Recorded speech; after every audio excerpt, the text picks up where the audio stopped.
Lion of Judah. When I say more, you say fire. More fire.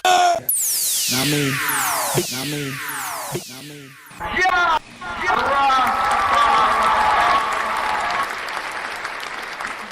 Back and forth on the harvest. I'm just trying to live, right. I'm just trying to live, live.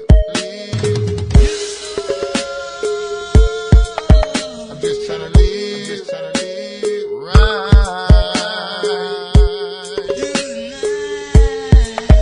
I'm just trying to live, I'm just trying to live. Start where I left off, never get lost in the sauce that they talk about. They try to put us in a cell, never let us out. Cause we living in this hell, what you talking about? You know we living in the matrix where they play tricks, every nigga duplicate it, and we hate it, and nobody ever say shit.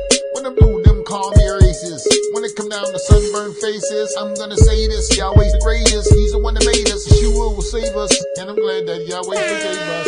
Yah is the only one we trust, he loves the smell of cannabis, he knows just how to deal with us, he knows just how to fix us up. I'm just trying to live, right. I'm just trying to live, live. I'm just trying to live, right.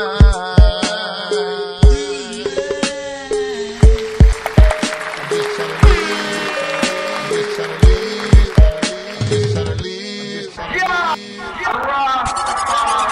Lion of Judah Society.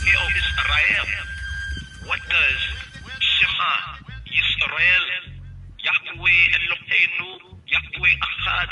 Hear, O Israel, hear, O Israel, the Lord our God, the Lord is one. What does that really mean? And why is it important? Shabbat Shalom, send that salam, send that salam, send that salam, send that salam.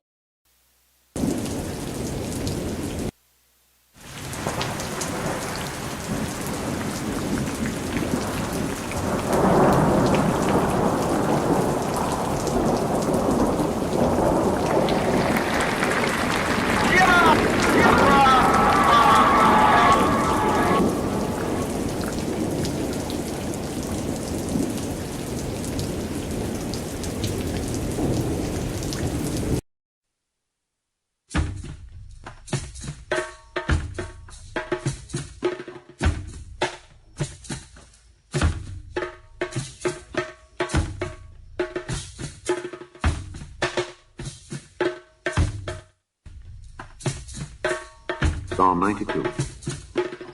מזמור שדה ב'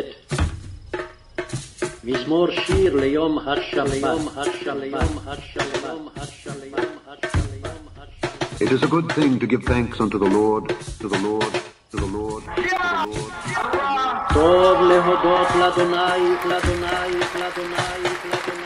And to sing praises unto thy name, thy name, thy name, thy name, thy name. ולזמר לשמך.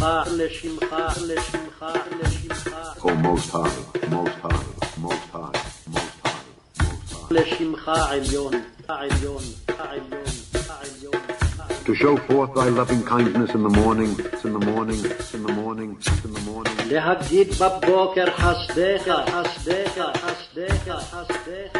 And thy faithfulness every night, every night, every night, every night. ואמונתך בלילות.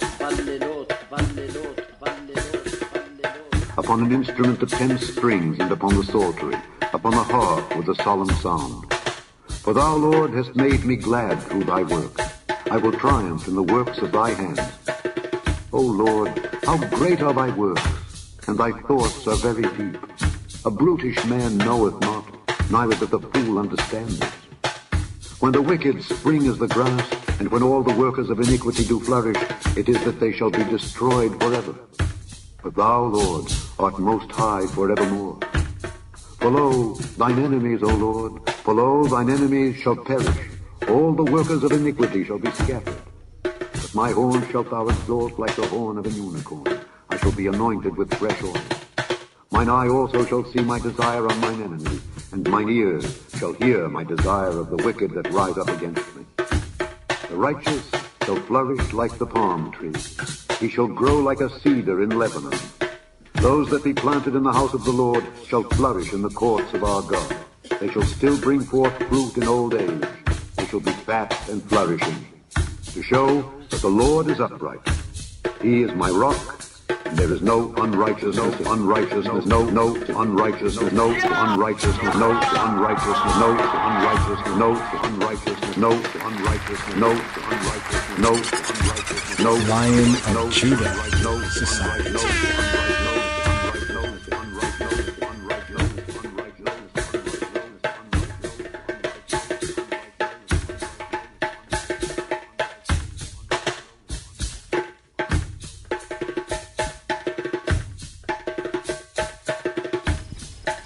מזמור שדה ב' מזמור שיר ליום השבת. טוב להודות לאדוני ולזמר לשמך עליון. להגיד בבוקר חסדך ואמונתך בלילות. עלי עשור ועלי נבל, עלי היגיון בכינור. כי שימחתני אדוני בפועליך, במעשה ידיך ארנן. מה גדלו מעשיך אדוני, מאוד עמקו מחשבותיך. איש בער לא ידע, וכסיל לא יבין את זאת. לפרוח רשעים כמו עשב, ויציצו כל פועלי אבן, להישמדם עדי עד. ואתה מרום לעולם אדוני. כי הנה אויביך אדוני, כי הנה אויביך יאבדו, יתפרדו כל פועלי אבן. ותרם כרעם קרני, בלותי בשמן רענן. ותבט עיני בשורי, וקמים עלי מרעים, תשמענה אוזני. צדיק כתמר יפרח, בארז בלבנון ישגה. שתולים בבית אדוני, בחצרות אלוהינו יפריחו.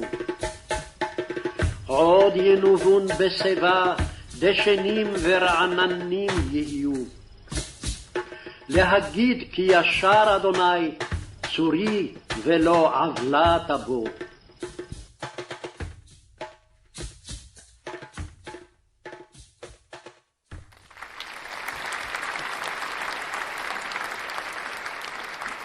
Yes. Shabbat Shalom, Sembet Salam. Yes, Shabbat Shalom, Sembet Salam, and Shavua Tov. Hopefully we're being heard right here for the After the Shabbat podcast, first day service here on the Ear and the Irit. We have this fifth sabbatical study for this Shabbat strong, known as KHAYEI, the life or the lives of Sarah. The lives of Sarah, the life of Sarah right here. Of course, I called Chosen Faithful Rastafari, we're making the scripture, the biblical, according to the glory of his divine majesty, as Sarah was to Abraham, so was to Tegemenin to his imperial majesty, I, Godfather and King, Abinu Malkeinu, to I Rastafari Abraham. Now get into a little bit more of that right here, but first, right here, on the After the Shabbat right here, I'd like to go through some of the aliyot right here. Let's do this right here. Yeah, this Torah reading and feeding. So here for this Torah reading and feeding, the fifth, right? Pleading the fifth.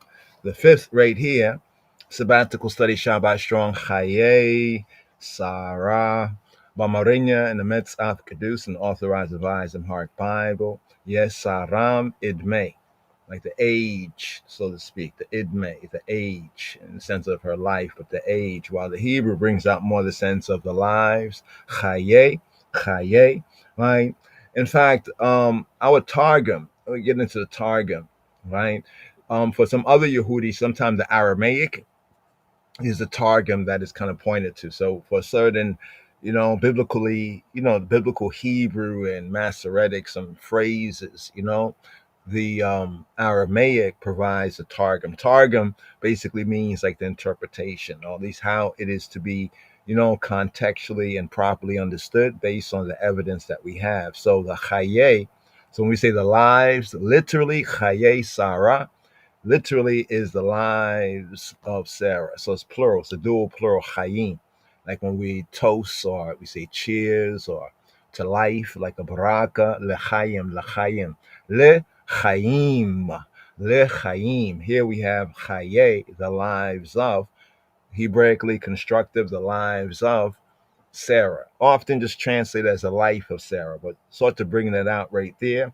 Yesaram idme. So here we pick up with the first of the three readings, the shalosh, shalish, the three readings right here. We have Genesis, the first, Genesis 23, the Torah reading. Genesis chapter 23 from verse 1 to 25:18. Here we have the 7 aliyot. Aliyah, the Aliyah. Interesting word right there, going up.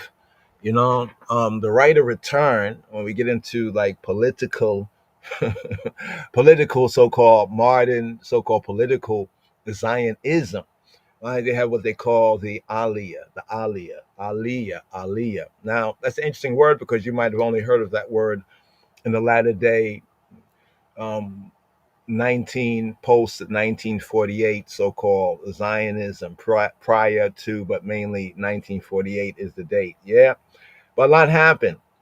Both of what Abinu, right, our father, our great Abraham in the Revelation, as Sarah was to Abraham, so was Tegemenin to Kedamawi Haile Selassie when he gave us that particular land grant as well. But here we have the aliyot. The aliyot, in simple text, we can refer to them as the readings. But within the gathering in the local, some say Knesset, but we find the older word for synagogue that's found in one of the Psalms. You'll see it in the KJV translation is the Moed. The Moed is like the appointed place. Now we know that Robbeinu Yeshua, right, who the world calls Jesus Christ, Yeshua HaMoshiach, Jesus Christos, that he went into the synagogue, right, of Nazareth and other synagogues as well, but into the synagogue as was his custom.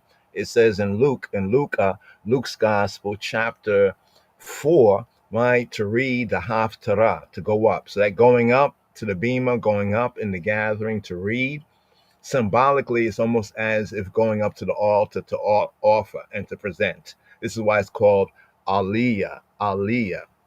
But yet the word can be used in a few different senses. In a literal sense, like if I'm going up a mountain, right, that's an aliyah, making heights in that sense. If I'm going up to offer, right, as the priest would go up to offer, right, that's an aliyah there.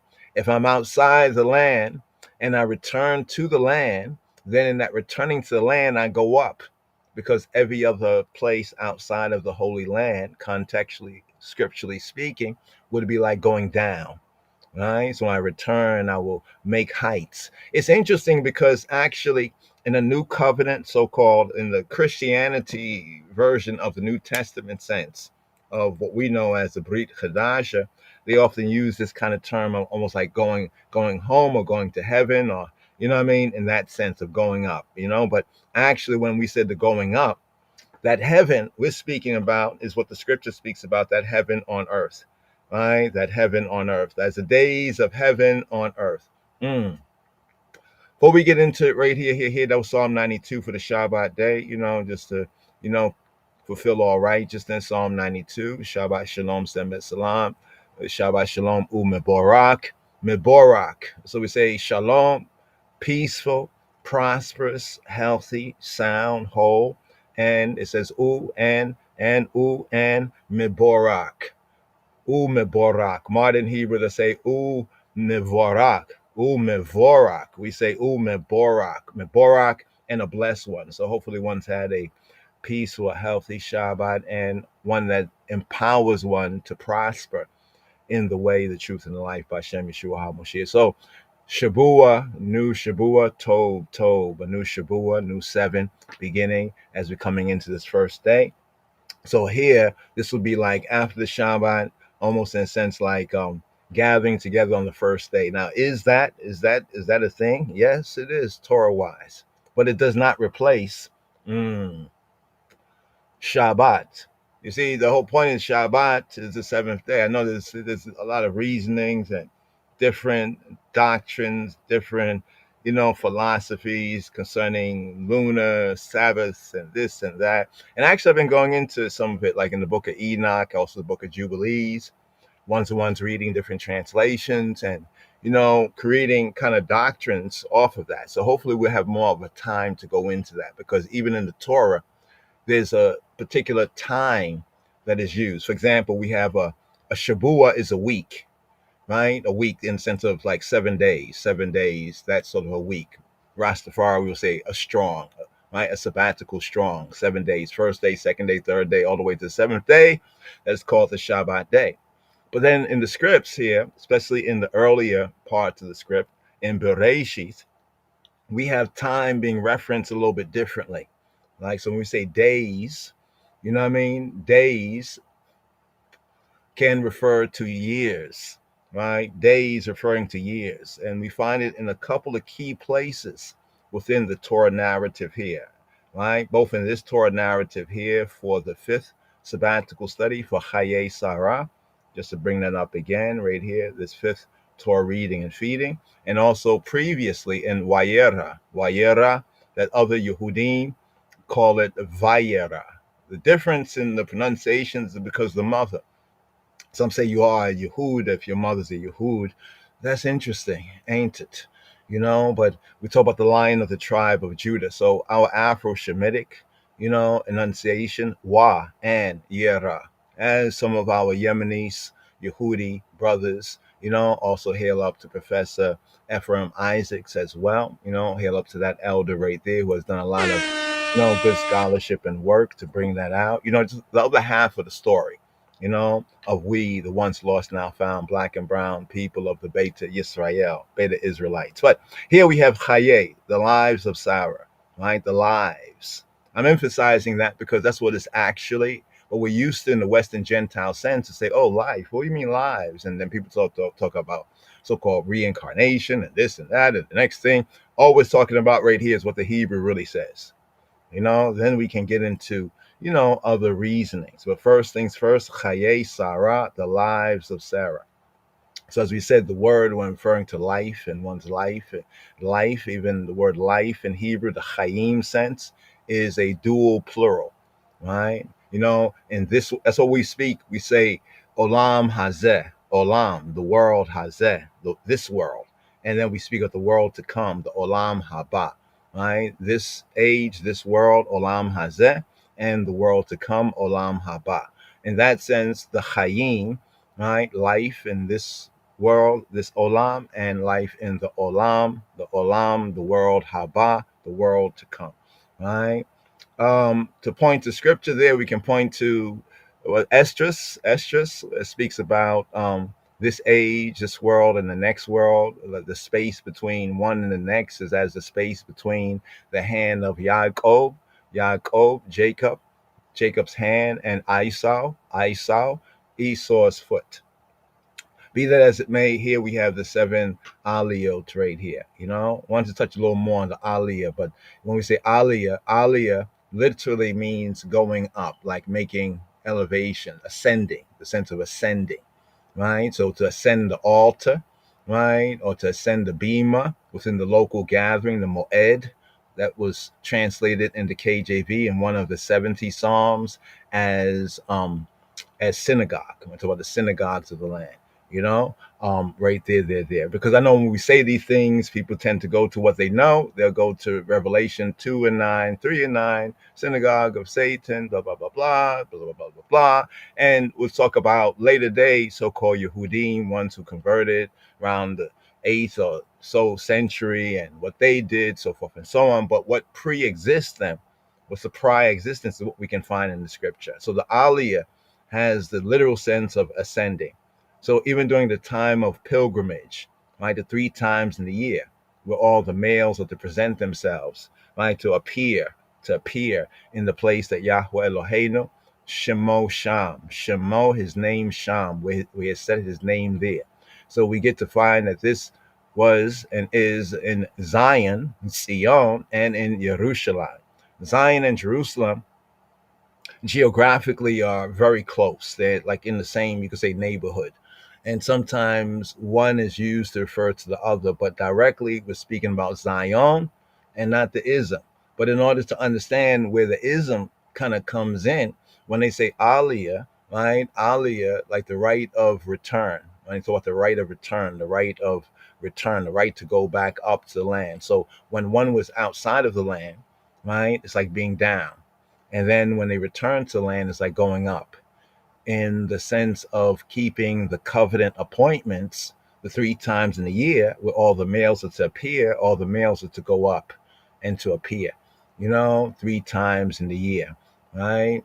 And then when we speak about in the local gathering, like when it says that Yeshua in the synagogue of Nazareth in Luke chapter 4, he went into the synagogue as was his custom, and he went up to read. So here we have the first aliyah, the first reading, second reading. Just wanted to show the different senses of the one Hebraic, so to speak, Yehudi root word, right? The different senses, right? So in this sense, it's going up to read, right? Standing up and going up to where the bema is, where the Torah scrolls are, the prophetic scrolls, and going to read, right? This is like a symbolic act in the local gatherings that are called in the Greek synagogues, right? That in the Hebrew, the mo'adim, the appointed places, like the tabernacle was the tent of the appointment, the ohel mo'ed. Then we have the local, places of appointment. Later on in the other language, right? In the other language, the Greek, the Koine Greek, in order to bring out, well, what did we do in the mo'ed? The mo'ed. I think I need to bring out this word right here, right? Because here, let's do this right here. That was yesterday's psalm, right? Let's go over here and let's look up synagogue. Synagogue. Because when you say synagogue, people will take you all the way to the New Testament and they'll forget Psalm 78, verse 4. They said in their hearts, let us destroy them together. They have burned up all the synagogues. It says synagogues, not synagogue, right? But notice this is Old Testament here. KJV, of course, right? All the synagogues of El. Listen to interesting reasoning about El, right? Some dispute that it's not really El. They say in the Greek. But wait, in the Greek, Elijah is Elias. Elijah is, Elijah in the Greek is Elias. Elias is Elias, right? And then Elisha is Elisus. And then he said Eli. So what are they talking about? Al with the aleph means two, right? Means two, but as a form of the verb, it's a negation. Al means not. But be that as it may, right? El, right? So here are all the synagogues of El in the land. So you see the word here is the mo'ed, right? A very important word to become familiar with, mo'ed.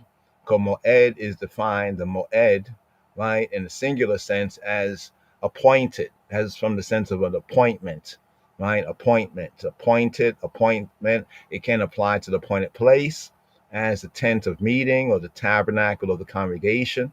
So the very same word, tabernacle of the congregation. This is the King James translation for ohel moed. Ohel means tent and moed means appointment, right? So the appointed place, appointed time, the meeting, right? Appointed time, like in its season. So it says in its proper seasons, appointed time, general, sacred seasons, set feasts, appointed season, appointed meeting, appointed place, appointed sign, signal. And then you see it right there, the tent of meeting, right? Right. So after the Babylonian captivity, right, the tribe of Judah, those who repatriate, those who return and seeking to restore, right, their way of living according to the covenant, right, thought that it was necessary that one should know and hear and have opportunity to study Torah. So in local communities, right, where there were X amount of people, some say over 200 maybe families and at least 10 men who could devote themselves to Torah study, right? And the others in the community would, would subsidize them You know what I mean? And they would make it their task to have the scrolls, to study them, so that when the people of the community sought to inquire of Yahweh, there was a place to go to inquire. There were copies of Torah scrolls. You know what I mean? There was a local place, because to travel to Jerusalem would sometimes be rather far and very difficult. You know what I mean? Be that as it may, that's where we get the synagogues right there. Boom. And then we go over here. And then we go to the New Testament. So notice that one verse peeks out in Psalm 74, verse 8, and we have synagogues. But the Hebrew word is moed, right? Moedim. And the moedim are the appointments. So for every Shabbat, that would be an appointment in the community, right? And in some communities, it would be even after the Shabbat, because it was a more voluntary thing. Although some argue that this is exactly what we should do, on the Shabbat. Others will argue we rest. So some gathered in the local, we say, Yehudi Judahite churches, gathering places, and others would gather after the Shabbat was fulfilled. Now we even have this within the scriptures, examples of this, even in the Brit Chadash of the New Testament scriptures. But be that as it may, right? Matthew 4:23, and Yeshua went about all Galilee teaching in their synagogues. So now here is the secondary word, synagogue. Synagogue means to bring, soon. When we say sympathetic, we say also sympathetic, seem. We use that in certain words to bring together, synthesis, right? Synthesis and sympathy. It means with, right? Or together, right? And agaga means to gather. So basically, the coin a Greek term just describe what the Yehudi, right? The Judeans, the Judahites, and the Israelites were already doing, right? Like in another language, you know what I mean? To say, well, what is that? Moedim. What is the Moedim? Well, it's the place that we bring it together, we gather together in our communities, where we assemble. Oh, you mean like a synagogue? Yeah, like a synagogue, because we spoke the language. You get it? It's like the word Moshiach, and then we have the word Christos, basically, right? So the synagogue, assembly of Jews. We say, why it says Jews and not Israelites? Well, it says Jews because, well, in the translation, this word is an abbreviation of Yehud, right? Yehud, from Yehudi, from Yehuda. They were Judeans, they were Judahites. We're speaking about the tribe of Judah that returned after 70 years captivity in Babylon. The other 10 or so tribes, by and large, were still under Assyria, and only few remnants were able to even return to the land and return to the people. But when they returned to the land, returned to the people, they came under Judah. As Jacob says, Yehuda, you are he who your brethren shall praise. Why praise your brethren? Because the tribe of Judah was able to maintain, right, when all the other tribes were not able to sustain. Lion of Judah Society. So an assembly of Judahites, right, or Judeans, or Yehudim, right, more correctly, Yehudim, formally gathered together to offer prayers and listen to the reading, the reading here, right, and expositions and the reasonings, right, of the scriptures. Assemblies of that sort, you see what it says here? Assemblies of that sort were held every Sabbath, every Shabbat, and every feast day. Afterward also, right, after that, right, so what we have here can be traced to times of Ezra, of Zerubbabel, the priest. It was, Zerubbabel was a ruler, and Yeshua, right? Yeshua was the Kohen Gadol, not our Yeshua, but interesting, another Yeshua, Yehoshua, right? His name was enunciated as Yehoshua, right?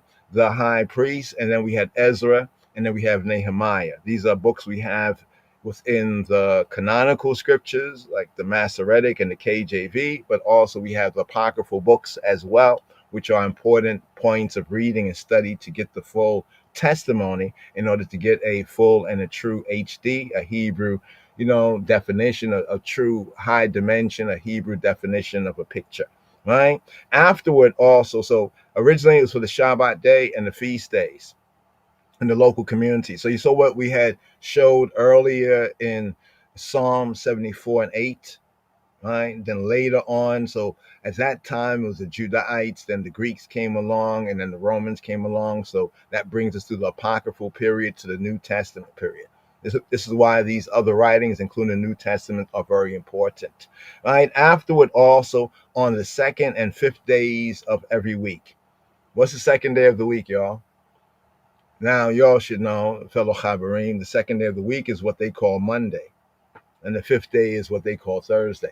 But if you get too deep in the world, they change times and laws, and therefore you might think the second day is Tuesday, right? Because you're miscounting the real week from Monday. Monday is the beginning of the working week, but the beginning of the week is the first day they call Sunday.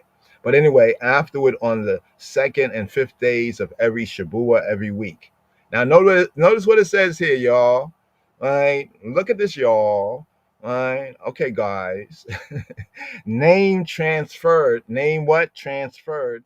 Name what? Transferred. You mean transferred? Like someone else had a name and then someone else gets the name? Yeah, name transferred.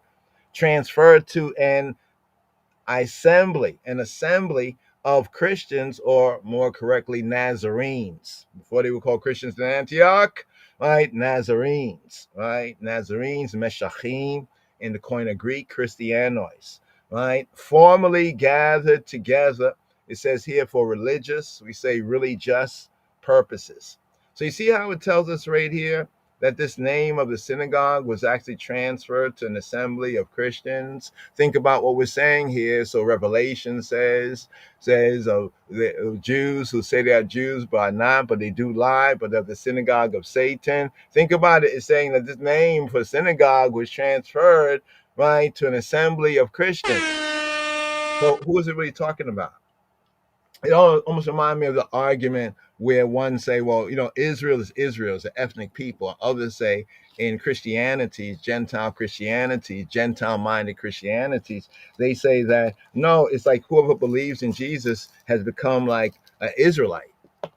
And therefore, if they say an Israelite, they're basically saying a Jew. Right? And so you see when Revelation 2 and 9, 3 and 9. Now, we're not saying that 2 and 9 and 3 and 9 cannot be applied in spirit and in truth, right, to the other Rev 2-9ers and 3-9ers, even of today, who say they are, right? And even if we don't, even we say, okay, we're not going to look at the ethnicity for a moment. We're going to look at what your faith is. Let's do New Testament. Let's judge it by the faith, right? And faith without works is dead. So therefore, you say you have faith, you are Yehudi. Therefore, what work do you do? Right? According to the way, right? We can see that they too, right? But the ones most people call the synagogue of Satan Jews, they're looking at it from just the latter day time point of view. And then they project this is who it was back then. But those who we call 2 and 9ers and 3 and 9ers, right? They converted around the 8th, 7th, 8th century, right? Around the first millennia, right? Of the common era, right? So here, this term synagogue. So when it says synagogue of Satan in Revelation 2 and 9, 3 and 9, right? We're pointing out something right here where a lot of ones have not pointed to, right? Pointed to. There are churches of Satan, right? There's churches of Satan. Right? So how is it, right? And what are they saying, right? And even ones who are Christians who really go against the biblical narrative and hate God's people. You know what I'm saying? I mean, even in there with the Messiah, because of that love and that grace, right? He laid down his life for his people. You know what I'm saying?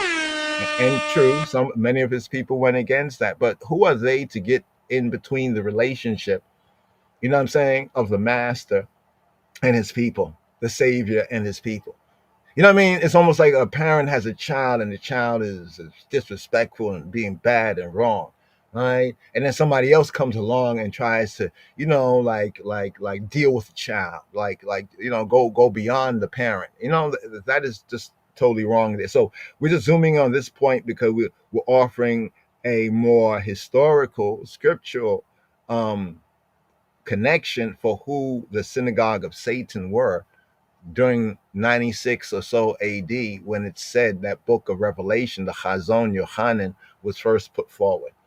you know what I mean, was first put forward. You know, because people always say about the Judaizers. There was Yehudis that was trying to make the people who was coming to Christ, Jews, before they could, you know, receive of Messiah. But actually what was going on and what has gone on, you had other people who became Christian and thought that now they replaced the Jews, you know, or they replaced the Israelites, or they brought in replacement theology, you know, that the church is a new Israel, you know what I mean? And therefore Israel is no more. Therefore, all the people who call themselves Jews, right, whether black originally, the black Jews, and later on even many of the white Jews, you know what I'm saying? And I'm sure that many of them who are faithful, even among the other Jews, right, are ones who are persecuted, like, you know, the whole anti-Semitism thing, you know what I mean? And racism.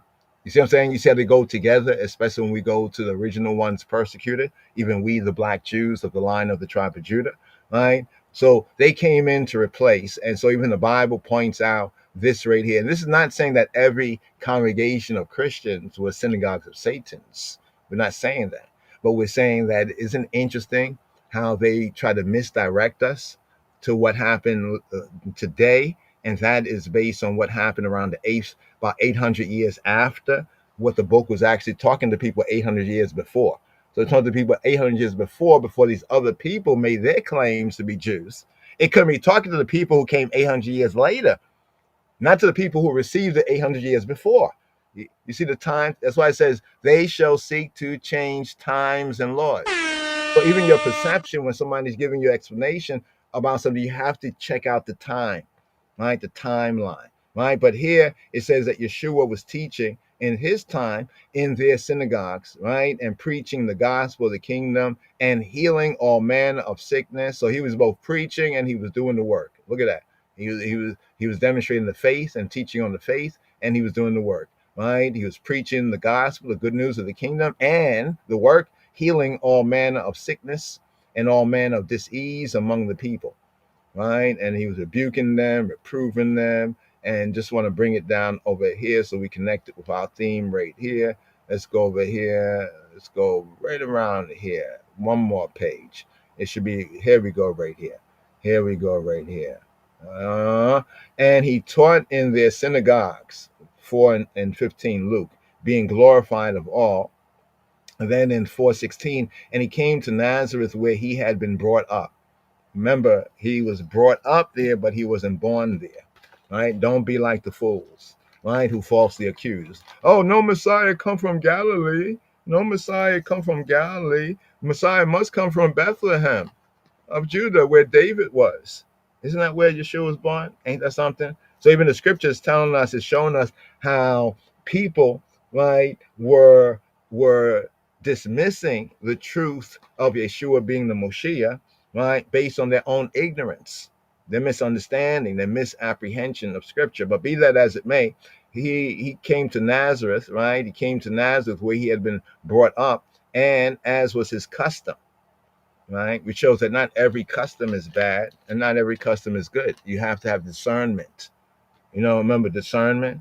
He went into the synagogue on the Sabbath day, right? And stood up for to read. So this standing up to read, right here, this is what we're talking about when we're talking about even this Torah portion and some of the basics. So here we have the readings.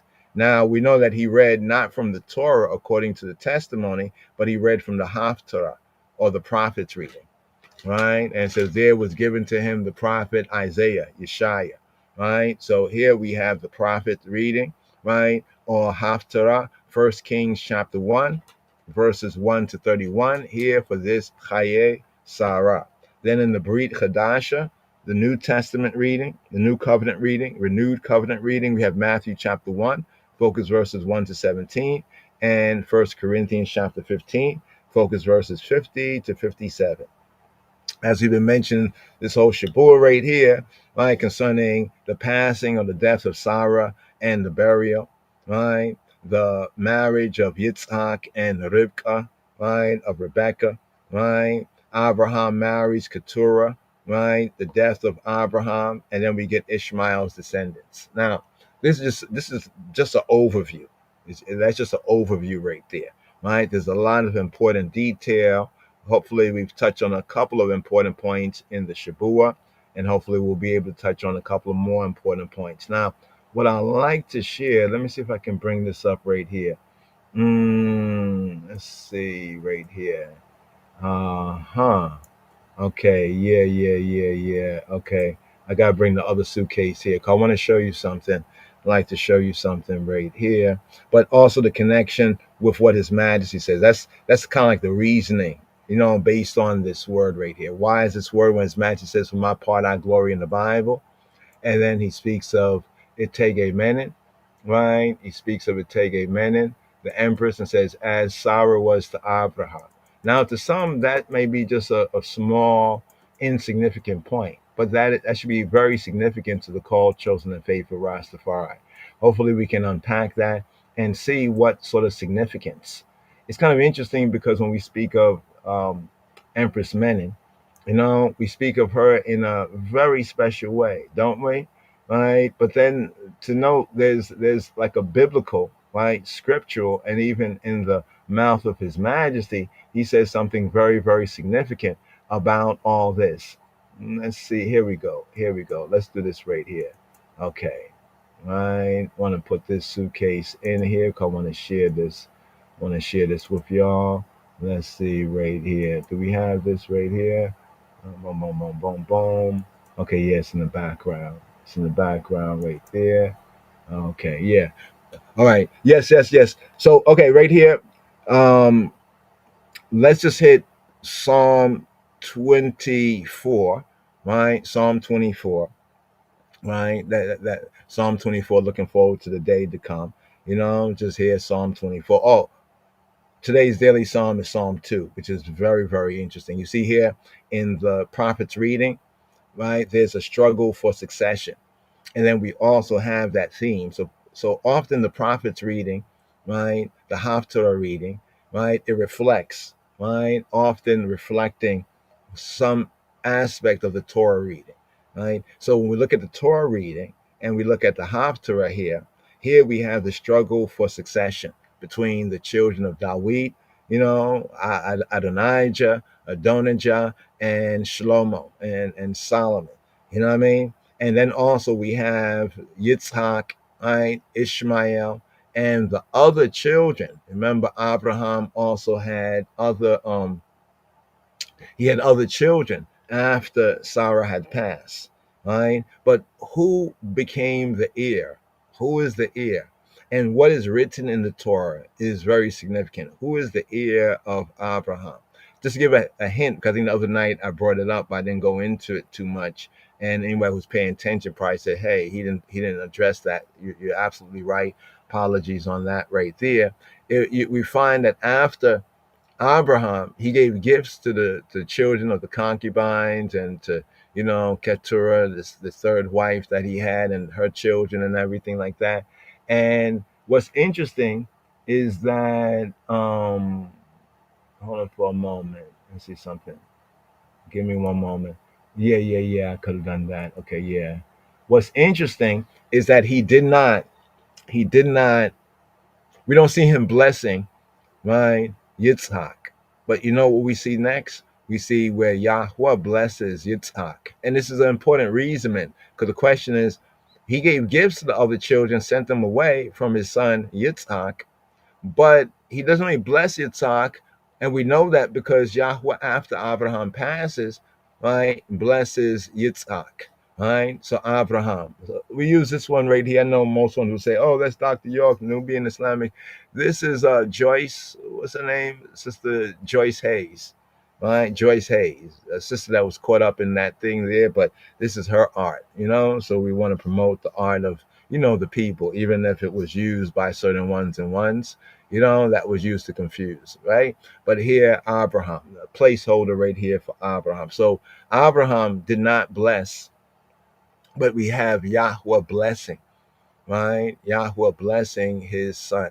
And there's a whole reasonment that we can reason on that. One of the points is that, because of the situation, he had Ishmael, he knew what Yahweh said, the seed going to be called in Isaac, Yitzhak. But then he had these other children, including the Midianites. The Midianites we find, so when we come across the Midianites later on, right? Remember later on with Moses, when Moses is when he flees after the so-called murder charge, he flees and he goes to Midian, right? And he's out there in Midian and he meets Jethro, and Jethro becomes his father-in-law, right? And but the scripture tells us something about Jethro. It tells that Jethro was a priest of Midian.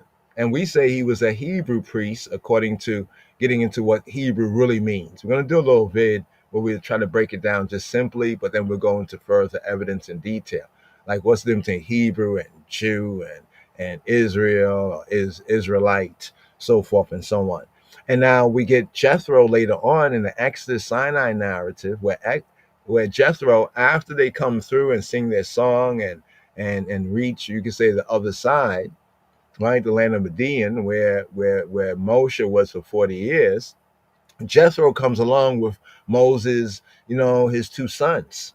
And we find that Jethro, this priest of Midian, this is what we say was a Hebrew priest, he is the first one out of 600 something thousand man that blesses Yahweh for what he had did with the Exodus, right? And also offers offering and sups with the elders, right? And Yahweh is right there in the narrative and doesn't say, hey, this is a pagan, a heathen priest, because he's not an Israelite. Just want to point that out right there, because that connection, right? This is one of the, maybe say the exception to the rule, Jethro, but we can clearly see some Abrahamic faith amongst him and even in the narrative. And then his advice, Jethro's advice, becomes like standing order advice later on, right? So we have to understand that, yes, it's given to the Israelites, right? But he recognizes the righteous individuals, right? Within other nations, we have that with who was it? Abimelech. Remember Abimelech? Abimelech said, but I'm a righteous people. We're a righteous people. We're a righteous nation. We're righteous. And what does Yahweh say? Through the Malach Elohim, he says, yes, I know. That's why I told you, you're a dead man. Give that man's woman, his wife, back to him. You know what I mean? And he'll pray and and you'll be healed, because they were going through a thing right there because they had snatched up Abraham's sister wife. People say, oh, he lied. No, actually, what the narrative tells us, that his suspicion, right? There was a truth to his suspicion, right? It wasn't quite as what he said, because Sarah showed him that kindness and also said, yes, he's my brother. But how are you going to just snatch a man's sister, even if you want to marry her? That is totally uncouth. Is that what they did back in the days? I see you. I said, who's that woman? Oh, that's my sister. And next thing you know, I just grab her, snatch her up, and she's in my house. What can you do about it? And then I want to give you a couple of gifts or whatever. You know what I'm saying? I just took your sister. I didn't even ask, hey, bro, I really like your sister. Is she available? I would like to marry her. Let's chop it up. Let's work it out. What dowry do you want? You know what I mean? Because the brother would stand place for the father, right? Under such circumstances, situations. So it shows that Abraham was right, that there wasn't righteousness everywhere, but it happened to be that Abimelech considered himself righteous, and even Yahweh considered him to be, of some sort of righteousness. I mean, think about it. Even Lot, Lot is called righteous too, right? Not quite as righteous as Abraham. You could be actively righteous, or you could be passively righteous. You could be a righteous doer, or you could be a righteous believer. Being a righteous believer is good to, to a point. You do believe, you do admit and credit, but you're lacking on work. Abraham was not such. All right, so there's a struggle for succession, and this is kind of what we see from such a time to even this time. There's a struggle for succession. Who was the rightful successor? Right? Who was the rightful successor? Right? Was it Ishmael? Right?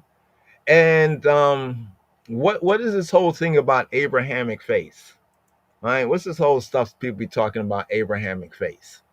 Now, with so-called Judaism or the Israelite faith, right, and the connection with Moshiach, right, who the world calls Christ, we can see some basic connection there. But this other one, right, and is Muhammad really descendant from Ishmael? Are the Arabs of today really descendant from Ishmael? If so, what happened to the Mitzrayim? Remember Hagar, she basically got a wife for Ishmael, right? She got a wife for Ishmael from Egypt. Here, let me show you something quick right here before we get into this right here. See, already going into some of the, we've gone through this, but allow ones to at least get the basics for themselves. Let me see if I can bring this up right here, because we were supposed to share this as a slideshow, but couldn't get the slideshow to slideshow. All right, so we couldn't get the slideshow to slideshow. That's why we're not sharing this as a slideshow, but we do have the slides here to show and to share. Okay, here we go right here. Boom. Let's bring this up. All right. So there's a couple of questions, all right. Now notice Ishmael. Now I don't know if you can see this right here. Let's clear the screen right there. Okay, yeah. All right. So remember Lot's children, right? The Moabites, the Ammonites, then Median, right? Also from Abraham, the Midianites, the Midianite tribes, right? Then we have Esau. Just show it's a family affair, right? Yeah. Esau. Isn't it interesting that how Esau, in proper ancient Hebrew enunciation, Esau, Esau, Esau, Esau, Esau, Esau, Esau. All right, not Esau. That's English. That's Western. That's European Gentile pronunciation. Esau, Esau. All right. Doesn't that sound a lot like Isa, like Isa, the one that the Mohammedans tell us is Jesus? But then there were Arab-speaking Jews and Christians, and they all said his name as Yeshu. What? They said his name as what? As Yeshu. You mean like Yeshua? Yeah, so the real Arab-speaking Jews, a lot of them were killed off. Just read the story about Muhammad and Islam, you know what I'm saying? A lot of them were killed off and everything, or they were forced to convert. But the point is that a lot of Arab-speaking Jews and Christians, right, they said Yeshua's Jesus' name as Yeshu. But then, what was it, 600 years later, right, Mahmud comes along and he says his name is actually Esau. Isa. Okay, that's all I question. There's a lot of inconsistencies, right? I get it. They're trying to do some, like, some what they call syncretism, in a sense. You're trying to bring it all together, but it really doesn't fit, right? So here we have Ishmael, right? You see the Ishmael's direction. Oh, well, if you don't know the direction, that direction be going back to Egypt, right? Going back to Egypt. So these are just a few questions that we have right here. And let's see over here. These are some of the slides he was going to share, right? What if I told you Ishmael, and therefore Abraham, is of no relation to the one the world calls Mahmud or Muhammad, right? What if I tell you that the Arabs of that time were actually Edomites? Edomites mixed with Ishmaelites. Remember, Esau married two Hittite women, and then when he saw that when he saw that Yaakov, that Jacob was blessed even after the so-called the false stolen blessing scene, right? Because the blessing and the birthright go together. So the one in the narrative really was lying, right, and deceptive was Esau. But people often say, oh, the blessing was stolen. No, the blessing and the birthright, we have to understand culture, it goes together, right? And it's obvious that Esau, that he what they call it, he suppressed that witness. He hid that, right? He acted like he was still, he didn't say, hey, I actually stole my birthright. So if you steal your birthright, how can you get that blessing? You see the blessing and birthright go together. You see that right there? But even after that whole scene and incident, what do we notice happens next? The next thing that we notice in the next chapter, right, Jacob gets blessed again, right? And he's told, don't marry, right, a woman of the Canaanites, right? Don't marry a woman of the Canaanites, right? So after that, Esau, what does Esau do? Esau goes to get a woman of Ishmael, one of the daughters of Ishmael, right? So we're saying something like this right here. You got the Ottoman Turkish ones, right? Now remember that what we call Turkey today, where the Ottoman Empire was. This is where the Hittites were. Are you getting the point? Esau married 2 Hittite women. Yeah, right? Later on, this will be called Turkey, right? And then if you know anything about world history, the Ottoman Turks, right? Like, this has a lot to do with the whole Palestine thing and everything else, the confusion around that, right? Then we had Ishmael, right, whose mother is an Egyptian, right? You know, we can say basically from ancient Egypt at that time, a black woman. Let's cut the folly. These people that are there today, we know about the Ottoman Turks. You see the Ottoman Turk guy? You see what I'm saying? They took that over, right? They took that over. So of course they claim that, oh, they were the ancient Egyptians. When if we study, we'll find that they were brought in by the whole Ottoman Turk Mohammedan invasion going wild in Arabia and East Africa and North Arabia, right? But that's just a related matter, just to present some of the facts on the table, because in this Torah reading and feeding, what we go through is we go through a whole lineage of Ishmael, right? So we can find out who concerning the Ishmaelites, right? But be that as it may, brothers and sisters and brothers, that's like one of the, when we talk about the struggle for succession, we can see it even today, in some of the religious political battles. See, really, these battles going today between the so-called Arabs and Jews, people think it's religious, it's about God. Well, yeah, God, of course, is concerned about what goes on in this, the true God, but it's really political, religious things that has a lot to do with most people's misapprehension of who's who. Right? If people really understood who's who, right, and held to that truth, all this would fade away, right? This is why it's so important for them to suppress, shadow ban and suppress, the accurate information.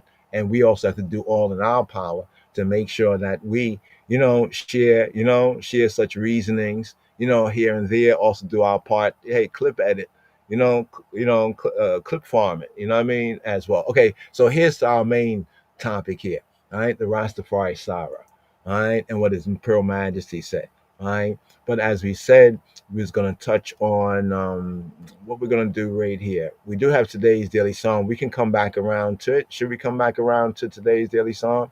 Or should we just, I think we should just touch on the first words here, the psalm, just the basic of the psalm, get right into Torah reading and feeding, right? And then if we have any time, hopefully we can, but definitely if you have questions or whatnot, do due diligence, write it down, write down the questions and, for this Torah reading and feeding. And when we have time to chop it up, willing, we will. But here, the first words. First words of this 5th Torah portion, KHAYEI Sarah, the life of Sarah. And the life of Sarah was 100. Sarah. Wayihyu KHAYEI Sarah me'ata shana ve'asrima shana ve'shab'a shanim shnei KHAYEI Sarah. First words of this 5th Torah portion, KHAYEI Sarah, the life of Sarah. And the life of Sarah was 107 years. These were the years of the life of Sarah.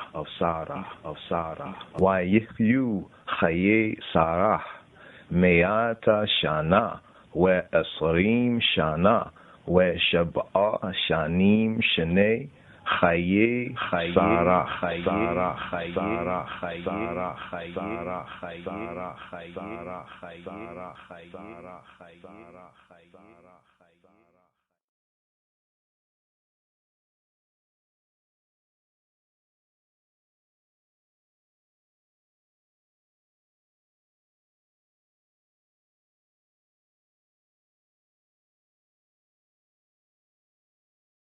Yes.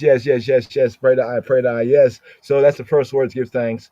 First words right there. KHAYEI Sarah. Now, one thing, Rastafari Sarah. What are you talking about? Oh man. They're going. One's of course would have a question about it. So just to establish a basic point of reference fact right here. Right. Let's do this right here. So I had a screenshot of it, but We don't. Let's see if we can bring that. So we're going to select the speeches. We're going to select the speeches. I think we showed it earlier in the Shabua. Right? Let's go right here. Let's go Sarah. Right? As Sarah was to Abraham. Right? Yeah. Okay, one moment right here. Here we go. Here we go. So this is from selected speeches. Selected speeches. Right? And this is, you can see right there, it's on the, let's scroll up here. Right? It's on the passing, right, of Empress Menen. Right? You see right there, passing of Empress Menen. Right? And here's the second paragraph right here. Right? This is our point of reference. Right? As Sarah was to Abraham, so was she obedient to me. Now we also brought out Peter, right? Peter as well. We brought out Peter as well, right? So let's go over here, right? You know, like for Rastafari, Empress Menen almost becomes like a type, right? Like an example, like a model, so to speak, a model of virtue. And as Matthew goes into more of that right there, right? Let's go right here. Let's go daughters, right? Daughter. I'll put daughter right here. I think it's daughters, but sometimes take off the A and the H because New Testament, right? New Testament, they don't have a. Oh wow, that surprised me. Usually they don't have a H there like that. Okay, it was there. Even as Sarah, right? Let's go over here, bring this out right here. Right, let's search this right here. Okay, here we go. Even as let me do this like this. Since go all the way, right? Even as Sarah, what it says, obeyed. Notice the quote. Notice the quote. The quote here, right, is as Sarah, right, was to Abraham, right? As Sarah was to Abraham, so was she obedient to me. In case you can't see that part right there, let's just go here again. Boom, just to highlight it again. Right. As Sarah was to Abraham, right? So was, he didn't say so was she to me, but he says so was she obedient to me. Obedient to me. All right. Now, we have to also understand what obedience. Remember we talked about the Shema, how Shema, to hear, to obey, to feel, to hear. Doesn't mean that one, like he goes on to say, he says, let's go back up here. All of you knew her well, right? All of you knew her well, but she was more intimately known to me. Notice something about Sarah too in the biblical narrative, right? In the biblical narrative, we get a lot of information on Sarah. What about Noah's wife? Not too much there. Noah's wife. Enoch, did he have a wife? We don't. I mean, must have. You know what I mean? We don't get no information, right? We get a little bit of information of Hawa, of Eve, yeah. But we get to know Sarah much more better. Just want to point that out right here. So he says, all of you knew her well, but she was more intimately known to me. Basically saying she was my wife, right? My Isha, right? She was devoutly religious. So here's speaking of her faith. It's interesting with Sarah in the biblical narrative. Sarah, in a sense, she puts the blame, as it were, for the whole Hagar incident on Abraham. You know what I mean? It's kind of interesting how she does that right there. But then, in a sense, is she right? Isn't she right? She was devoutly religious and did not lose her faith, even in the time of hardship. Think about Abraham and Sarah, right? 75 years old was Abraham, right? Before he and she had their first child, Yitzhak, right? That was like 25 years. And it went through a lot of different things. According to the biblical narrative, Abraham and Sarah. So note why His Majesty, right, Abinu Malkeinu, right, our father, our king, our father Abraham is speaking on this. Did not lose, right? She did not lose her faith, even in the time of hardship, during the memorable days of our companionship. We never had differences. And this is the key. We never had differences that needed the intervention of others. You know, when people talk about what makes for a good relationship or marriage, yeah. What makes for a good relationship or marriage, different qualifications. We're not getting into all that, but we're just pointing out what His Majesty, our Godfather and King of Kings, what he says right here. He says, we never had differences that needed the intervention of others. And then he says this, as Sarah was to Abraham. So we're getting an example of principle, like externalizing the principle. So we see the principle in the scripture, but do we see this? When do we rarely see it in reality, right? But in His and Her Majesty, we do see this right here, and we even see His Majesty noting this. This means that this was in His thought, and no doubt, it was also, in her thought. As Sarah was to Abraham, so was she, as it says right here, obedient to me. Right? Now, of course, some people be like, oh, what does that mean?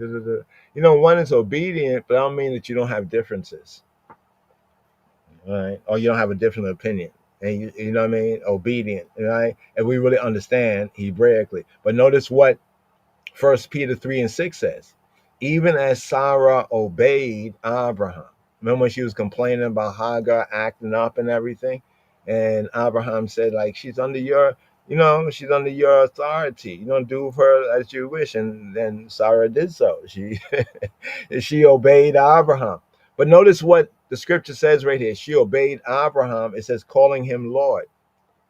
Now, on the coronation, there's a Psalm 45, and you can see that in the order of the coronation, Sarata Nix, right? The coronation book. You'll see that it quotes Psalm 45, right? How does the Psalm go again?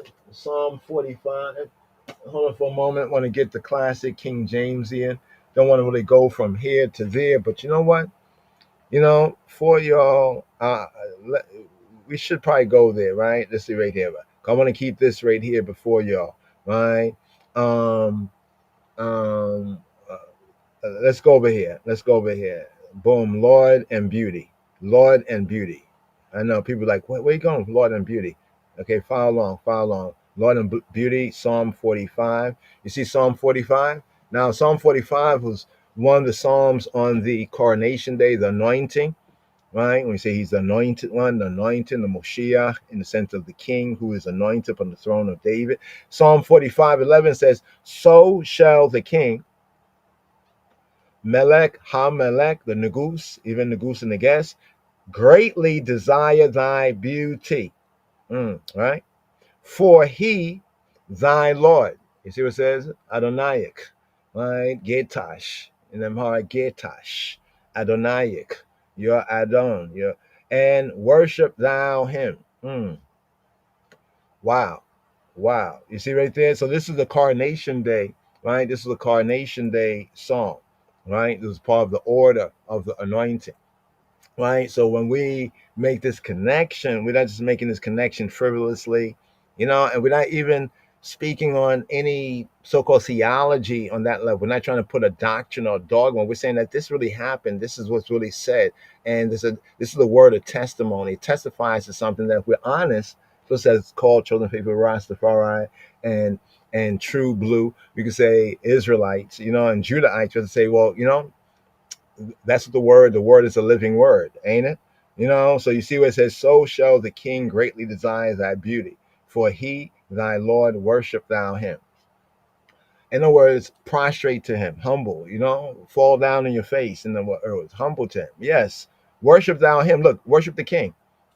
Because what did Israel do? They worship Yahweh and the anointed king, right? And the duly anointed king, right? Like they did with David, right? As they did with Dawid, right? Greater David, greater son, right? Understand, right? So when we say Jah Rastafari, Jah, right? Or Yah, name of God, and then we have the king, the anointed king, Rastafari. See, people ask why, but we point to that verse in Chronicles where it said they worship the Lord and the king. And then if you read the context, the king there was Dawid, right? So in worship, we worship the Lord, and then we prostrate to the king. Why? Because the king has the honor of Yahweh upon him. Right? And that would be disrespectful. Now, if the king is off, if we have a king that's off, well, he has to deal with the Almighty. But it's for us to do that which is proper, right? And prosper. Right? So even as Sarah obeyed Abraham, so you see the connection right there? Calling him Lord. Oh, let's bring this up. Verse 6. So 1 Peter 3 and 6. So we had to go to Psalm 45. Here, 1 Peter 3 and 6. Even as Sarah obeyed Abraham, calling him Lord, whose daughters y'all are. So to all the ones with all the Empress Omega, reasoning and rhetoric, hear the words of I and I, Godfather and King of Kings, concerning, our Godmother, right, and Queen of Queens. Take a minute, right? Even as Sarah obeyed Abraham, calling him Adon, whose daughters y'all are. And you'll find that when we went over the narrative, this Torah reading, well, actually the previous two, right? Because this one, it's an announcement that Sarah has passed, right? Just as we bring out the announcement over here that Sarah has passed. You know what I'm saying? That Sarah has passed, right? It's interesting over here because boom, boom, boom, boom, right? Just so I wanted to get the date of that. This was February 15th, right? February 15th, 1962, right? February 15th, 1962, right? And there's more there that we can touch on as well. It's very, very interesting right here. Let's go over here, right? Right, and we can see how it lines up. That means that if she was as Sarah, then that means His Imperial Majesty being as Abraham, for I and I that receive the truth, whose daughters y'all are, right? Empress men and daughters. Well, Sarah's daughters, she called Abraham Lord. The question we should ask is, where did she call him Lord? In particular, in the scenes where she was told that she's going to have, a son, right? She says, my Lord, like, am I going to have pleasure? My Lord being old also, my Lord. And who would have, for my Lord. So you see that in that scene there, right? But it's also teaching us, about, proper order, right? Within a holy and a royal household, right? Y'all are, as long as y'all do well. As long as y'all do well. So if you do bad, well, that's not what a daughter of Sarah. You know what I'm saying? As long as y'all do well and are not afraid with any amazement, right? So let's scroll down here just to keep it balanced, right? So to speak, right? Likewise, your husbands dwell with, right? Dwell with according to knowledge. According to what? According to knowledge. Da'at. Giving honor to the wife, to the Isha, as to the weaker vessel. I know. You're thinking like a Gentile, right? This is coming from Hebrew mind, right, through the Greek language here, right, into the translation as the more vulnerable vessel. I often use this analogy. A man is likened to like a steel mug, and a woman is likened like to precious china. The china, like crystal china. So you have like some type of glasses, or like you have a glass, right? A pitcher, right? And then you have a glass pitcher that's made out of fine crystal. It's expensive. It's beautifully cut. But you don't want to drop it. Now imagine you throw both of them against the wall, right? Which one will recover better? Of course, a steel mug. But what will happen to the weaker vessel? You remember, a vessel, something that contains something in, right? But it's weaker, it's more subject, it's more vulnerable. The more vulnerable vessel could have been a way that, it could have been translated, but that's the way it should be understood. As being ears, as being what? Ears. That means we inherit something. As being ears together of the grace of life. The grace of life, what Sarah also demonstrates here in the Torah narrative, right? And also, right, in the revelation reality, what it take a minute, right? Kamawi will let the Georgis manifest, and that relationship, right? Abraham, Sarah, right? His Majesty, her Majesty, as being ears speaking to us, right? Remember, speaking to the wife, the woman, and speaking to the husband, right? Being ears together, ears separately, no, ears together, ears together of the grace of the what? The grace of life. It don't say ears together of life. It says the ears together of the grace of life. All right. Life without grace is not really good. May we have grace in our lives and liberty. Bashem Yeshua HaMoshiach. Yes, I. May we have grace. All right.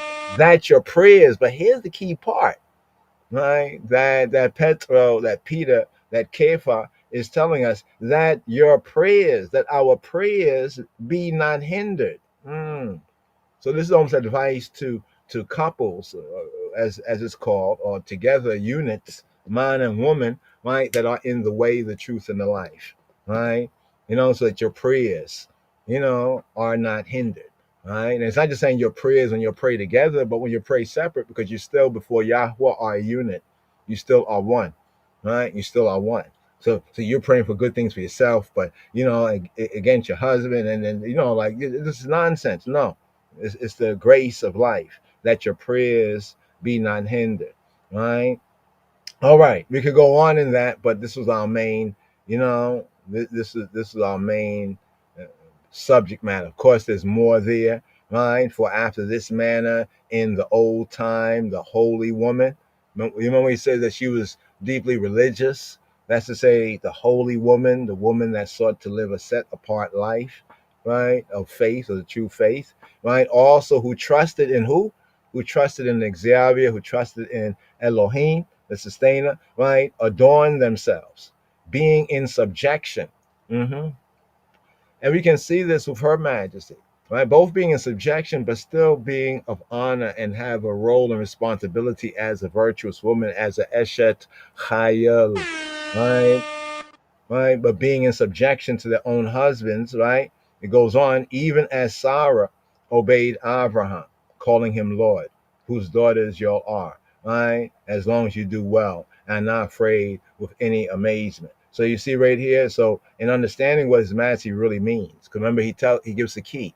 He says, for my part, I glory in the Bible, right? So when he's saying this right here, right, within the context of what's going on here, in the context of this, the passing of Empress Menen, the context here, it definitely doves with the context that we have here in this Torah reading and feeding. So, right, without further ado, I touch a little bit on Psalm 2, right? The Rastafari Sarah, right there. Boom. There we go. All right. Let's pause that right there. Let's bring this up.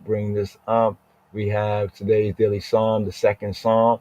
The whole why do the heathen, right? Why do the heathen rage, right? Why do the heathen rage psalm? And the man bowed down his head and worshipped Yehovah and worshipped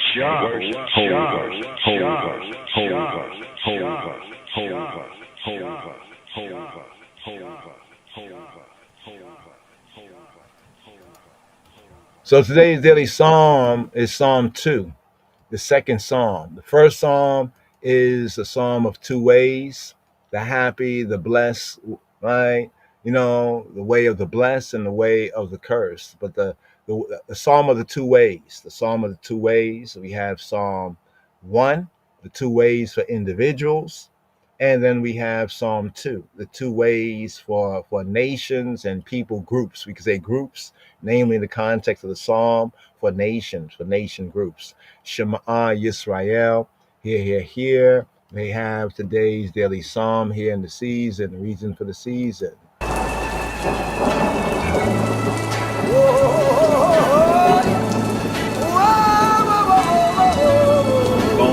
Shalom, Chavarим. Here we have today's daily psalm. We have Psalm 9 according to the royal order of Ethiopian Hebrews. Psalm 2. Mizmor bet. Why do the heathen rage? Lama rageshu goyim. And the people imagine a vain thing. Uleumim yehegu rik. The kings of the earth set themselves. יתייצבו מלכי ארץ, And the rulers take counsel together. ורוזנים נוסדו יחד. Against the Lord and against his anointed. על אדוני ועל משיחו. Saying, let us break their bands asunder and cast away their cords from us. He that sitteth in the heavens shall laugh. The Lord shall have them in derision. Then shall he speak unto them in his wrath, and vex them in his sore displeasure. Yet have I set my king upon my holy hill of Zion. I will declare the decree. The Lord hath said unto me, Thou art my son, this day have I begotten thee. Ask of me, and I shall give thee the heathen for thine inheritance, and the uttermost parts of the earth for thy possession. Thou shalt break them with a rod of iron. Thou shalt dash them in pieces like a potter's vessel. Be wise now, therefore, O ye kings. Be instructed, ye judges of the earth. Serve the Lord with fear, and rejoice with trembling. Kiss the Son, lest he be angry, and ye perish from the way, when his wrath is kindled but a little. Blessed are all they that put their trust in him.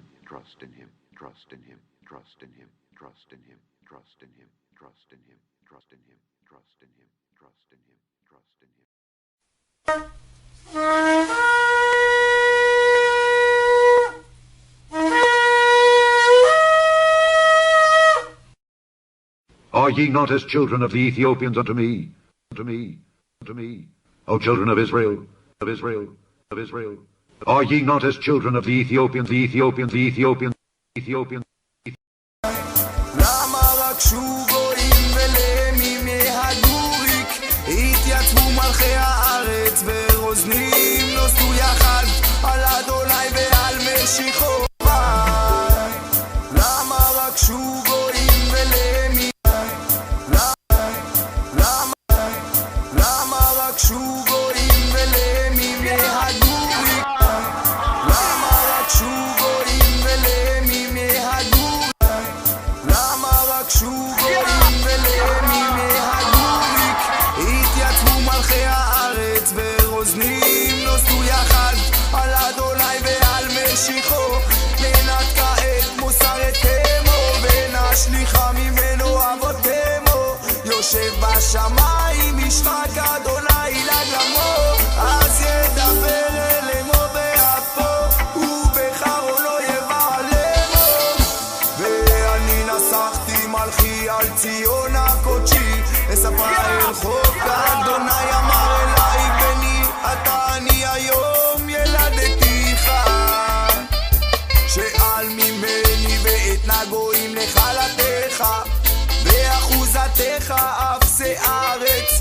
תרום בשבט ברזל ככלי יוצר תנפצם ואתה מלכים השכילו יבשרו שופטי ארץ יפדו את אדוני בעירה וגילו ברעדה נשקו בר פנינה ותעבדו דרך כי בר כמעט אפו אשרי כל חוסה בו אשרי כל חוסה בו אשרי כל חוסה בו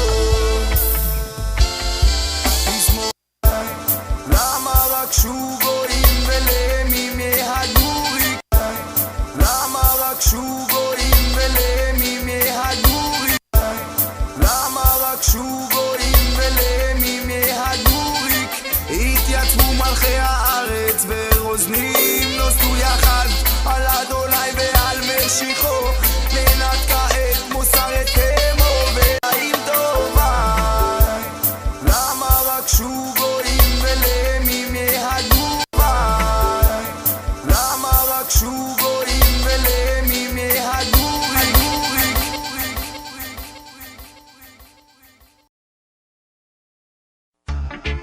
Do you hear?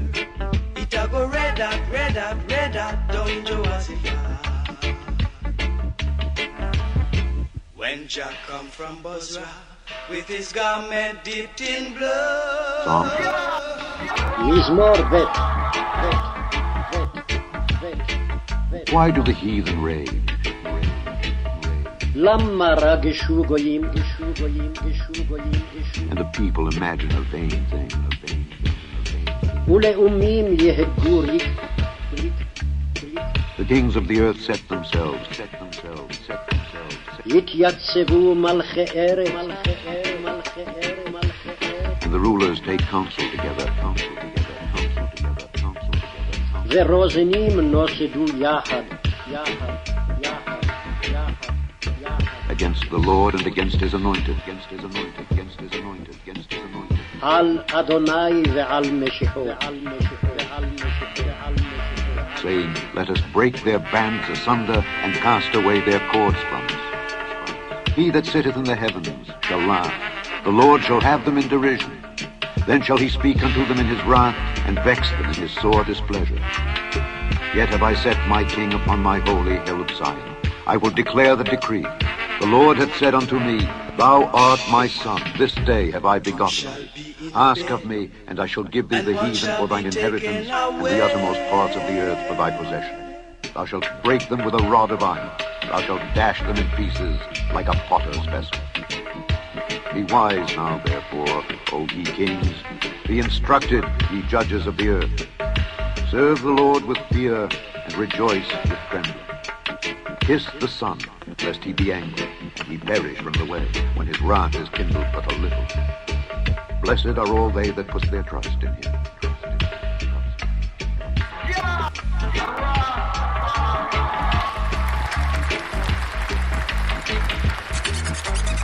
Lion of Judah Society. When I say more, you say fire. More fire.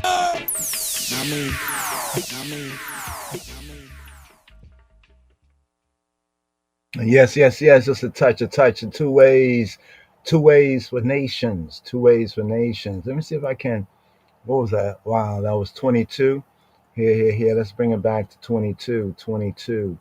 Right, 22nd slide right here. Let's slide it. Close.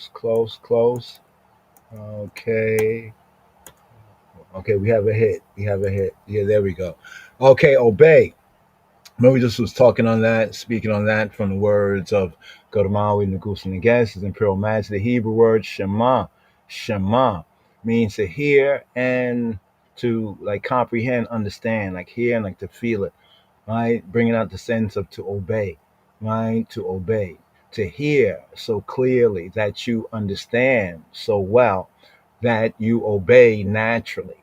What's interesting with the word sema and shema also has a sense of to feel, in a sense, like when somebody says, you hear me, you feel me, you hear it, yes, but you hear it, right? So clearly that you understand, overstand, and that you obey, right? You obey it naturally, right? The sense of Shema Yisrael. So we say Shema Yisrael, like hear, O Israel, but also having the sense of obey. Before we ride up right here, just to bring out the Shema section. There's that verse, the days of heaven. Because we were talking about the Aliyah earlier, the political significance of the Aliyah, right? The political significance in the sense of politically, the right of return, as the mighty Hebrew, I think it was on the Sarnetta JJ 7000 was hosting it, and he'll up to Brother Zion Watch Out. He also came in, made a good point concerning the Federation and the Rastafari and the Ethiopia-Africa connection there as well. But here, before we ride up with that, the Tefillah opening section, the full of the Shema, we're looking up days of heaven on earth as the days of heaven. Right, there we go. It's 11:21. So this is part of the Shema Yisrael, the opening invocation, right, before prayer and worship, right, according to the custom. Here, Deuteronomy chapter 6, verses 4-9. Then we have Deuteronomy chapter 11, as we right here, 11, verses 13-11. And then we have in the full of the Shema. So ones will say Shema Yisrael, right? They basically just say, like, that verse there, Deuteronomy 6 verse 4. But the full, and this is good for those in the bar and the bat mitzvah training, for the ones who want the bar and the bat mitzvah training. Let me just note this right here. Okay, this is around the 1 hour 30 mark. Wow. Let's get right into this 1 hour 30 mark, because ones have been asking about the whole bar mitzvah, whether for their children, right, or also even for themselves, for ourselves, the things that we need to go through for ourselves, some of the basics, become sons and daughters of the commandment, take that, make that words of our mouth, meditation of our heart. Deuteronomy chapter 6 verse 4. So often the Shema will be just a verse, right? But the full is the verse 4, Deuteronomy 6 and 4 to verse 9. And then the full after that, Deuteronomy chapter 11 verses 13 to 21. And then lastly but not leastly, Numbers chapter 15. This concerns like the fringes. Numbers chapter 15, and a reminder to keep it, right? Numbers chapter 15 verses 37 to 41. So this is the full part of the tefillah, the prayer, here. But this is the verse I want to show, because we saw with the aliyah. Some people think when the aliyah, it means like to ascend. So some might think it means to send them to the heaven. This is where the Gentile Christians kind of got confused, because in their beliefs they had all this kind of spooky heaven thing, in a sense, they're going to go up into heaven and this and that. But Hebraically, we understood it, for the real metaphor in the functional sense, as Deuteronomy 11:21 says. It says that your days may be multiplied. All right. Remember, this is connected with the full of verse 13. So from verse 13. When we get to this verse here, it says that your days may be multiplied, plus, right? Plus, multiply, multiplication, right? The tau, the true cross, the plus sign, right? The plus sign and the times, the aleph tau, right? Multiply, right? And the days of your children, the days of your sons, in the land that Yahweh swear to your fathers, the patriarchs, to give them. This context here is not just to their personal fathers, personal daddies, but according to the context of scripture, it's to the patriarchs. The Hebrew, we say the trinity of patriarchs, the triunity of Abraham, Yitzhak, and Yaakov, right? To give them, as what it says right there, as the days of heaven up on the earth. Anyone knows the what's called the Our Father prayer, the Lord's Prayer? All right, thy kingdom come, thy will be done in earth, upon earth, in earth, as it is in heaven, may be done in earth. Here it says, as the days of heaven, Shemayim, up on the earth, that are upon the earth. You know what I'm saying? Thy kingdom come, thy will be done. All right, thy kingdom come, thy will be done, right, in earth, as it is in heaven. So just to show that idea there, even in the Our Father prayer, has its groundation, has its root, has its context here. So Shema Yisrael, hear, O Israel. Yes, sir.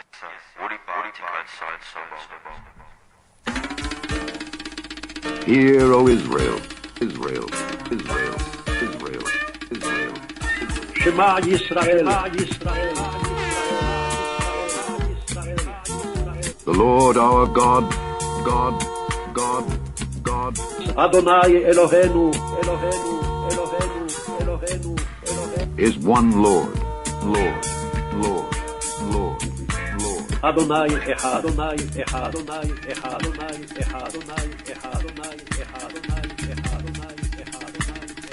And thou shalt love the Lord thy God with all thine heart, and with all thy soul, and with all thy might.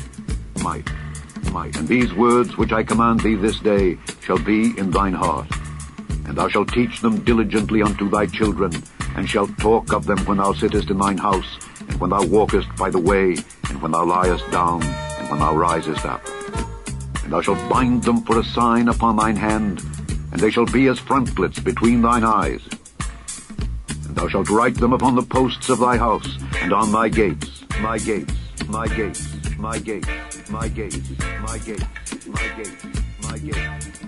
And it shall come to pass, if ye shall hearken diligently unto my commandments which I command you this day, to love the Lord your God, and to serve him with all your heart and with all your soul, that I will give you the rain of your land in his due season, the first rain and the latter rain, that thou mayest gather in thy corn, and thy wine, and thine oil. And I will send grass in thy fields for thy cattle, that thou mayest eat and be full. Take heed to yourselves, that your heart be not deceived, and ye turn aside and serve other gods and worship them. And then the Lord's wrath be kindled against you, and he shut up the heaven, that there be no rain, and that the land yield not her fruit. And lest ye perish quickly from off the good land which the Lord giveth you. Therefore shall ye lay up these my words in your heart and in your soul, and bind them for a sign upon your hand, that they may be as frontlets between your eyes. And ye shall teach them your children, speaking of them when thou sittest in thine house, and when thou walkest by the way, when thou liest down, and when thou risest up. And thou shalt write them upon the doorposts of thine house, and upon thy gates, that your days may be multiplied, and the days of your children, in the land which the Lord sware unto your fathers to give them, as the days of heaven upon the earth, upon the earth, upon the earth, upon the earth, upon the earth, upon the earth, upon the earth.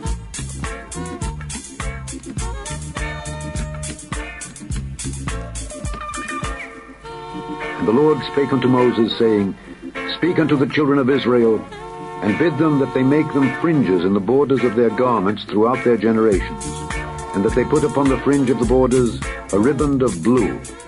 And it shall be unto you for a fringe, that ye may look upon it, and remember all the commandments of the Lord, and do them. And that ye seek not after your own heart and your own eyes, after which ye used to go a-whoring, that ye may remember, and do all my commands, and be holy unto your God. I am the Lord your God, which brought you out of the land of Egypt, to be your God.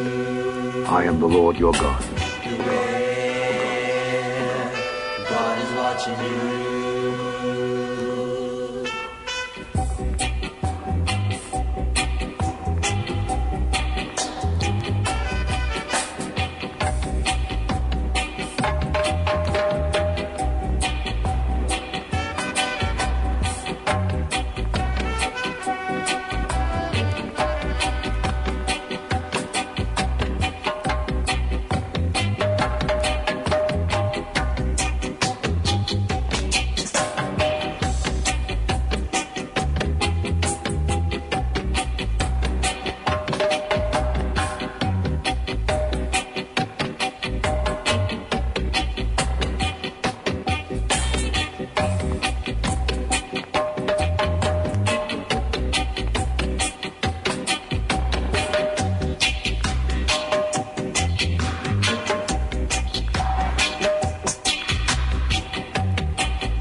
Yes, yes, yes, yes, yes. So here, Saram, Yesharam Idme, Yesaram Idme, Chaye Sarah, the life of Sarah.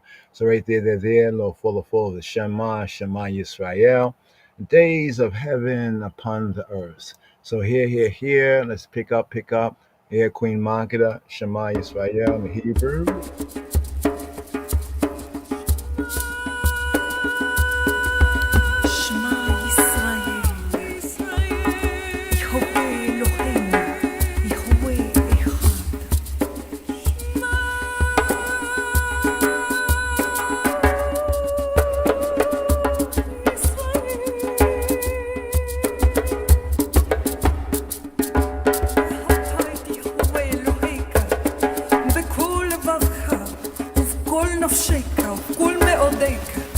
והיו הדברים האלה אשר אנוכי מצווך היום על לבביך ושיננתם לבניך ודיברת בם בשבתך בביתך ולכתך בדרך ובשכבך ובקומך וכתבת מאוד על ידיך והיו לטוטפות בין עיניך וכתבתם על מזוזות ביתך ובשעריך.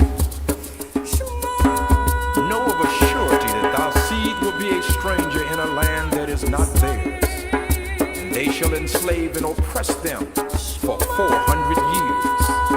In the fourth and in the last generation, yes, you shall journey into captivity a second time in ships, because you have rejected his instructions. All right, so let's get to the instructions right here. Here for this Torah reading and feeding, Chayei Sarah. So we have Genesis chapter 23 to Genesis chapter 25:18. Genesis chapter 23 to Genesis 25:18. Here, first Aliyah here. So we got the first and second Aliyah, the third and fourth reading, and the fifth and sixth, and then the seventh by itself. So 2, 2, 2, and 1 Aliyah. So right here, this week's Torah reading and feeding, the first and the second reading. There we go, right there. Shema Yisrael. Hear this. Shema Yisrael, Adonai Eloheinu, Adonai Echad. Shema Yisrael, Adonai Eloheinu, Adonai Echad. Shema Yisrael, Adonai Eloheinu, Adonai Echad.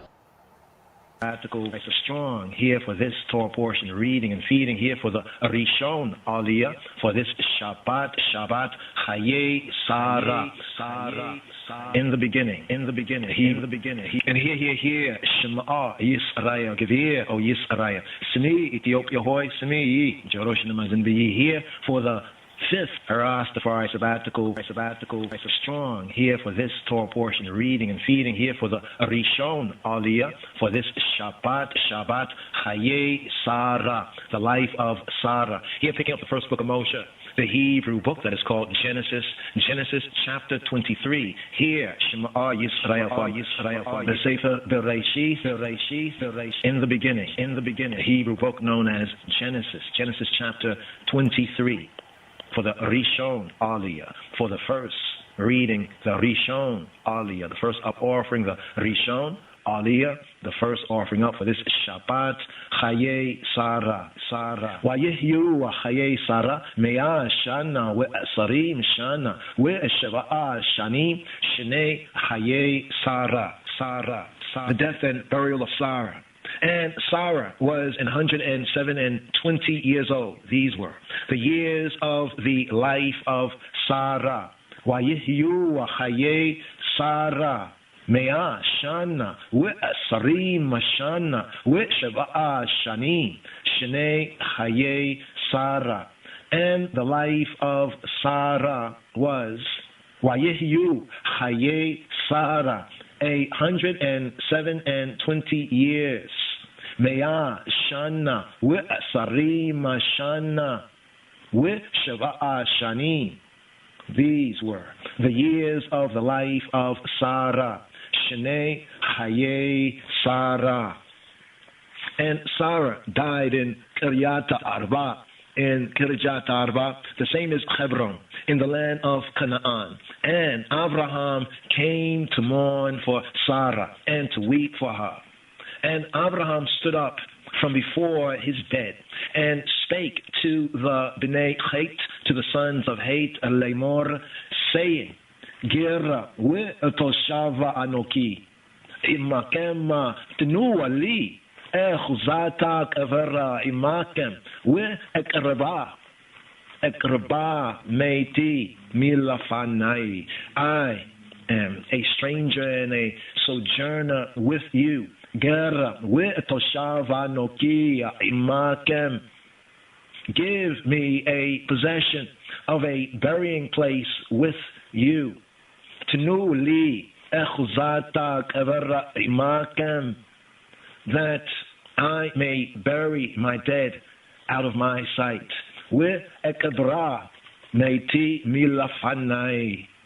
And the children of Heth, the sons of Heth, the Bnei Chet, answered Abraham, saying to him, Waya'nu b'nei Cheta et Avraham lemor lau, Shema'aynu Adoni, Nesi Elohim, Hata b'tocheinu, B'mibachara, Bareinu, Kvor eta meitika isha mimenu, eta kerbo, lo yikale, mimaka, mikavora meitika. Hear us, my Lord, Shema'aynu Adoni. Thou, the I, art a mighty prince amongst us, amongst I and I. Nisi Elohim, you are a prince with the true God. Nisi Elohim, Ata Be'atokeinu. In the choice of our sepulchres, bury thy dead. None of us shall withhold from thee his sepulchre, but that thou mayest bury thy dead. And Abraham stood up and bowed himself to the people of the land, even to the Bnei Chet, to the children of Heth. And he communed with them, saying, If it be your mind that I should bury my dead out of my sight, hear me, and entreat for I to Ephron, the son of Zohar, that he may give me the cave of Machpelah, which he has, which is in the end of his field. For as much money as it is worth, he shall give it me for a possession of a burying place amongst you. And Ephron dwelt among the Bnei Chet, the children of Heth, and Ephron, the Hittite, answered Abraham in the audience of the Bnei Chet, in the audience of the children of Heth, even of all that went in at the gates of his city, saying, Nay, nah, Adoni, hear me, hear I. The field give I thee, I, and the cave that is therein, I give it thee, I. In the presence of the sons of my people, give I it thee, I. In the presence of the sons of my people, give I it thee. Bury thy dead. And Abraham bowed himself before the people of the land, and he spake to Ephron in the audience of the people of the land, saying, But if thou wilt give it, I pray that I hear me, hear I will give thee money for the field. Take it of me, and I will bury my dead there. And Ephron answered Abraham, saying to him, Adoni, hearken to I. The land is worth 400 shekels of kesef, of silver. What is that betwixt I and the I? What is that betwixt I and I? Bury therefore thy dead. And Abraham hearkened to Ephron. And Abraham weighed to Ephron the kesef, the silver, which he had named in the audience of the sons of Heth, 400 shekels of kesef, current money, with the merchant. And Shema Yisrael, hear Yisrael, for the Sheni Aliyah, for the second reading, the Sheni Aliyah, the second offering up here for this Shabbat KHAYEI Sarah, Sabbath, the life of Sarah. Here pick up the first book of Moses, Hebrew book called Genesis chapter 23, here at verse 17, for the Sheni Aliyah. Wayakama Sedeh Ephron, Asher Bamakapella, Asher Lifneya Mamreya, Ha Sade, with Hamara, Asher Bow, with Kola, Ha Eitza, Asher Basade, Asher Bekola, Gabulo Saviv. And the field of Ephron, which was in Machpelah, which was before Mamre, the field and the cave which was therein, and all the trees that were in the field, that were in all the borders round about, were made sure.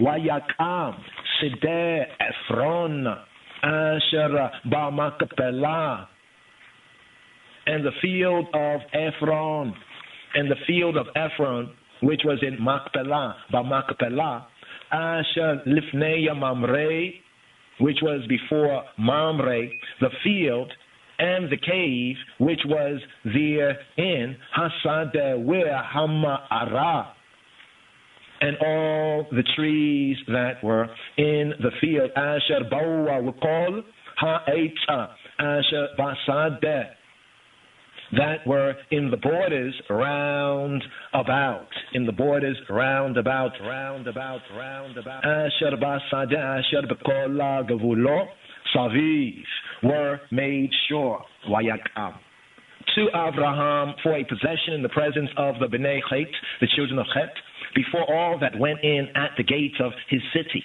And after this, Abraham buried Sarah Ishto, Sarah his Isha, his wife, in the cave of the field of Machpelah before Mamre, the same as Hebron, in the land of Canaan. And the field and the cave that is therein were made sure to Abraham for a possession of a burying place by the Bnei Chet, by the sons, the children of Chet. And here, picking up with this Shabbat KHAYEI Sarah, first book of Moses, Hebrew book called Genesis chapter 24, a bride for Yitzchak, a bride for Isaac. And Abraham was old and well stricken in age, and Jehovah had blessed Abraham in all things.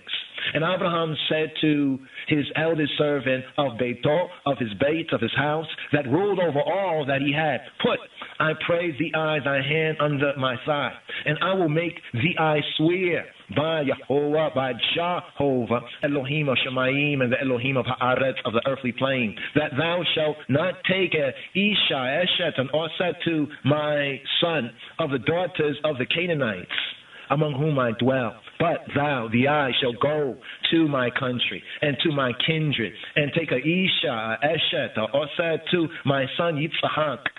And the servant said to him, peradventure, perhaps, the woman, the Isha, the woman will not be willing to follow me, to follow I to this land. Must I needs bring thy son again to the land from where thou camest? And Abraham said to him, beware, thou, the eye, bring not my son thither there again. Yahweh Elohei Shamayim, Jehovah the Elohim of heaven, who took I from my father's beit, my father's house, and from the land of my kindred, and who spake to I, and that swear to I, Lemor, saying, to thy seed Zarikah will I give this land. He shall send Melacho, his angel, before the eye, and thou, the eye, shall take a Isha, Eshet, and Oset to my son from there. And if the woman, the Isha, will not be willing to follow thee, then thou shalt be clear from this my oath. Only bring not by me my son thither there again. And the servant put his hand under the thigh of Abraham, his master, and swore to him concerning that matter.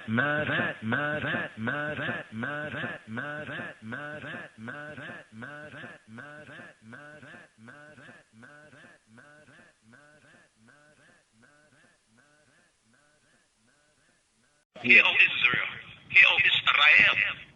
What does Shema Yisrael, Yahweh Eloheinu, Yahweh Achad, hear, O Israel, hear, O Israel, the Lord our God, the Lord is one. What does that really mean? And why is it important? Shema Yisrael, Adonai Eloheinu, Adonai Echad. Shema Yisrael, Adonai Eloheinu, Adonai Echad. And here, Shema Yisrael, here for the Shalishi Aliyah. And here, Shema Yisrael, here for the Shalishi Aliyah, here for this Shabbat KHAYEI Sarah, Sabbath, the life of Sarah. Senvet Yesaram Idmei. Here picking up the first book of Moshe, the Hebrew book that's called Genesis chapter 24, here at verse 10, for the Shalishi, here for the third Aliyah, the third reading, the third Aliyah, the third up offering, the third Aliyah offering up here, for this Shabbat KHAYEI Sarah. Wayikach Ha-Ebeda Sarah Geralima mina maleya Adonayo waya yeleka wakola tu Adonayo di yado waya kama waya yeleka eta erama neharaim illa ira nahora. And the servant took 10 camels of the camels of his master and departed, for all the goods of his master were in his hand. And he rose and went to Mesopotamia, to the city of Nahor. Waya yikacha ha-ebeda isara ge'malima mi ge'male Adonai. And the servant took 10 camels of the camels of his master. Waya yelek. And departed. Wayelech with kolatuba donayo biyado. For all the goods of his master were in his hand. Biyado. Wayakam. And he rose. Wayakam. And he rose. Wayeleka il erama naharayim. And went to Mesopotamia, went to Aram Naharaim, Aram of the two rivers. Wayelecha il Arama Naharaim, il Ir Nahor, to the city of Nahor. And he made his camels to kneel down without the city by a well of water at the hour of the evening, even the time the hour that woman go out to draw water. And he said, Wayomar Yehovah Elohei Adoni Abraham Hakrena.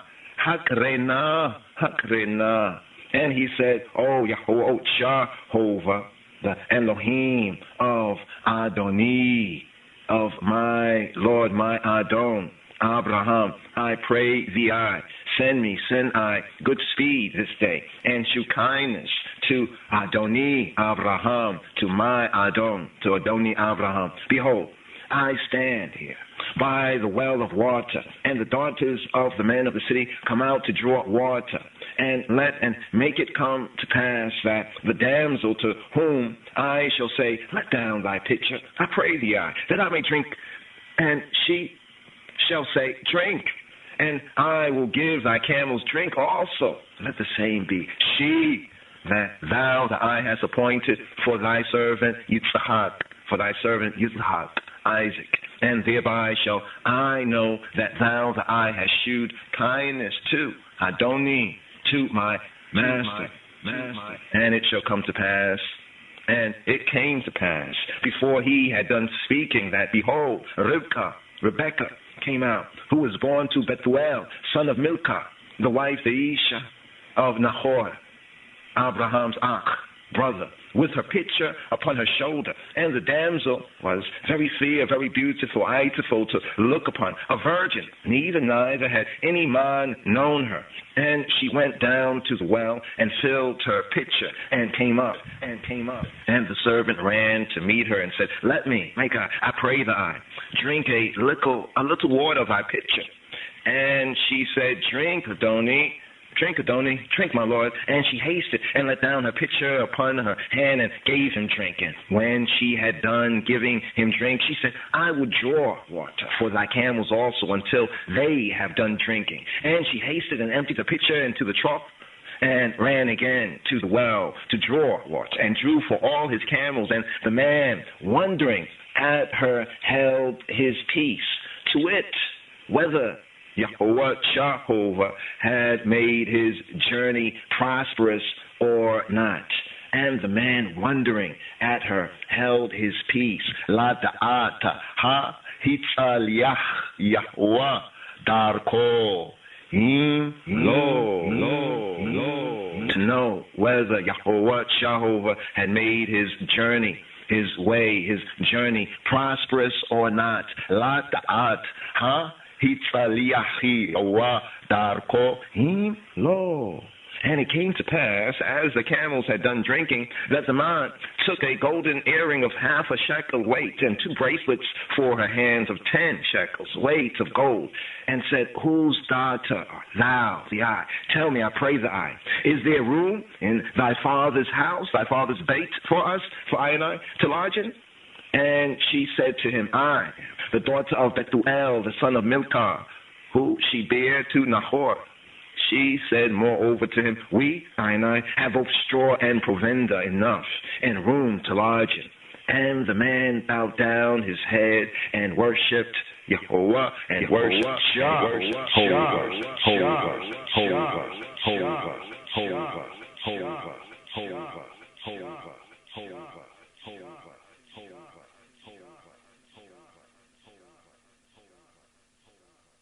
And hear, O Yisrael, Ethiopia, hoi semi, Joshua, Zimbi, semi, Ethiopia, Shema, Yisrael, hear, and hear for the Rabbi, here for the 4th Aliyah, the 4th up offering, 4th reading for this Shabbat, KHAYEI Sarah, Sabbath, the life of Sarah, here for the Rabbi, the 4th reading, the 4th up offering, picking up with the first book of Moses, Genesis chapter 24, here at verse 27, for the Revi'i. Vayomer Baruki Hoa Elohei Adoni Avraham Asher Lo Azava Chasdo Wa Emito Me'im Adoni Hanokia Ba Derek Na Hani Hoa Beita Echei Adoni. And he said, Blessed be Vayomer, and he said, Baruki Yehovah, blessed be Jehovah. Baruki Yehovah, Elohei Adoni Abraham, the Elohim of my Adoni Abraham, who hath not left destitute my master, Adoni, of his mercy and truth. Baruki Yehovah, Elohei Adoni Abraham, Asher lo azava chasdo wa emito. Me'im Adoni. I, Anoki, being in the way. Anoki, Badarek, Yahweh, Jehovah, led I. Nachani, Yehovah, Jehovah, led I. Nachani, Yehovah, Beita Echei Adoni. Jehovah led I to the bait, to the house of my master's brethren. Vayomer Baruki Yehovah Elohei Adoni Abraham Asher lo azab chasdo v'almito me'im Adoni Anoki Baderek Nachani Yehovah Beita Echei Adoni. And the damsel ran and told them of her mother's house these things. And Rebecca had a brother, and Shemo, his name was Laban. And Laban, ran out to the man, to the well. And it came to pass, when he saw the earring and bracelets upon his sister's hand, and when he heard the words of Rebecca, his sister, saying, Thus, like this, spake the man to me, that he came to the man, and behold, he stood by the camels at the well.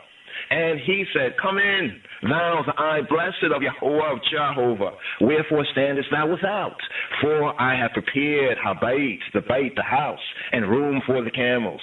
And the man came into habait, into the bait, into the house, and he ungirded his camels, and gave straw and provender for the camels, and water to wash his feet, and the men's feet that were with him. And there was set meal before him to eat. But he said, I will not eat until I have told mine errand. And he said, Speak on. And he said, I, Abraham's servant, Yahweh Jehovah, hath blessed Adoni, my master, greatly. And he is become great, and he hath given him flocks and herds and silver and gold and men servants and maid servants and camels and asses. And Sarah, my master's Isha, Eshet, Oset, bare a son to my master Adoni when she was old. And to him hath he given all that he hath. And Adoni, my master, made I swear, Lemor, saying, thou shalt not take a wife, a Isha, a Eshet, an Oset to my son, to Beni, of the daughters of the Canaanites, in whose land I dwell. But thou shalt go to my father's bait, my father's house, and to my kindred, and take a Isha, a Eshet, an Oset, to Beni, to my son. And I said to Adoni, my master, peradventure, perhaps, the woman, the Isha, will not follow me, will not follow I. And he said to me, he said to Yahweh, Jehovah, before whom I walk, before whom I trod, will send Malako, his angel, with thee, and prosper thy way. And thou, the I, shalt take a Isha, Eshet, Oset, for Beni, for my son of my kindred, and of my father's bait, my father's house. Then shalt thou be clear from this, my oath, when thou comest to my kindred. And if they give not thee, what? Thou shalt be clear from my oath. And I came this day to the well and said, Yahweh, Elohei, Adoni Abraham, Jehovah, the Elohim of Adoni Abraham, my master, my Lord Abraham, if now thou do prosper my way, which I go, behold, I stand by the well of water. And it shall come to pass that when the virgin, the damsel, cometh forth to draw water, and I say to her, give me, I pray thee, a little water of thy pitcher to drink. And she say to I, both drink thou, and I will also draw for thy gemalim, thy camels.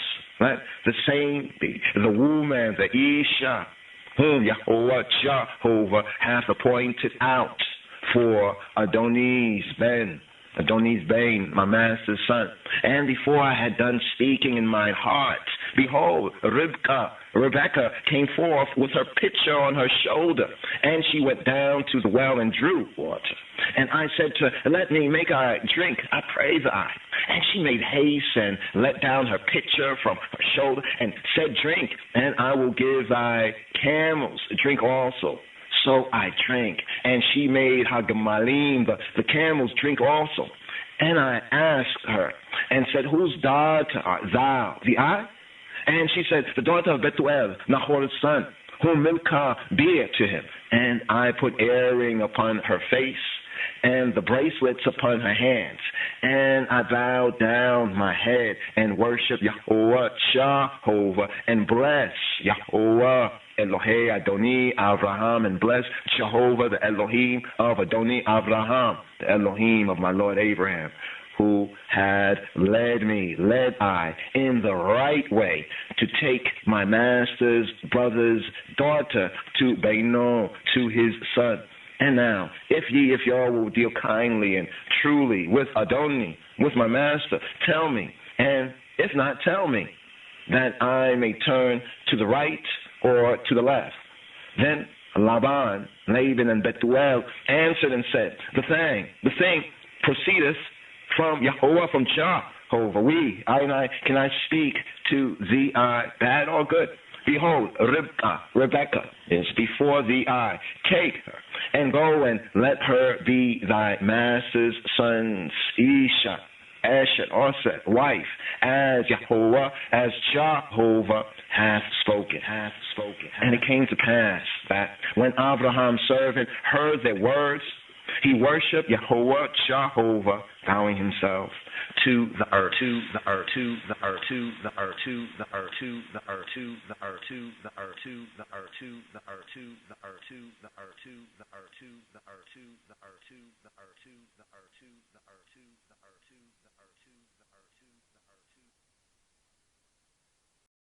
And the man bowed down his head and worshipped Yahweh, and worshipped Jehovah.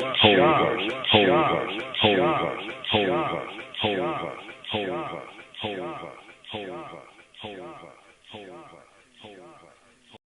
O Israel, hear, O Israel. What does Shema Yisrael, Yahweh Eloheinu, Yahweh Echad? Hear, O Israel, hear, O Israel. The Lord, our God, the Lord is one. What does that really mean? And why is it important?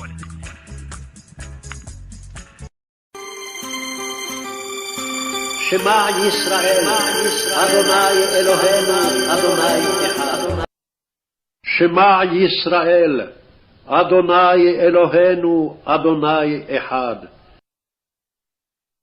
שמע And here, Shema Yisrael. Here, give ear, Yisrael. Here, for the Hamishi,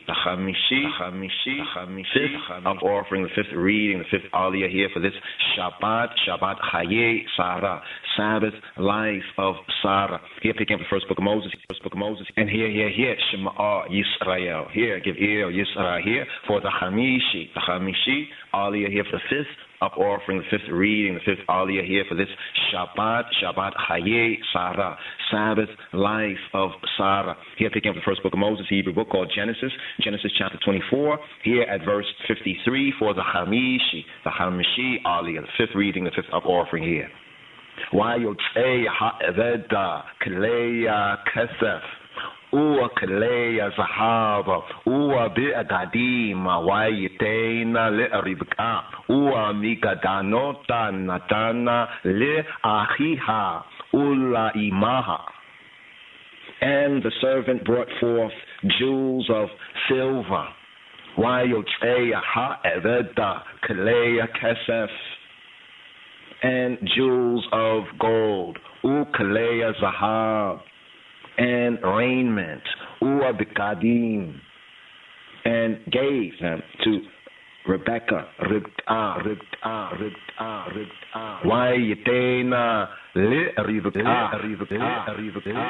he gave also to her brother and to her mother precious things. Migadanot natana le achiha ula imaha.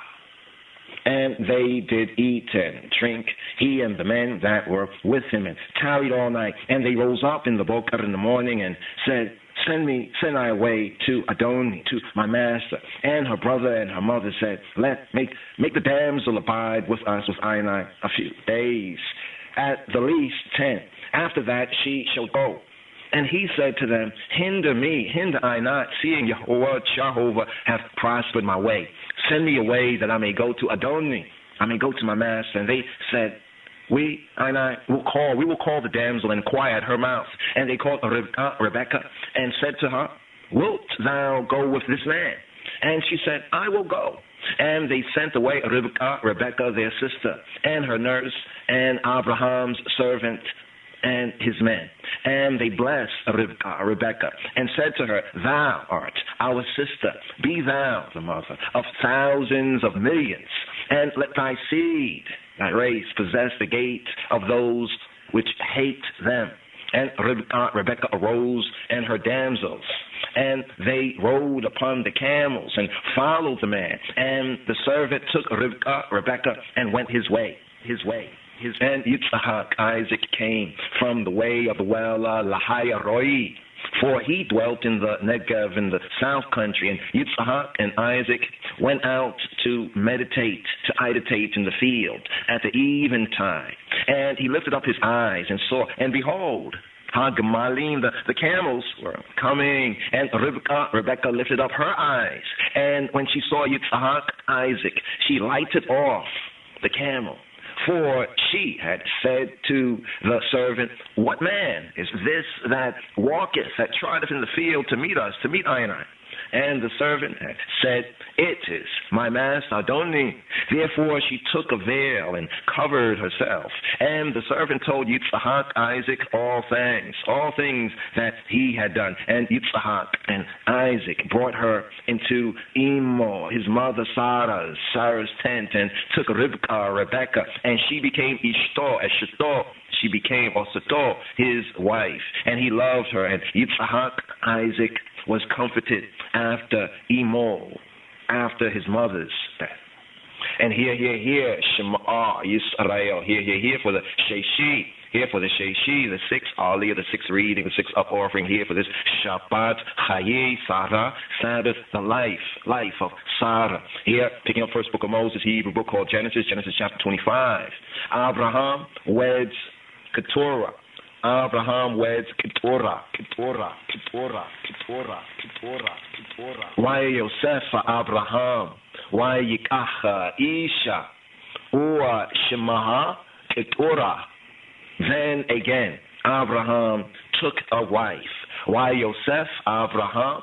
Why Yikacha Isha? And her name, Ua Shemaha, Ushemaha. And her name, Ushemaha, Keturah. And her name was Keturah. And she bare him Zimran, and Jokshan, and Medan, and Median, and Ishbak, and Shua. And Jokshan begat Sheba and Dedan. And the sons of Dedan were Ashorim, and Letushim, and Leumim. And the sons of Median, Ephah, and Hanok, and Abida, and Eldaah. All these were the children of Keturah. Yitzhak, Isaac, heir of all things. Verse 5. And Abraham gave all that he had to Yitzhak, to Isaac.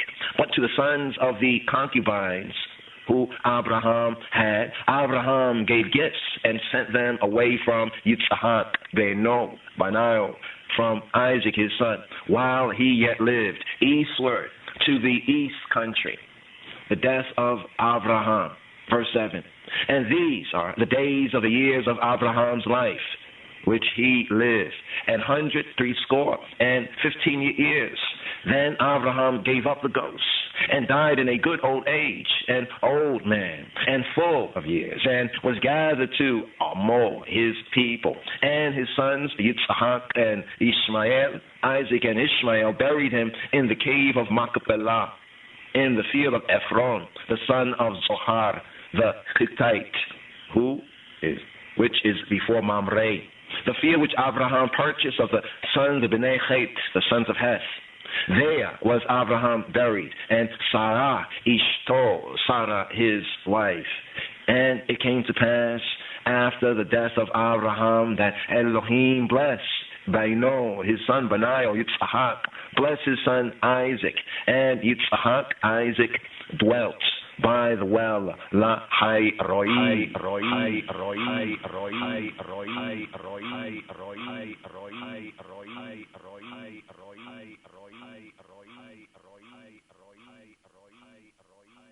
Hear, O Israel, hear, O Israel, hear, O Israel, hear, O Israel. What does Shema Yisrael, Yahweh Eloheinu, Yahweh Echad, hear, O Israel, hear, O Israel, the Lord, our God, the Lord is one. What does that really mean? And why is it important? So here, the seventh and final Aliyah right here. Shema Yisrael. Final Aliyah here. Shema Yisrael, Adonai Eloheinu, Adonai Echad. For the Torah reading and feeding, KHAYEI Sarah. Shema Yisrael, Adonai Eloheinu, Adonai Echad. Here, Shema Yisrael, here, Geveo Yisrael, here for the Shavi'i, here for the seventh reading, the seventh up offering, seventh Aliyah, here for this Shabbat, here, Shema Yisrael, here, Geveo Yisrael, here for the Shavi'i, here for the here, Shema Yisrael, here, Geveo Yisrael, here for the Shavi'i, here for the seventh reading, the seventh up offering, seventh Aliyah, here for this Shabbat, KHAYEI Sarah. Sabbath, life of Sarah. Senbet, Yesaram, Itmei. Here picking up the first book of Moshe, Hebrew book that's called Genesis chapter 25. Here at verse 12 for the Shavi'i, for the seventh reading. The generations of Ishmael. With El Toldota Yishmael, Ben Abraham Asherah, Yalda, Hagara, Ha Mitzarita, Shifahata Sarah, le Avraham. Now these are the generations of Ishmael. With Eile Toldota Ishmael ben Avraham, Abraham's son, whom Hagar the Egyptian, Asher Yalda Hagar HaMitzrit, the Kemetic, the Egyptian, Sarah's handmaid, Shifachat Sarah, bear to Abraham, Asher Yalda Hagar HaMitzrit, Shifachat Sarah le Abraham. And these are the names, the names of the sons of Ishmael by their names according to their generations. The firstborn of Ishmael, Nabayot, and Kedar, and Abdil, and Mibsam, and Mishma, and Duma, and Masa, Hadar, and Tema, Jetur, Nafish, and Kedema. And here for the Maftir, verse 16, here for the Maftir reading for this Shabbat KHAYEI Sarah. Eilehema b'nei Yishmael, with Eile Shemotama be'chatza rehem uvatiyarotama shenem asar nesiim le uamotam.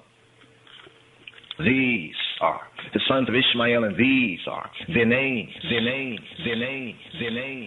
Eilehim b'nei Ishmael. These are the sons of Ishmael. Eile shemotam, and these are their names by their towns and by their castles.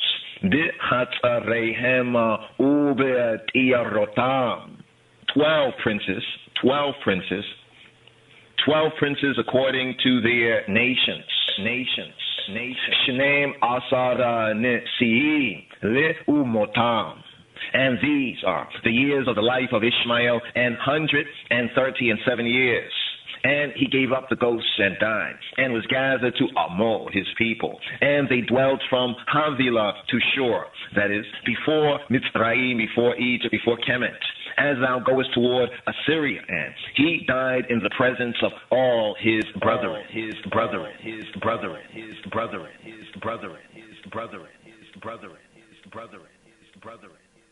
Thus concludes the Torah portion reading for this Shabbat KHAYEI Sarah. Kabur lekalu, kabur dimsku, kabur lahailu. Glory be to the word, glory be to the sound, glory be to the power. Kabur le abatachin, le negusachin. Glory be to Abin Melkain. Glory be to our Father and King. Glory be to Kadamawi Haile Selassie, the first power of the Trinity. Beshem Yeshua HaMoshiach. In the name of Adonai, Yeshua HaMoshiach. Yes, I, Rastafari. Amen.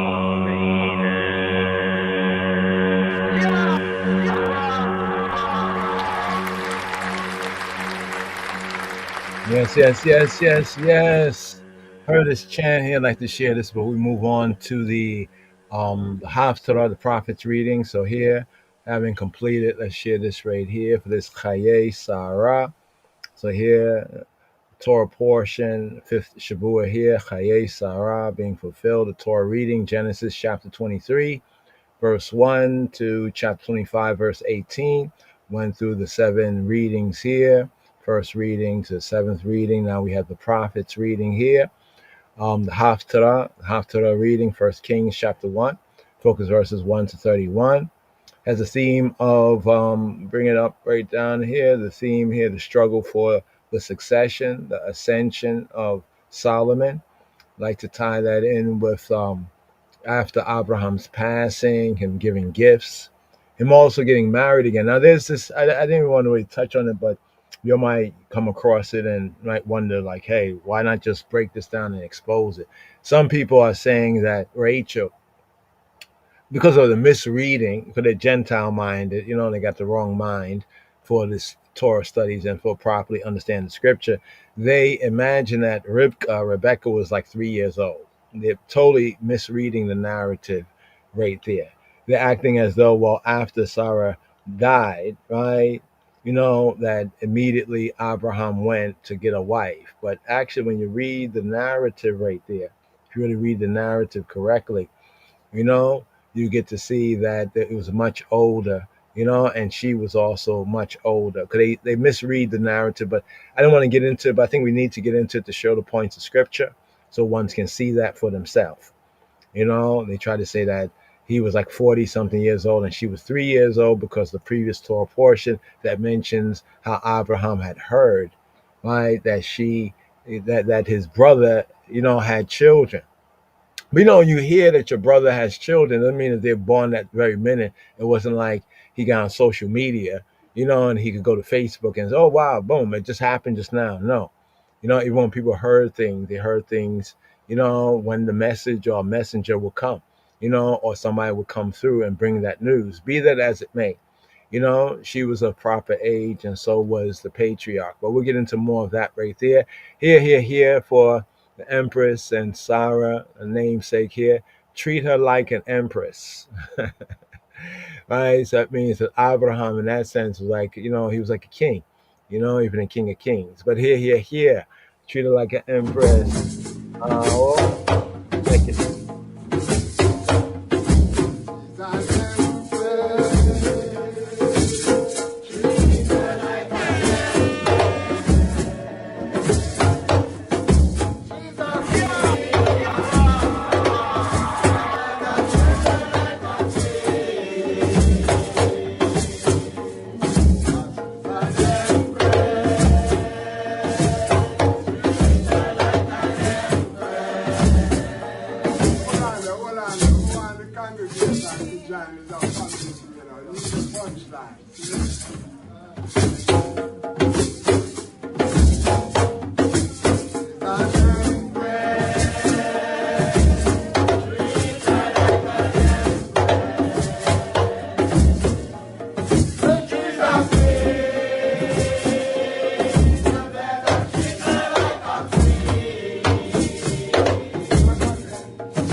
Treat her like an empress.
Lion of Judah Society.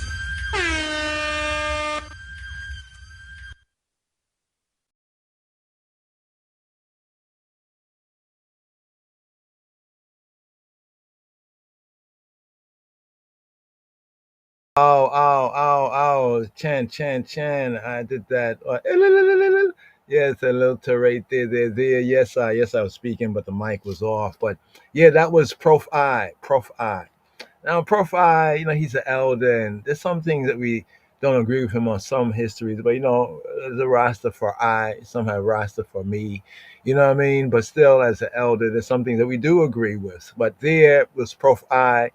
Like to have that reason, Prof I, if you get to check this out. But yes, Naya Bingi drummers right there. While we was, doing some work, bringing forward, the Torah reading and feedings and teaching, we came across this chant there. I said, chant, this is very good right here. Seeing, the regard that the called, chosen, and faithful have for the Queen Mother. Honor thy father and thy mother. Our Godfather, the King of Kings, and our Godmother. And then, of course, the words that Gurmawi Nagusa Neges, His Imperial Majesty, says. We touched on that early on the passing of Empress Menin, on her passing, and the connection of as Sarah was to Abraham, so was she to me. And as His Majesty teach us, for my part, I glory in the Bible.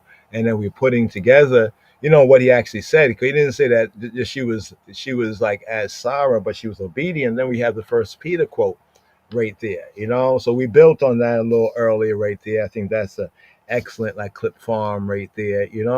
Take out the music so you don't get no strikes, on that right there. They're there, but treat her like an empress. So with the setting of one, we could say sun, so to speak, one light, we get the rising of the next. We get Rebecca, right? We get Rebecca right here. And no, she was not 3 years old. That's the fake Abrahamic thing that others be talking about. The isms and schism, Mohammedanism. That's over there. They do that kind of thing. Not over here. You know what I mean? But here we get the rise. So with the setting of like Sarah's matriarchal light, so to speak, right? For continuity, we get the rise of a new matriarch. We get Rebecca right here. But to treat her like an empress, yeah, check it out. Prof I, Naya Bingi drummers. We have that little Rhema tune, for honoring, honor thy father, thy mother, both the personal, but also of us as a people, our elders right there. And so I said, disagree with Prof I on some things, some of his perspective, however, still, that was a beautiful tune right there, and I hope that I them enjoy it. But also for I and I brothers and sisters, especially those of the elect of Rastafari, that you understand the connection, the connection that's being made, and hopefully, build on more of it. So we're just presenting just the facts, the evidence, right here, not getting into, possible theology, especially with the verse from, what was that? It was Psalm 45, the Coronation Day Psalm. Yeah, Avram Ha-Ibri.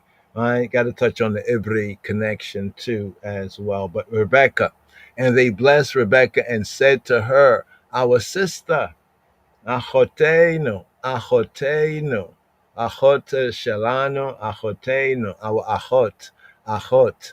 She's an Achot, sister. Our sister, may you become the mother of thousands. Now, it's something very interesting, even according to the royal order and linguistically with the Amharic Yeshimabet, this sense of names and the meaning of names. May you become the mother of thousands, right? Of 10,000s, of it's not really, it's summed up as thousands, but this is say like a large number, you know what I'm saying? And may your descendants, may your children, your sons especially, possess the gates of those who hate them. Now, this is interesting, the baraka that her family also gave to her. But here, a wife for Yitzhak. This often is also sometimes referred to as Torah reading and feeding as a wife for Isaac.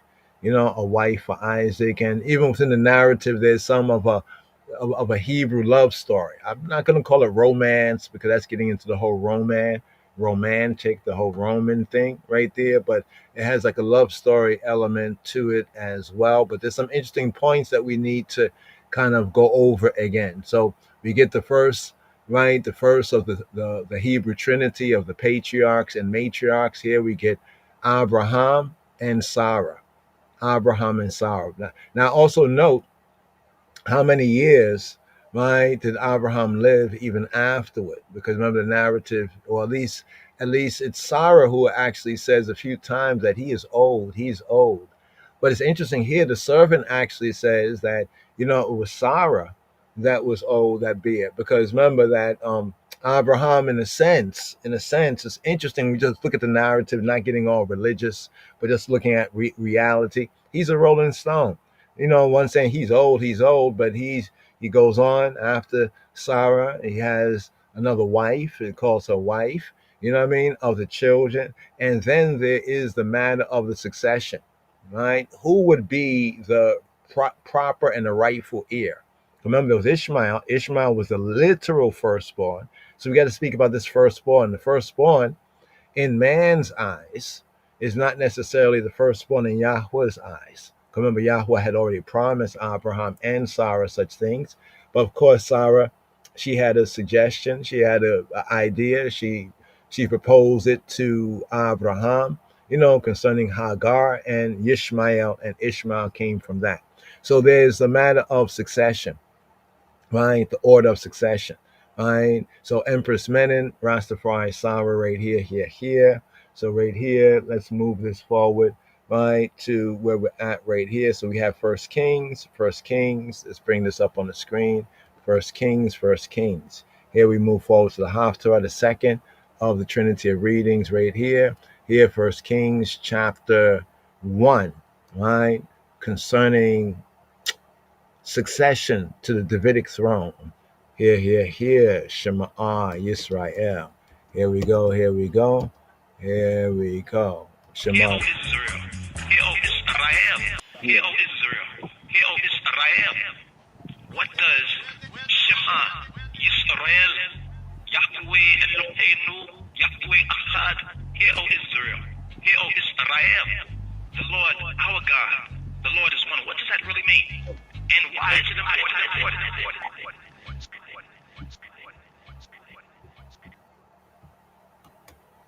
שמע ישראל, אדוני אלוהינו, אדוני אחד. שמע ישראל, אדוני אלוהינו, אדוני אחד.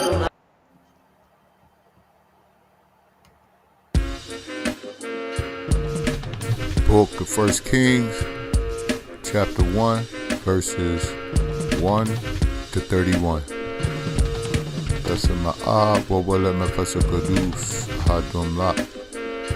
Now King David was old and stricken in years, and they covered him with clothes, but he got no heat. Wherefore his servants said to him, Let there be sought for my master the king a young virgin, and let her stand before the king, and let her cherish him, and let her lie in thy bosom, that my master the king may get heat. So they sought for a fair damsel throughout all the coast of Israel, and found Abishag, a Shunammite, and brought her to the king. And the damsel was very fair, and cherished the king, and ministered to him, but the king knew her not. Then Adonijah the son of Haggith exalted himself, saying, I will be king, and he prepared him chariots and horsemen, and 50 men to run before him. And his father had not displeased him at any time in saying, Why hast thou done so? And he also was a very goodly man, and his mother bare him after Absalom. And he conferred with Joab the son of Zeruiah, and with Abiathar the priest, and they followed Adonijah and helped him. But Zadok the priest, and Benaiah the son of Jehoiada, and Nathan the prophet, and Shimei, and Rei, and the mighty men which belonged to David were not with Adonijah. And Adonijah slew sheep and oxen and fat cattle by the stone of Zohelet, which is by En Rogel, and called all his brethren, the king's sons, and all the men of Yehudah, the king's servants. But Nathan the prophet, and Benaiah, and the mighty men, and Solomon his brother, he called not. Wherefore Nathan spake to Bathsheba, the mother of Solomon, saying, Hast thou not heard that Adonijah, the son of Haggith, doeth reign, and Dawid our master knoweth it not? Now therefore come, let me, I pray thee, give thee counsel, that thou mayest save thine own life, and the life of thy son Solomon. Go and get thee into the king Dawid, and say to him, Didst not thou, my master, O king, swear to thine handmaid, saying, Assuredly Solomon thy son shall reign after me, and he shall sit upon my throne? Why then doeth Adonijah reign? Behold, while thou yet talkest there with the king, I also will come in after thee, and confirm thy words. And Bathsheba went into the king, into the chamber, and the king was very old, and Abishag the Shunammite ministered to the king. And Bathsheba bowed and did obedience to the king, and the king said, What wouldest thou? And she said to him, My master, thou swearest by Yahweh thy Elohim Baruch to thine handmaid, saying, Assuredly Solomon thy son shall reign after me, and he shall sit upon my throne. And now behold, Adonijah reigneth. And now, my master the king, thou knowest it not. And he has slain oxen, and fat cattle, and sheep in abundance, and have called all the sons of the king, and Abiathar the priest, and Joab the captain of the host. But Solomon thy servant have he not called. And thou, my master, O king, the eyes of all Israel are upon thee, that thou shouldest tell them who shall sit on the throne of my master the king after him. Otherwise it should come to pass, when my master the king shall sleep with his fathers, that I and my son Solomon shall be counted offenders. And lo, while she yet talked with the king, Nathan the prophet also came in. And they told the king, saying, Behold, Nathan the prophet. And when he was come in before the king, he bowed himself before the king with his face to the ground. And Nathan said, My master, O king, hast thou said Adonijah shall reign after me, and he shall sit upon my throne?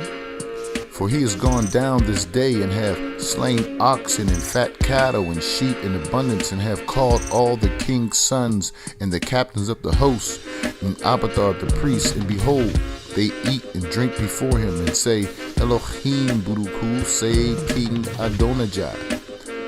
But me, even me, thy servant, and Zadok the priest, and Benaiah the son of Jehoiada, and thy servant Solomon, have he not called? Is this thing done by my master the king, and thou hast not showed it to thy servant, who shall sit on the throne of my master the king after him? Then King Dawid answered and said, Call me Bathsheba. And she came into the king's presence, and stood before the king.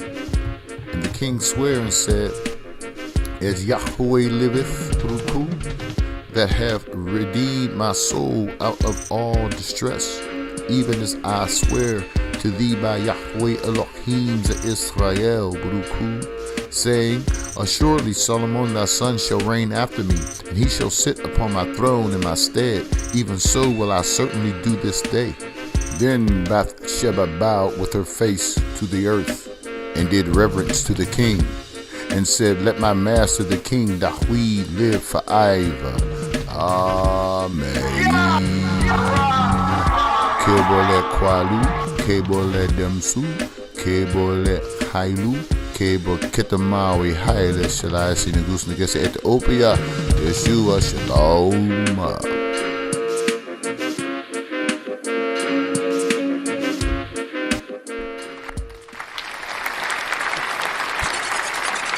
Lion of Judah Society. Yes. So even right there, another good book, Ethiopic Fita Negest. Also makes mention of both Absalom, David's two sons. One was bold, one was presumptuous. Absalom and Adonijah and Adonijah. So there, just a little portion about the succession. Remember, David had at least I think about seven, about seven or so wives, roughly, but he had more than he had, like Abraham, there were other children, right? So it came down to who would be the proper successor. And, here we have Adonijah, assuming the throne, and what was done to clarify the succession. So very, very important scene, but it appears again in the Fit on the Guest. And it also is referenced, at least within the Sarata Nix.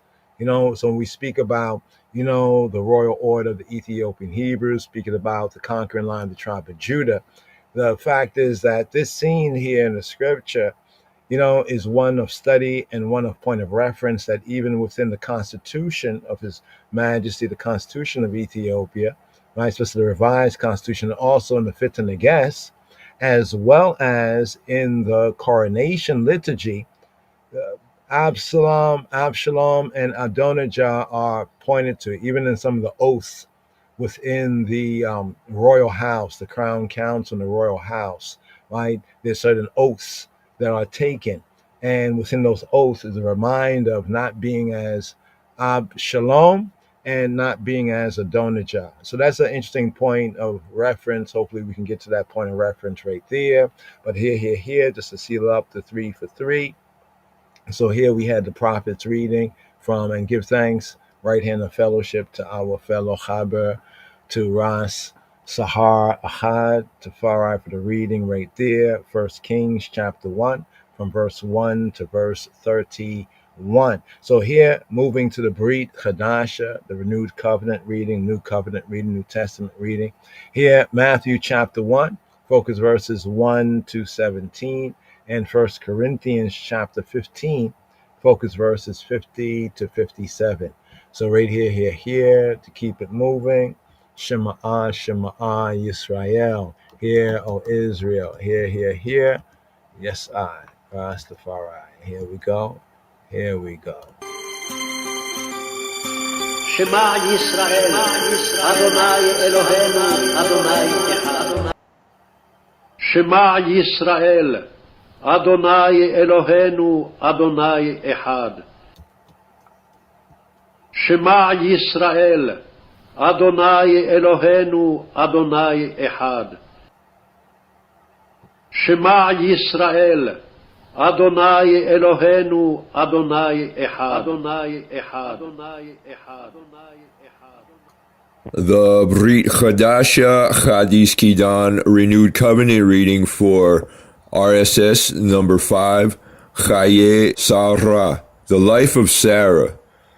From Matthew chapter 1, verse 1 through 17, and 1 Corinthians chapter 15, verse 50 through 57. We begin B'Shem Ha'ab V'Habein V'Ruach HaKadosh Yahuwah Ahad. In the name of the Father, and the Son, and the Holy Spirit, He who be, who He be, the One. Matthew chapter 1, verse 1, Aleph, verse 2, Beit. Sefer Toldot Yeshua HaMashiach, Ben David, Ben Abraham. Abraham holid et Yitzchak, Yitzchak holid et Yaakov, Yaakov holid et Yehuda, et Achayu. The book of the generation of Yeshua HaMashiach, of Jesus Christ, the son of David, the son of Abraham. Abraham begot Isaac, and Isaac begot Jacob, and Jacob begot Judah and his brethren. And Judah begot Phares and Zara of Tamar, and Phares begot Esrom, and Esrom begot Amram, and Amram begot Aminadab, and Aminadab begot Naason, and Naason begot Salmon, and Salmon begot Boaz of Rahab, and Boaz begot Obed of Ruth, and Obed begot Jesse.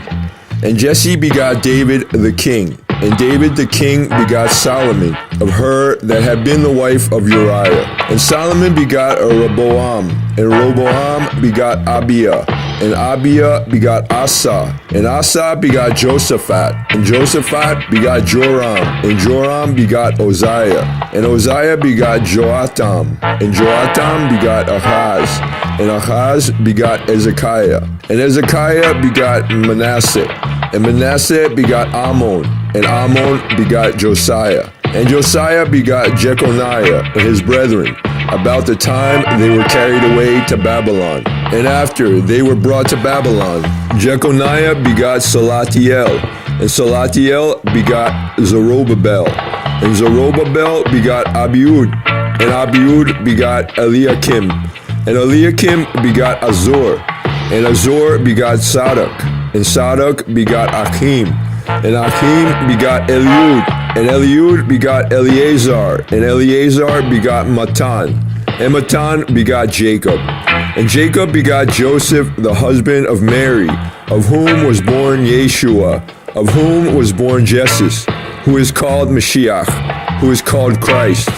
So all the generations from Abraham to David are 14 generations, and from David until the carrying away into Babylon are 14 generations, and from the carrying away into Babylon to Christ, to Mashiach, are 14 generations. 1 Corinthians chapter 15, verse 50, Nun, verse 51, Nun Aleph, verse 52, Nun Beit. Vezot ani omer achai, ki basar wadam lo yukal la reshet et malkut ha-Elohim, ואשר יקלה לא ירש את אשר לא יקלה.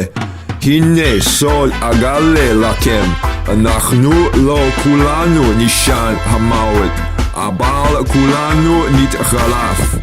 ברגע אחד כהרף עין כתקוע השופר האחרון, כי יתקע בשופר המתים יחיו בלי כליון ואנחנו נתחלף. Now this I say, brethren, that flesh and blood cannot inherit the kingdom of Elohim, neither does corruption inherit incorruption. All believers will not die. Behold, I shew you a mystery. We shall not all sleep, but we shall all be changed. In a moment, in the twinkling of an eye, at the last trump. For the trumpet shall sound, and the dead shall be raised incorruptible, and we shall be changed. For this corruptible must put on incorruption, and this mortal must put on immortality, the final victory over death. So when this corruptible shall have put on incorruption, and this mortal shall have put on immortality, then shall be brought to pass the saying that is written, Death is swallowed up in victory. O death, where is thy sting? O grave, where is thy victory? The sting of death is sin, and the strength of sin is the law. But thanks be to Elohim that giveth us victory through Adonenu Yeshua HaMashiach, through our Lord Jesus Christ. Kabur lakalu, kabur ladimtu, kabur lachailu, kabur lakeramawi, chayle salase, be Jesus Christos sim. Glory to word, glory to sound, glory to power. Glory to Abinu Melkenu, our Father, our King, the first power of the Trinity, in the name of Yeshua HaMashiach, Jesus Christ. Yes, I, Rastafari.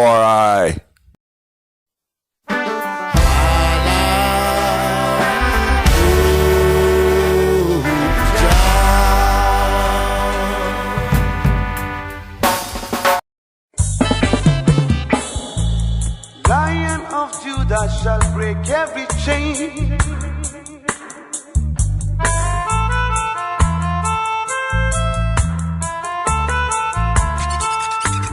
Lion of Judah Society. Lion of Judah Society. Lion of Judah Society.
Yes, yes, yes. Shavua Tov, a good Shavua, new seven to come.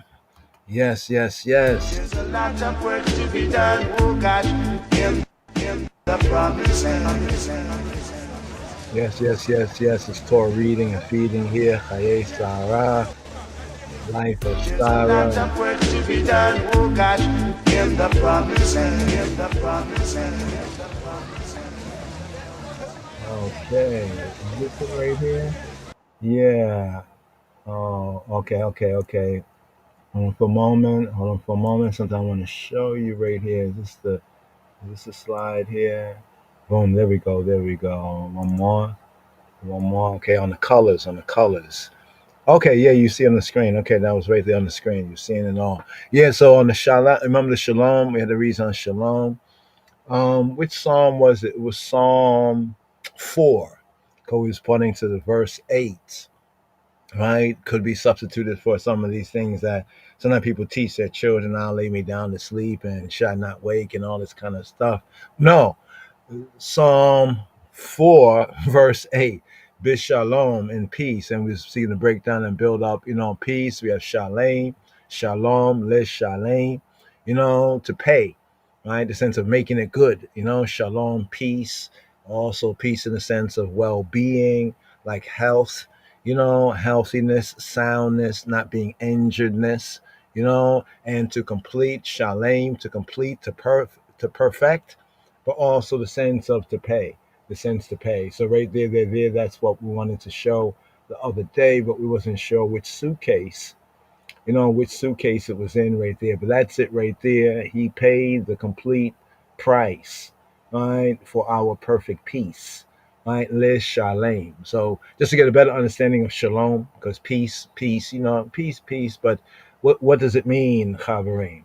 So right here, after the Shabbat, right here, the Baracha, a blessing going forward. It's a new Shabua, right? A blessing going forward. We have Psalm 144, one of the Sabbath seal psalms, so after Shabbat, as well as invoking of a word of blessing for the new Shabbat, the new cycle of seven, to come of the new Shabbat right here. So here. Let's bring it out. Psalm 144, Psalm 1444 right here. Sabbath seal psalm. So after the Sabbath calm comes the intrusion of the world, business, occupation, labor, and this psalm here invokes a baraka, a blessing, an empowerment to prosper. Of course, it uses language that some might say, oh, that's like kind of military kind of language right there, but I don't know if you've heard the saying, they say that business, it's nobody's business to teach you business. That's another saying. It's nobody's business. But the Torah, we learn business. But here, we learn the business after the Shabbat calm, the Shabbat rest and refresh. We begin a new cycle. And upon that, we invoke the baraka, the blessing and empowerment to prosper on the works of our hands and our way forward as we begin off with the first day, second day, all the way to the next Shabbat day. So, Psalm 144. Business is another form of war, so to speak. So, yeah, well, hear it for yourself. Yes, I, Rastafari. Yes, I.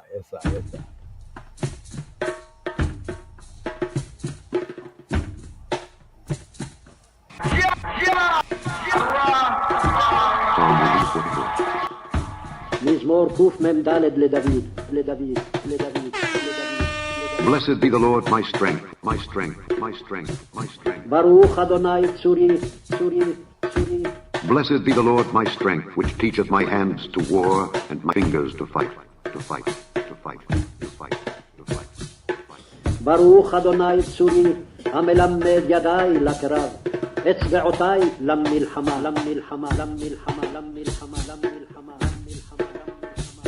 My goodness and my fortress. חסדי ומצודתי. My high tower and my deliverer. מסגדי ומפלתי. My shield and he in whom I trust. מגיני ובו חסידי. who subdueth my people under me, people under me, people under me, people under me. הרודד עמי תחתיי, תחתיי, תחתיי, תחתיי. Lord, Lord, Lord. Adonai, Adonai, Adonai, Adonai. What is man that thou takest knowledge of him, knowledge of him, knowledge of him, knowledge of him? מה אדם ותדעהו, ותדעהו, ותדעהו, ותדעהו, ותדעהו. Or the son of man that thou makest account of him? Man is like to vanity. His days are as a shadow that passeth away. Bow thy heavens, O Lord, and come down. Touch the mountains, and they shall smoke. Cast forth lightning and scatter them. Shoot out thine arrows and destroy them. Send thine hand from above. Rid me and deliver me out of great waters, from the hand of strange children, whose mouth speaketh vanity, and their right hand is a right hand of falsehood. I will sing a new song unto thee, O God. Upon a psaltery and an instrument of 10 strings will I sing praises unto thee. It is he that giveth salvation unto kings, who delivereth David his servant from the hurtful sword. Rid me and deliver me from the hand of strange children, whose mouth speaketh vanity, and their right hand is a right hand of falsehood, that our sons may be as plants grown up in their youth, that our daughters may be as cornerstones, polished after the similitude of a palace, that our garners may be full, affording all manner of store, that our sheep may bring forth thousands and 10,000s in our streets, that our oxen may be strong to labor, that there be no breaking in nor going out, that there be no complaining in our streets. Happy is that people that is in such a case. Yea, happy is that people whose God is the Lord.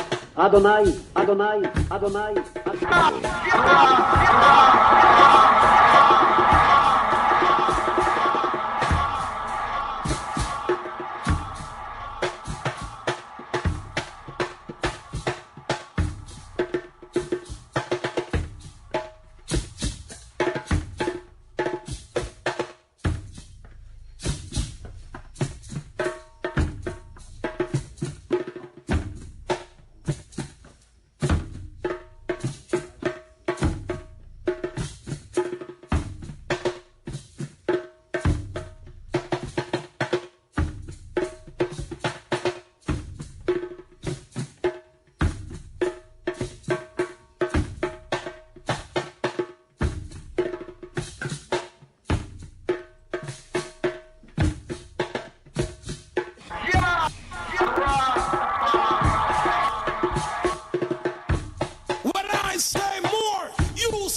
Lion of Judah Society.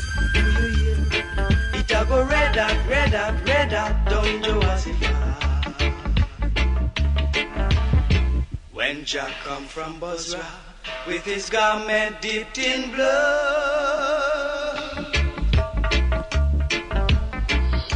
מזמור ב' למה רגשו גויים ולאומים יהגו ריק יתייצבו מלכי ארץ ורוזנים נוסדו יחד על אדוני ועל משיחו.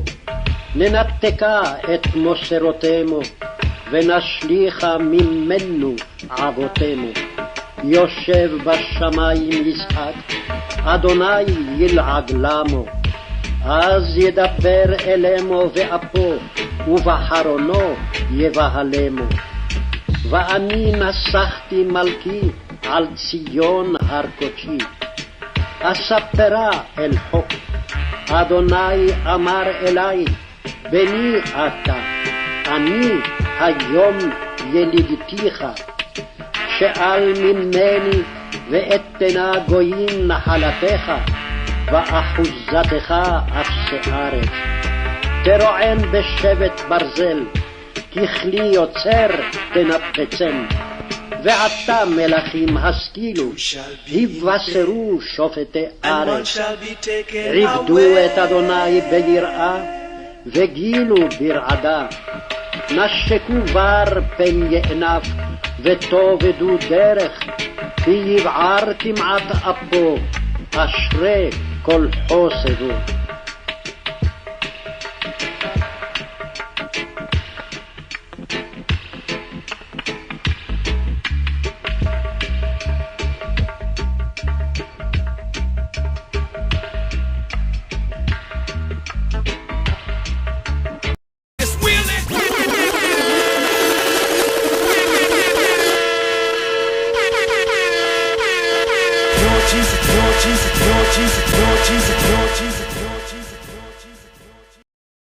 Psalm 2.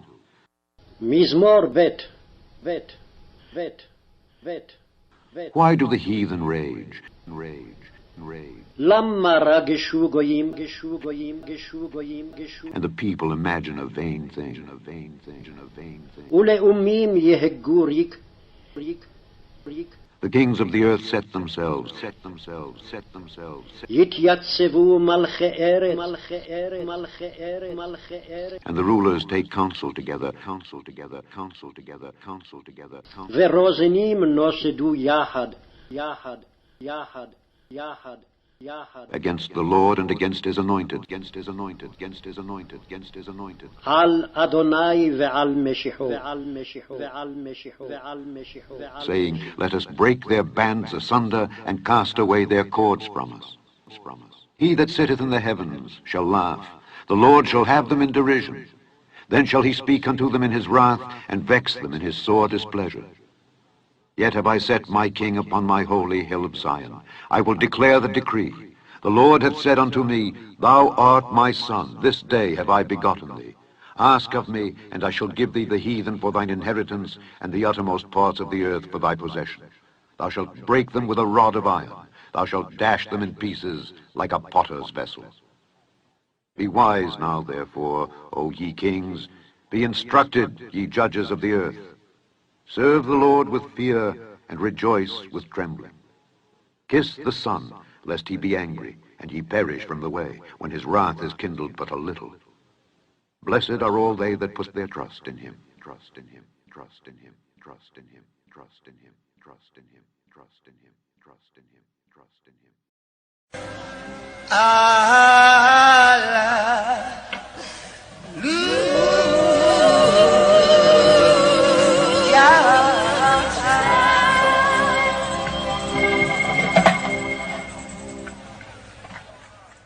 So right there, we had Psalm 144. Just again, we shared Psalm 2 that corresponds to fulfillment of the Shabbat KHAYEI Sarah, the psalm for that Torah portion for the Shabbat day now and moving forward ever, backward never. We have a new Shabbat right here, and the Baracha, the blessing on our works and our family, our lives in the way, the truth, and the life. We had Psalm 144. Right, 144, and here we have Psalm 67, two psalms that are recited after the Shabbat, because they contain blessings, words, sounds of blessing. So here, Shema Yisrael, hear this, yes, here we go.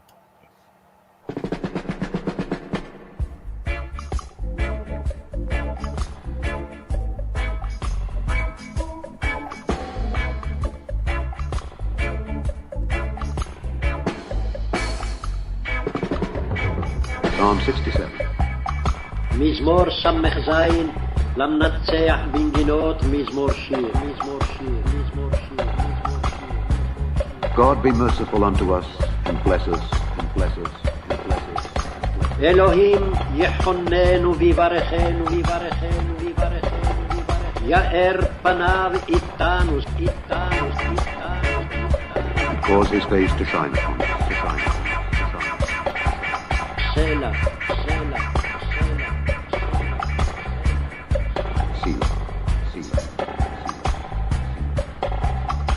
That thy way may be known upon earth, לדעת בארץ דרכך, דרכך, דרכך. by saving health among all nations, all nations, all nations, all nations. בכל גויים ישועתך, ישועתך, ישועתך.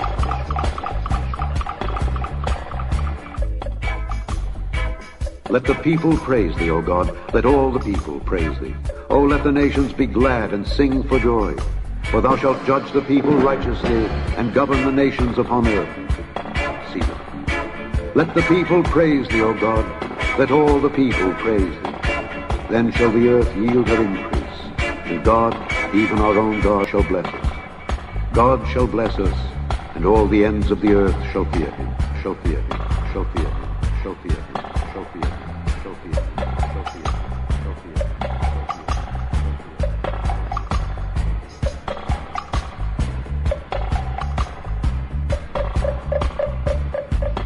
מזמור ס"ז למנצח בנגינות מזמור שיר.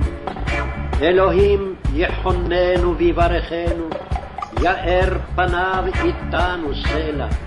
לדעת בארץ דרכך, בכל גויים ישועתך. יודוך עמים אלוהים, יודוך עמים כולם. ישמחו וירננו לאומים, כי תשפוט עמים מישור, ולאומים בארץ תנחם סלע. יודוך עמים אלוהים, יודוך עמים כולם, ארץ נתנה יבולה. יברכנו אלוהים אלוהינו, יברכנו אלוהים, ויראו אותו כל אפסי ארץ. Yes, yes, yes, yes, yes, yes. Psalm 67, Psalm 67. Now, something I said I was going to do, I was going to just touch on, it was with a succession, seeing that the Haftarah, the prophets reading. Yeah, let's bring this up right here. The prophets reading from First Kings chapter, let's bring this out here. First Kings chapter 1, verses 1 to 31. Right here, hold on for a moment, page is slippery. There we go. First Kings, the struggle for the succession. So after Abraham passes away, there's also likewise a similar kind of a struggle. I mean, not an overt struggle, but who is the successor? Is it Ishmael? He's the oldest. Is it? What about the other 6 sons? Right. So within the narrative, let's see. We get back to that part. Which Aliyah was that? That was it chapter 25? Let's see if we can bring that out here and just touch on it right here. Let's go to chapter 20. Is it 25? Let's see right here. 24, 25. Boom, right here. No, it's 25. Right? Then again, right? So how did the last chapter end off? Last chapter ended off as, and Yitzhak and Isaac brought her into his mother Sarah's tent, and took Rivka, right, or Rebecca, I want to say about Rivka, right, and she became Ishto, she became his Isha, his woman, his wife, and he loved her, and Yitzhak, it says here, was comforted after his mother. Now, of course, people read death there, but actually in the Hebrew, the word death is not there. So this will be a little bit right here. Just a look right here, because looking at the time, it's already pushing right here. So Lila Tov, of course, Lila Tov, good night, and a Boker Tov, a good dawning, new day coming forward, the Yom HaRishon, aka the first day they call Sunday, and a Shabua Tov, right, for the whole Shabua, the whole set, right, of the days to come in the new Shabbat, the new week, the new strong. May it be Tawab, may it be Tov as well. By Shem Yeshua HaMoshiach, the glory of Abba, Father, Yahweh Eloheinu. Here. With this, it's an interesting chapter 67. Interesting, we just had Psalm 67. No direct correspondence, but interesting all the same. Verse 67, so Yitzhak, right, brought her into his mother Sarah's tent. You notice that the word death, you see the word death there? Because we made an emphasis, we made like a point about this, that in the first word or the first verse, Genesis chapter Bereshit 23 and 1. It doesn't come out in the translation, but we sought to bring it out, going, word by word in the verse, bringing out the verse. That first verse where we say Chayei Sarah, Chayei, the lives, the life of, often translates the life of, but properly in ancient Hebrew, the meaning, the spirit of the meaning, not just the letter, but the spirit right there is lives. Chayei, the lives of Sarah. So often when we say life, like the tree of life, it's like the tree of lives. It's chayim. Hebraically, it's a dual plural. A dual plural. We use an example from the scripture and from the triad of, this world and the world to come. In that sense, olam hazeh, this olam, and olam haba, that which is to come. Right? Be that as it may, in the first verse, 23 and 1, we have Chayei Sarah actually in the text twice. Right? Let's go back just one chapter. So here's the verse right there. Right? And Sarah was 107 and 20 years old. The words that are italicized are not there. These were is not there. It just says the years of the life of Sarah. But actually the translation is not quite right. It should say, and the life of Sarah. So you see when it says, and Sarah was 107 and 20 years old, it should really read, more really and truly read, Chayei Sarah. All right, let's bring this out here. We're gonna make a point with Yitzhak, with Isaac. Let's bring it out like this so we can go through the words right here with the Hebrew Strong's word. So here, Genesis 23, it says, Wayihyu. So Wayihyu, right, here we have, hold on for a moment, chat. I got to restart this computer. We have today's daily psalm is actually 64. We always like to touch on it a little bit. We might just touch on a couple of words on it, but we don't have any audibles, but still we can get into it. So here it says, Wayihyu. So the word here, let me bring it out, Wayihyu. Now, what some people talk about this foolishness about font types and allegations of vowels, we're not really dealing with that, not here. Wa and Yihyu. And they haya mean he was, Yihyu mean they were. Wa Yihyu, and they were. All right, so Wa Yihyu, what were? Chayei Sarah. So the next word here is Chayei. That word there, Chayei, the highlighted word Chayei, right? The lives of. Then we have the next word is Sarah, reading from right to left. So it says Wayihyu. So even the first word here, Wayihyu, right, properly translated, and they were, they became, and they were, they became, and they be, to say like they be, they were, they became, they be, Wayihyu. And they, so the root word here is haya. Haya means he was, or it was, or it became, it be, what it be, it was, right? So for the name Yahweh, the Hashem, right, those who know that Wahu Haya, and he Haya, he was, Wahu Howe, Yahweh, and he be, Wahu Yeh, Yahweh, and he will be, he who was, he who is, he who will be. But the Haya, Wahu Haya, and he was, and it be. So this literally means, so like in Hebrew, if we want to say it was, something was, we use Haya. Haya mean like it was, he, it was, right? But what we have here, the highlighted word right there is wa, the conjunction, the wild consecutive, some say, but the conjunction, and yihyu, and it be, and it was, wa yihyu, and it be, slika, and they be, wa yihyu, the u there, wa yihyu, and they were. So here it says, and they were the lives of Sarah. So it's saying that the lives, so using this to describe the life, it actually says the lives of Sarah, right? Like the word chayim. So what's the word in Hebrew? The eitz, chayim, the tree of life, the eitz.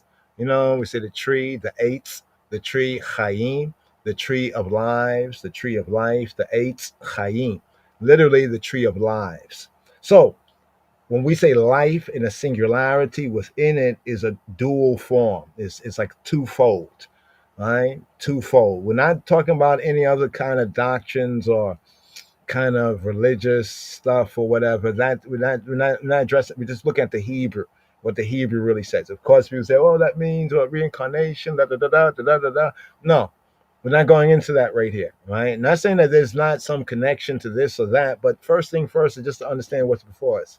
Wayihu, and they were Chayei, the lives of Sarah, Meah Shana, Meah Shana, Meah Shana, Meah. Two ways it may be said, Meah or Meah, Meah or Meah, right? Meah Shana. Here we have Meah Shana, Meah Shana, Meah. What is Meah?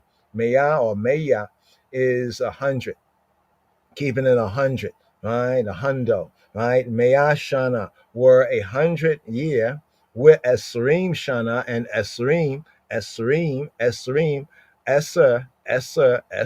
is 10 in Hebrew. Esser, there we go, Esser. 10, or other form of it, Asara, Esser, right? The Esser Tadibarim, the 10 words. So here, when we say Esserim, this brings out the point too. You see the im or the ym right there? That is the male suffix dual plural. So this here, Esserim, is telling us 2 tens. So 2 tens, what is 2 tens?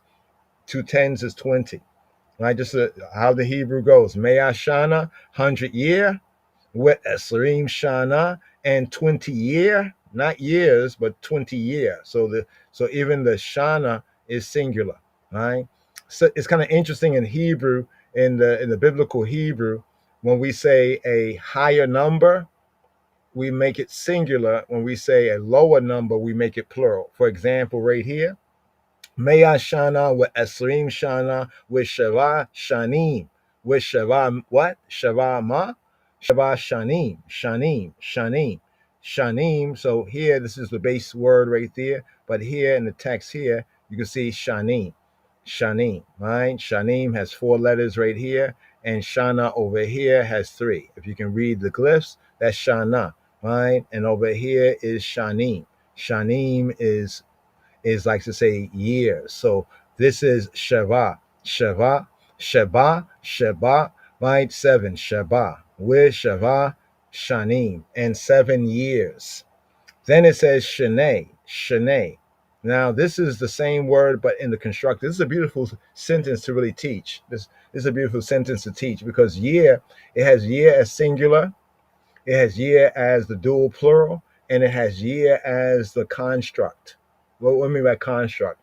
To say like the years of, if I say years of my life, right? Shane Chayai. I say Chayai. But here we have Chayei. So there's a difference between saying Chayai. Chayai is my life, my lives, my life. And Chayei is the years of. So say Shane, the years of Chayai, the lives of Sarah, translated as the years of the life of Sarah, but more fully, Shane Chayei Sarah, the years of the lives of Sarah. So here, let's bust this down a little simple. We went into the words, but let's get the plain Tanakh, all right? So let me highlight what we're saying right here. That the phrase life or lives of Sarah appear twice in the one verse, the opening verse. You see this right there? This is once right here. You see where it says the highlighted words, reading from right to left, is Chayei, the lives of Sarah. So even the verb Wayihyu, and they were, and they became, and they be, they were, they became, Wayihyu Chayei Sarah, the lives of Sarah, Meah Shana with Esrim Shana with Sheva Shanim, Shane, the years of Chayei Sarah. And here's the second time, right? Here's a second time in that verse, in the first verse. So you see, we had highlighted the first place right in the beginning, the second and third word, and then the last 2 words. But now, what does the translation say? Does the translation say, and they were, and the years, and the life of Sarah, at least saying the life of Sarah? Maybe they don't want to say Chayei, but Chayei is keeping it true. Chayei is the lives of, which means in everyone's life, there are many different lives. What do we mean? We might call it the different, back at that time, well, yeah, my life at that time. We even speak of our life at different time as though it was a different life. You remember when I was back then, or you remember back then, you remember such and such. Oh yeah, that was a whole different lifetime. People say that was a whole different lifetime. What it says, a whole different what? Lifetime. Though they understand it wasn't like, some reincarnation thing, so to speak. Now, even that is a whole other subject. I don't want to get into that. I want to first address some of the basics here. The word life in Hebrew, when we say like my life or the tree of life, it's always a dual plural. It's like the word we showed just a couple of moments ago, esrim. Esrim. What's esrim? Esrim means two tens, right? Or 10 dual. 2 tens, 10 dual. Eser-im. Eser yod mim, Eser-im, Esrim, right? So that's 2 tens right there, right? But the first verb tells you, and they were, right?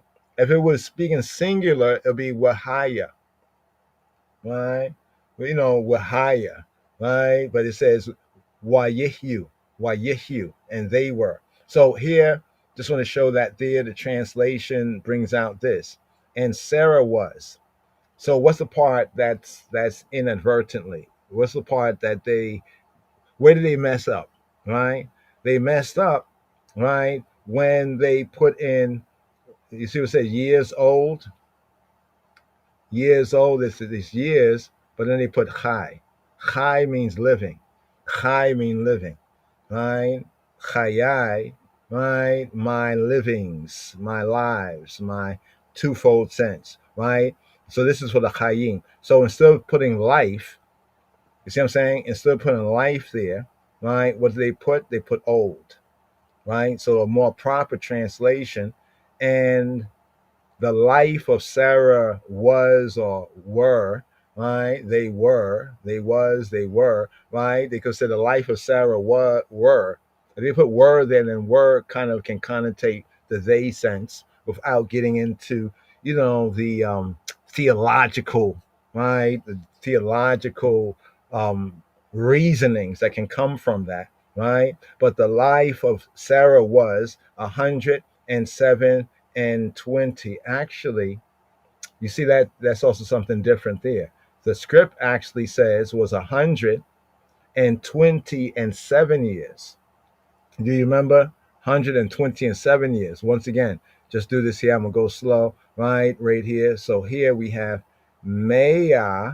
Remember 100 Maya Shana. Shana is year, right? 100 year with Esarim. 20, 2 tens, 2 S's, Esarim Shana, with Sheva, right? Shanim. And 7, Sheba is 7. So the order of words is different than the translation, right? The translation says 107 and 20, but the Hebrew actually says 100 and Esrim Shana and 20. Remember the 20, Esrim comes right after the Maya, come after the 100, right? And then lastly, right, is Sheba, right, is 7 Shanim in the text, right? So those are two main points that really throw off the real meaning of it. So when we read it in English, we can get a sense of it. We get, okay, she was this old and then she passed away. Yeah, basically. But then from a Hebrew, the HD perspective, right, the Hebrew definition, we get more information. More information that's important to understanding, right, the fullness of it, right, but also in connecting with other things that often become like theological or doctrinal disputes because they are arguing off of the translation, right? And sometimes when they say like both can be correct, right? Like both sides, especially if what they're looking at is incorrect, right? They might feel and think something, but they can't really prove it or they haven't gone into it. So there's 2 points in this translation here that we want to point out just for the record, and I don't know if I haven't seen no one else really speak on this. Not saying that no one has spoken on it, but I've really seen no one speaking on this. And we've spoken on this as the Chaverim spoken on this for several years now in our Torah reading and feedings. But we just want to bring out both of them right here. Like one time we'll go into one point and maybe next time another point, but we brought both of these points right here because they make a big point. Right? 1 point is big enough, but in 2 points, that's not just large, that's luge. That's luge. All right, so why is this important? All right, because notice in the first verse where it says that Yahweh Eloheinu, he's not the God of Abraham, Isaac, and Jacob, the Elohei Abraham, Elohei Yitzhak, Elohei Yaakov, is not the God of the Matim, right? But he's of the living, the Chayim, the living ones. Notice that when announcing here, even in the scripts, that Sarah has passed, it speaking of her life. Isn't that the important thing? Really, when someone passes, isn't the important thing their life? All right. Basically, of course, one's missed them, and that's all subjective. But objectively speaking, the important thing, if they're very important, if you're going to miss them, so forth and so on, is their life. Right. And this is what is brought out first. You notice it could have said that Sarah died. It could have actually been written, right? If it was like Gentile or others, they would say, well, Sarah died, right? And she was this old. But notice how the first verse, it zooms in on life. That's why I had to bring out that Chayei Sarah is here in this verse twice. So what they did was take, you see over here where it says life, Chayei, right? Sarah, right? Sarah. You see up here where they have Sarah, right? What they did is kind of reverse around the translation, the first part of the verse. The word old, right, is Chai.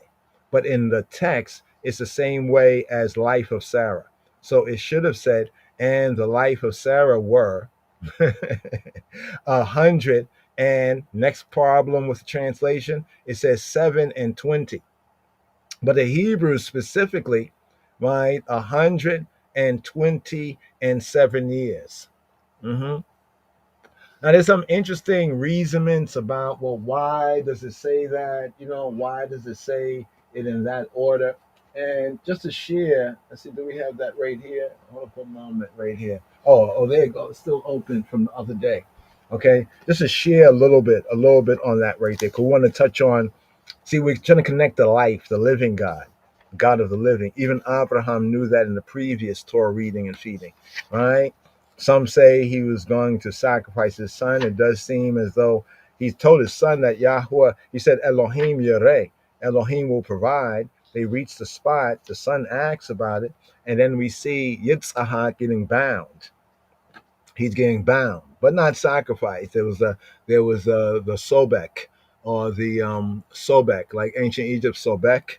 That's what's in the text. But anyway, there was a ram in the thicket, right? So the life of Sarah was 100, right?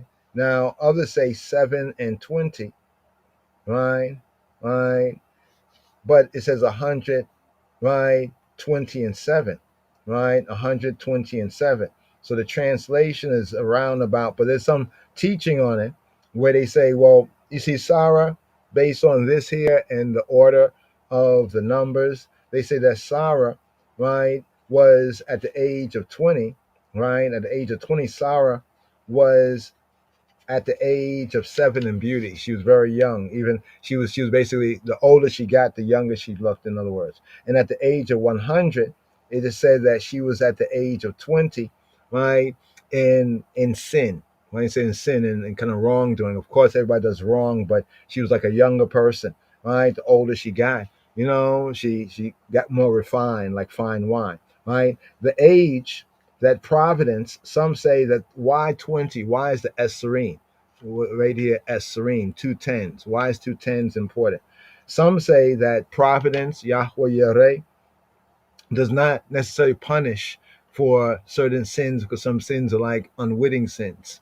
It's like when we grow up, like as we get older, and experience things, and we do certain things wrong without intent, but we're like, oh man, we learned from that and we never do that again. You have a lot of older people that say, yeah, they messed up, but they messed up this once, thinking this, thinking that, but once they understood that it was wrong, they never did that again. So it's interesting in looking, at certain things right there. And just to share that, we touched on the reasoning about the sun rises and the sun sets, or the sunlight, right, rises and the sunlight sets in Ecclesiastes 1 and 5. We brought that out right there because that there as well was to teach. What was that to teach? That was to teach, right, that Yahweh had caused the sun, the light of one righteous person to set, that before he did that, he had caused the sun of another righteous person to rise, right? So in the Midrash, in the study of this, right, we learn, or we may learn, that before Yahweh allowed Sarah's sun, Sarah's light to proverbially set, what did he do? Right? He caused Rivka. So even in the narrative where we hear like Rebecca, right? Rebecca is brought forward. Okay, that's dealing for another reasoning about the heaven there. That before Rebecca, or before Sarah passed, we read in the previous Torah reading and feeding, we read how Rebecca was born. Before Sarah passes, how Rebecca was born. Trying to find this over here. Isn't speaking. Okay, there we go. The KHAYEI Sarah. Let's bring this up here. KHAYEI Sarah. Just a couple of points here. So we get in Genesis 22, the chapter before Genesis 23, for KHAYEI Sarah, that behold, Milcah, right? She also has borne children. And Bethuel, right, begot Rivka. And after that, we read in Genesis, next chapter 23, that the life of Sarah was 127 years. And then it repeats, right, that these were the years of the lives of Sarah, right, before even mentioning her passing. So it mentions her life twice and her quote death once. Right? You know what I mean? Her life twice. This is appointed once for a man to, right there. So I wanted to bring that one out right there, right? Because as we move forward, where we started out, just to touch on a point in chapter 24. Right, chapter 24. Let's go all the way to the end of the chapter. It's a rather long chapter, ain't it? Right, Isaac, Yitzhak, verse 67, brought her into his mother Sarah's tent. Now, prior to this particular verse, when they are on their way, notice what it says here in verse 63.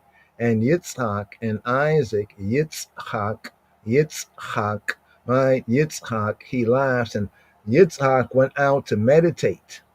So notice Isaac here going to suach,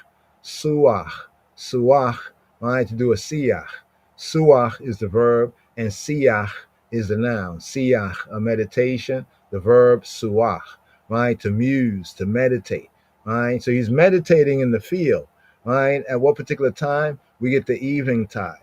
So this often, some point to this as when we talk about the prayer times, 3 times in a day. There is the morning prayer, right? There's like the afternoon prayer, and then there's the evening prayer, right? Or some will say the morning prayer, the noon prayer, but more it's like the afternoon, noon, afternoon prayer, and then the evening prayer, right? Many point to this to show that the patriarchs, right? That the patriarchs really show this, right? As we can see right here with Isaac. Isaac goes out into the field when? He goes out into the field, right, at the, as it says right here, the eventide. So what time is it in the even? The Erev, when the light is beginning to recede over the western horizon, right? So he went out in the field, right, to meditate, right, to meditate. This Torah portion may seem simple, but there are a lot of, I was thinking about the whole point about the Yarek, the thigh, where some people have perverted kind of ideology about what that whole thing, was really about right there. But here, to touch on this right here, boom, boom, boom, boom, boom, boom. Okay, here we go, to meditate.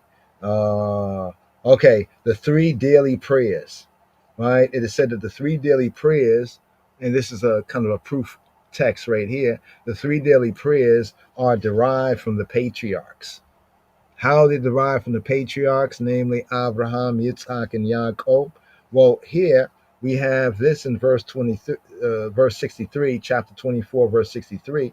Right? This is the proposition that the Judahites derived, right, the afternoon prayer, some say, or the evening prayer from Yitzhak. Some argue that within the meaning of Genesis chapter 24, 63, that this word meditate or suach, to meditate, to muse, to commune, also has a sense of to speak or to complain, suach. Some say the meaning is uncertain, but it's not really uncertain. You just have to go, Afro-Shemitically, right? To muse pensively, to meditate. Here, the note says right here, notice how the note brings out or to pray, right? So you went out, right, into the field to pray at the evening time. Just as we look at Psalm 102. Let's go over here for a moment. Psalm 102. Remember how Moshe said, within the Torah, right, within the prophets and the Psalms, these are they that testify of he, right? Remember what Yeshua said, that he's not speaking his words, but the words of the Father. So we learn about God, right? But here it says the prayer of the afflicted. Psalm 102, the prayer of the afflicted, when he is overwhelmed and poured out his complaints. Lifnei Yahweh. Now notice, when we look at the narrative of Genesis 22, right? In Genesis 22, where we learn at the end of the chapter that it was told, somehow some messenger or, merchants or ones passing through had let him know that his family still back, where he left from, right? Had been prospering, had children, and who was born to who, so forth and so on, right? That right after that, according to the narrative, Sarah passes. So after the Akedah, right, the binding of Yitzhak, the binding of Isaac, after that, we learn in the Torah reading and feeding that Sarah, right, the matriarch Sarah, right, that she passes. This is very, very interesting, right? It's very interesting that we read that she passes right here. We read about her passing at this particular point. Now, some can derive from that, if we just look at it, just not literally, but just in the basic order that it appears, that after they came back, can you imagine? Did Sarah know what what was to happen to Yitzhak? Did Abraham tell her? We don't know that. Right? But just looking at it, one could say, well, based on, man, this is her only child, and this could have happened to him, that this might have brought on the passing, right? We don't know, right? Not from the Torah narrative. We can look into Jubilees, little Genesis, but before we go there, let's just scrutinize and examine the narrative. So after the binding of Isaac, right, and after the near, one might say near death situation, right? It was not that, because Abraham, he even told the men with him that we're going to go yonder, we're going to worship, and we're going to return. That's clear in the Hebrew narrative, even in the English. But if people dispute, go to the Hebrew and you lock down what the English is plainly saying. He's not saying that I'm going to go over there and I'm going to do all this and I'm going to sacrifice and I'm going to return singularly. But he says that we're going to do this and we're going to do that and we're going to return. So his son even asks him, right? Father, we have the wood, we have the fire, but where is the lamb or the kid, right? What does Abraham say to his son? He says, Elohim Yereh, right? Elohim will provide. Jah will provide. Elohim will provide. And truly he did provide, but there's a moment right there where he lifted up that knife and it was close right there. Now, after all of that, not knowing whether Sarah knew about this or what was the case, or maybe she didn't know about it. There's different, reasonings among Torah scholars about possibly, what went on, seeking to draw from the scripture, point of reference. The plain thing is that this could have been just too much there. I mean, like, whoa, wow, I almost lost him.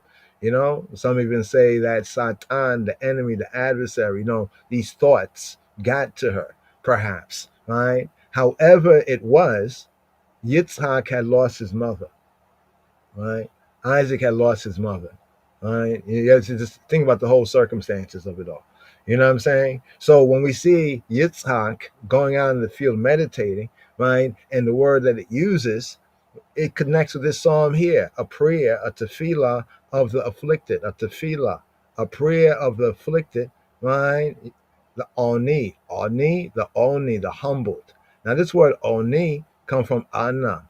Remember in the Day of Atonement, you read the Day of Atonement, and the Day of Atonement is the only day, right, of all the appointed feasts and festivals and appointments where we are to afflict our soul.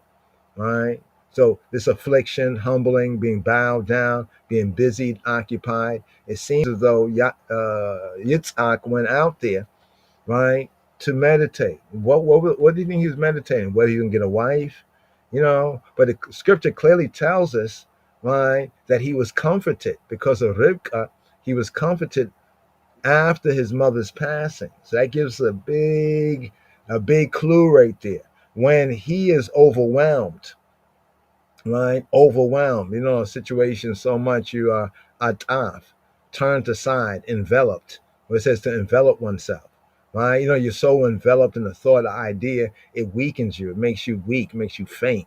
When you lose your strength, you're shrouded over, you're clothed over the idea of darkness, or as it says right here, languishing, right? Languishing, right? And pour out his complaint. His complaint.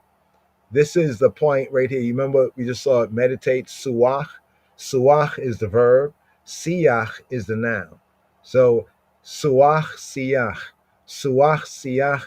He meditated a meditation, right? He complained a complaint, right? Right here, complaint, right? Anxiety, trouble, talk. Like reasoning, contemplation, right? The implications of utterance. It's often translated some places in the KJV as babbling, communication, a complaint. In some places as a meditation. The same word, siach, as a prayer, as a talk. You ever go through something that you find yourself kind of meditating and musing and even talking to yourself? Because of what you are afflicted by or overwhelmed. Here it says pours out in the literal sense, to pour out, let it flow, let it flow, let it flow, pouring out his siyach, lifnei Yahweh. Hear my prayer, O Yahweh, and let my cry, let my shout, my shawah, my shout, come to thee.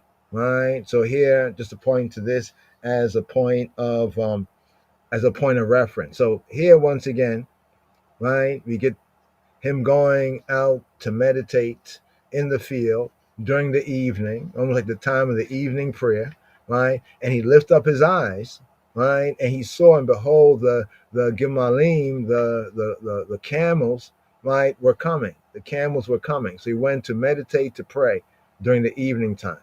Now scrolling all the way down, we know that when he looked up, it would make a perfect like movie moment, like he's out there meditating, thinking, his mom's passed. He's, what's up with life? You know what I'm saying?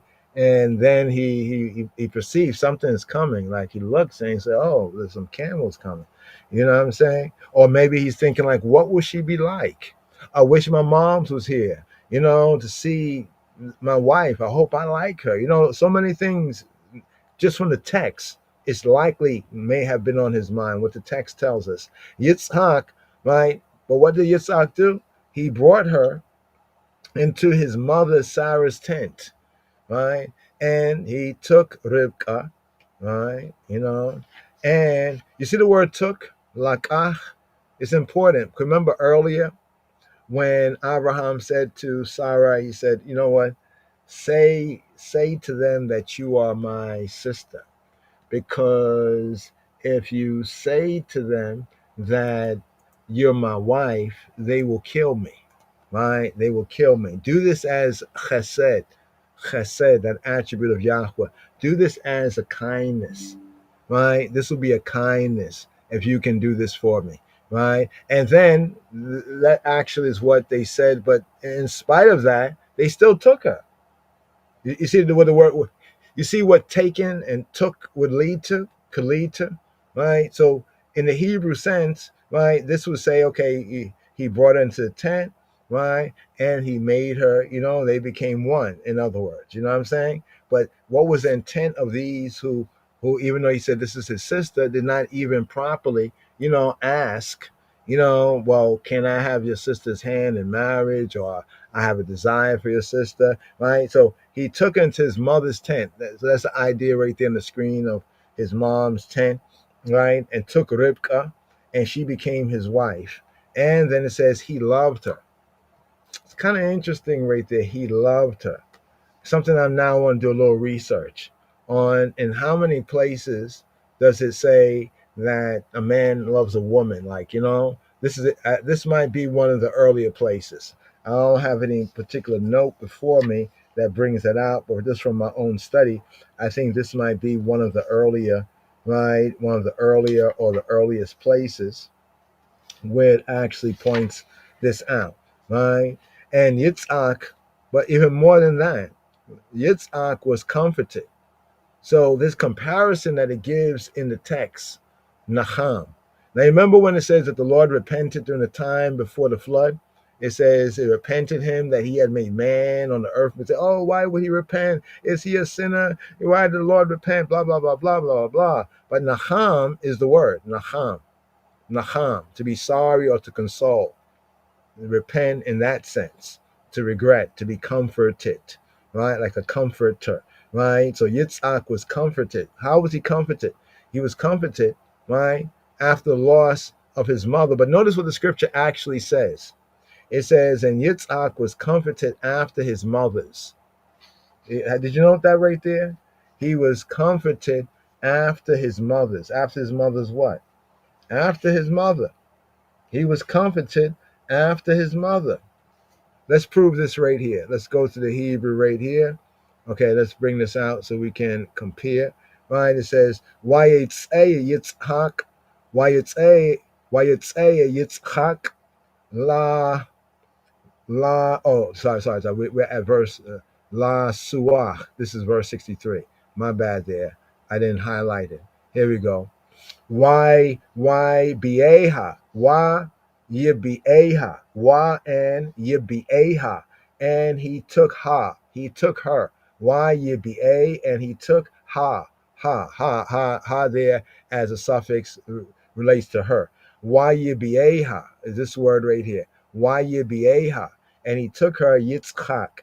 And Isaac took her ha ohela Sarah. He took her, he brought her. This is the brought, my bad, right? From the ba and bo. He caused her to enter in. So wa and yiba, and he causing to enter in, ha, he causing her to enter in, wa yibeha, why beha, Yitzchak, Isaac causing her to enter. Right? The word ba mean like to enter, like enter in. He caused her to enter in, right? Wa yibieha Yitzchak ha ohela, right? Ohela, into the ohel of ohela Sarah, into the tent of Sarah, right? Emo, Sarah right here, Emo, right? So aim, mother, Emo, his mother, Emo, into his Sarah, his mother's tent. Why yikach, and he lakach, he took her, right? He married her, he acquired her, he received her, he took her as a wife, he snatched her, but in the sense of, he made her his wife in the tent, right? They consummated the relationship. Why yikach, right? He took Rivka, he took Rebecca, Rivka, right? Wa and Tehi, and she became. Remember the word Haya that we touched on with Wayihyu, Haya, and they were the lives of Sarah. So the same word Haya is the base word, right? But there it was saying, and they were Yihyu. Here is saying Tehi. What is Tehi? Tehi is, and she became, she became Tehi. Wa and Tehi, she became. Tehi lo, And she became for him or to him leisha, for a isha, right? For a isha, for a woman, for a wife. Became to him like for his woman, his wife. Wa and e wa ye ehabeha. Wa and ye ehabe, and he loved ha. Wa and ye ehabe, ye ehabe, ye eheba, ye habe, ye habe, if you contract it or saying it long. Wa ye ehabeha, ye ehabeha, ye ehabeha, and he loved ha, right? Wa and ye nachem. So here talk about him being comforted, consoled, right? Of the sorrow, right? Being comforted, consoled, right? So when it says that it repented him, right? He had to comfort, Yahweh comfort himself. He was sorry for them, but he comforted himself about this whole thing, right? The word Naham is the same word there, right? So notice if they were consistent, they would translate this like they did with Yahweh before the flood, right? And repented him, and repented me. They use that word repent. Why didn't they do that there, right? They didn't properly parse the word, right? He was moved to pity, to compassion, right? In the sense of grief, right? He had to comfort himself, right? And Noah became a consolation. Remember the name Noah? But here it says, Wayinachem, and he was Yinachem, he was comforted, right? Yitzchak. And Isaac was comforted. Acharei, the word acharei, this word here, right? This is all to prove that the word death is nowhere there in the verse. Achar, right? After, following, acharei, following the, right? Following imo. Acharei, and then we have right here imo.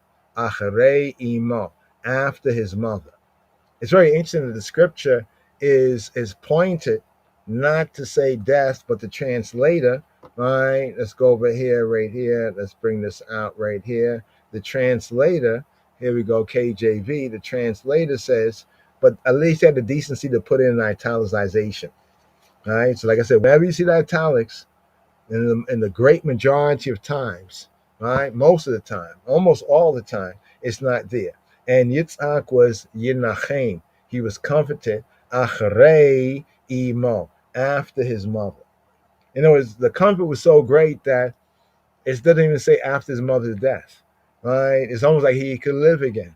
You know what I mean? And the connection that's being made right here between one matriarch, right? The first of the three matriarchs alongside the patriarchs, right? After her passing, we get Rivka, right? Not just because she's the next one, but notice how it brings out Yitzhak, his own love, and comfort, right? He brought her, but notice where he brought her. He brought her into, right? Yibe'eha, he brought her into his mother's, right? Ohela Sarah, right? And that's where he consummated the relationship, took Rivka, and she became for him, she became to him, Watahi, Lau, Leisha, became to him Aisha. And right, it could have stopped there. It could have stopped there, right? Because and she became his wife, and then go to the next chapter, right? But no, and he loved her, which is interesting, right? Because who else before this was in the main patriarchs men where it says this here? Right? Now, this is not to doubt that Abraham, no doubt, loved Sarah, even as New Testament says, it says, husbands, love your wives, as Christ so loved the church. But what's interesting right here is that we have the actual testimony. And this is connected with Sarah's passing, as this Torah reading and feeding is, also with the perspective of her son, right? One can say her only son, right? Notice that, who went through this, we can say Christ-like experience, so to speak, that becomes a foreshadowing for the Brit Chadasha. And she became his wife, and he loved her. Okay, elsewhere in the Torah says that if a man hates his wife, or you know what I'm saying, it does point that out elsewhere, but it's very clear that not so the case. Here, he loved her, and not just loved her, but there was something, there was a benefit. There was like fruit of the love, right? Fruit of this wife for Isaac, right? And Isaac was comforted after his mother.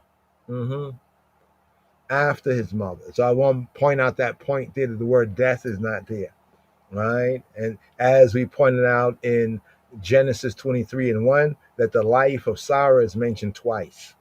And then the next verse tells us that she died. You see what I'm saying? And then Isaac, meditating as he meditated, maybe his prayer, who knows what his prayer was? Obviously, Yitzhak kept that close to the breast, close to the chest. We get the servant, the senior servant, right? He goes around and says, like, listen, this is how I pray to Yahweh, Elohe, Adoni, Abraham, how I prayed to Yahweh, the Elohim, the true good, the true God of my master Abraham, right? And this is what happened, right? No doubt Yitzhak's his prayer, right? His prayer was answered. One more little part right here. Then again, notice the KJV. Then again, it's kind of interesting. Yasaf, why Yosef, right? And increasing and adding, right? The sense of Yasaf within the name Joseph. Well, it's actually the verb for Joseph, right? Saf, Yasaf, right? To add, to increase, right? To join oneself to, right? To add, to augment, to continue. It says adverbally, to continue to do a thing. So I often highlight that when we hear Sarah speak earlier of Abraham, when the promise of a son, she's like, should I have pleasure? My Lord is old.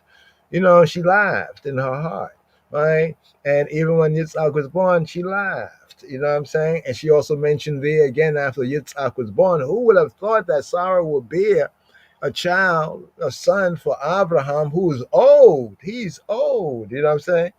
So even the New Testament says like Abraham, like one as good as dead, but he like found his strength. Even Sarah found strength to conceive. It's a very important testimony of their faith, of both the patriarch and the matriarch. Honor thy father and thy mother, faith. But he continued. So much for the old man, right? And then again, Abraham took a wife, and her name was Keturah. Keturah, right? So Keturah. What's Keturah mean? Keturah means Aishans. Keturah, we find this word used when we get into the Torah books. The Torah books. Also, we'll come up to this in the upcoming Torah reading, if fitting Yah willing. I and I live and gathering together. Why Rebecca is important. I would say why Rebecca is so important. Why is Rebecca so important? I had a little so there. I might do that if I remember. So important in the Bible and the Hebrew scriptures. I'll give you a hint.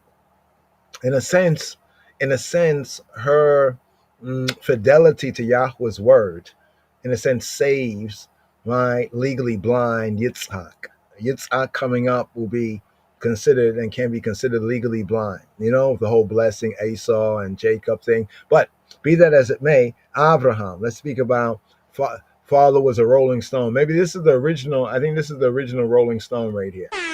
Right, Hebraically speaking, speaking of Abraham, right? So, because you would think, based on if we just zoom in on the narrative concerning Abraham being old and Sarah and all of that, right? We would get the impression that, oh man, man, after that, he may have a couple of years or something like that, and he out of here. That's the idea we get. I know I mentioned this before, and I did not substantiate it. So maybe, those who want to be haters, they might say, oh, well, he said something, but he never brought it out, right? Maybe we can bring it out right now, right? How about right now, right? Let's see right here. Boom, boom, boom, boom, boom, boom, boom. What's the key word right here? Received in a figure. The seed in Isaac. So here, just walk and talk with me for one quick moment right here. Just a few highlights here, right, from this Torah reading and feeling, because it's going to come up. Yah willing, it'll come up, and hopefully I will be able to say to you, you remember when we talked about such and such, and hopefully ones will remember it's in this Torah portion. So this would be a manna, right? Manna ready to eat. So here we're going to chapter 11, and we're going to verse 19. Let's go to verse 19. Okay, so in this section here, in the Epistle to the Hebrews, right, it actually begins from verse 8. Verse 8 to verse 19, right? Let me begin at verse 17, just verse 17. It says, by faith, be'emuna, by faith, or in the Greek is pistis, which brings out the sense of emuna, Hebraically, conviction of the truth. Conviction, they say belief, we like to say credit. Respecting man's relationship, not his religion to God, but his relationship to Elohim and to the divine and Elohim things.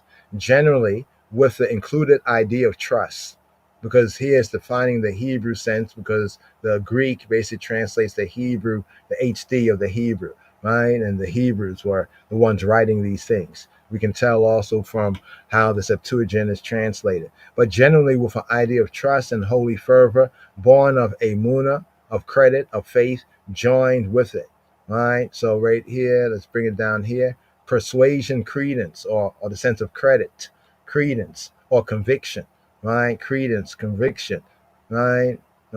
And also, as is defined in Hebrew, emuna is truth from the emet, emuna in the Hebrew. So basically, the Greek is bringing out the Hebrew sense into another language. So by credit, Abraham had a high credit rating. He had good credit. He had good credit with Yahweh Eloheinu. Abraham, when he was tried, right? He didn't see. He said Elohim Yireh will provide. He didn't see the ram in the thicket. Right, it was too thick to see it. Right, he was tried. Right, he was tested. He was tried. He offered up, but Yahweh does not try. Right, he does not tempt anyone with evil, and he cannot be tempted with evil. So he didn't tempt Abraham with evil. Right, but he did try him. Right, offered up Yitzhak, Isaac. Right, and he that had received the promises offered up his only begotten.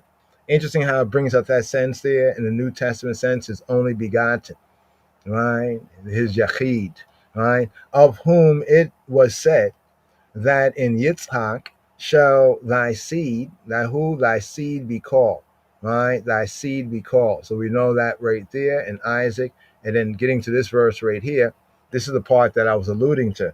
Accounting, like putting into somebody's account, imputing, accounting, remember the credit, faith really is credit. What's your credit, right? Do you have high credit, low credit? It all, you know what I mean? And that's where you can have or don't have spiritual spending power, right? Accounting that Elohim was able to raise up. Notice what it's saying here.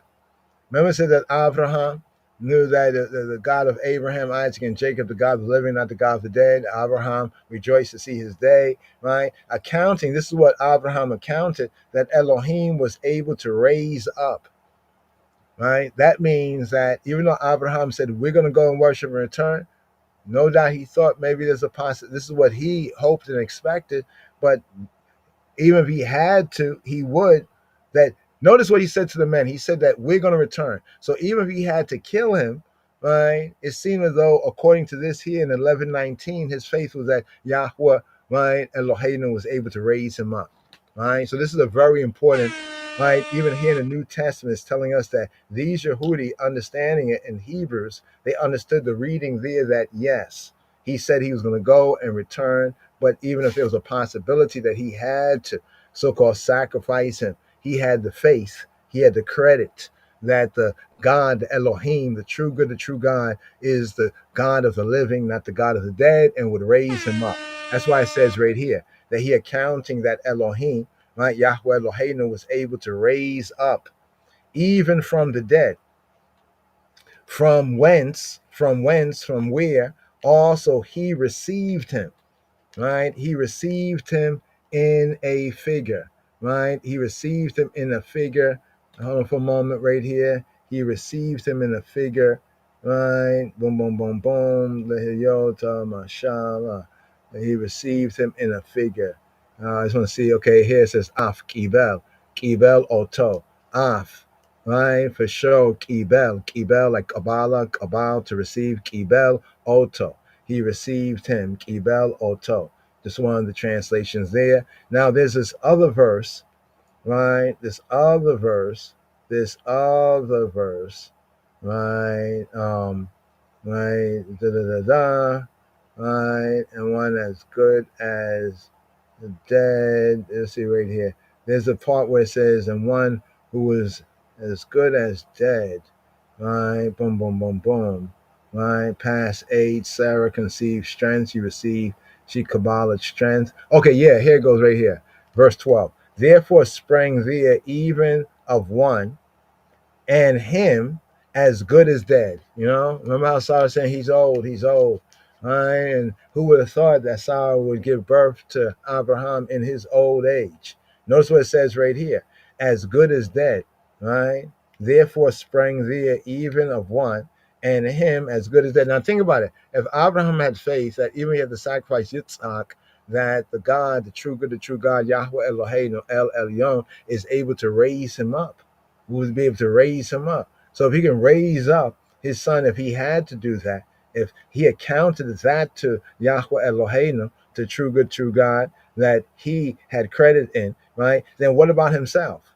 Therefore sprang there even of one, and of him, speaking of Abraham, as good as dead, right? As the stars of the sky in multitude, and as the sand that is by the seashore number.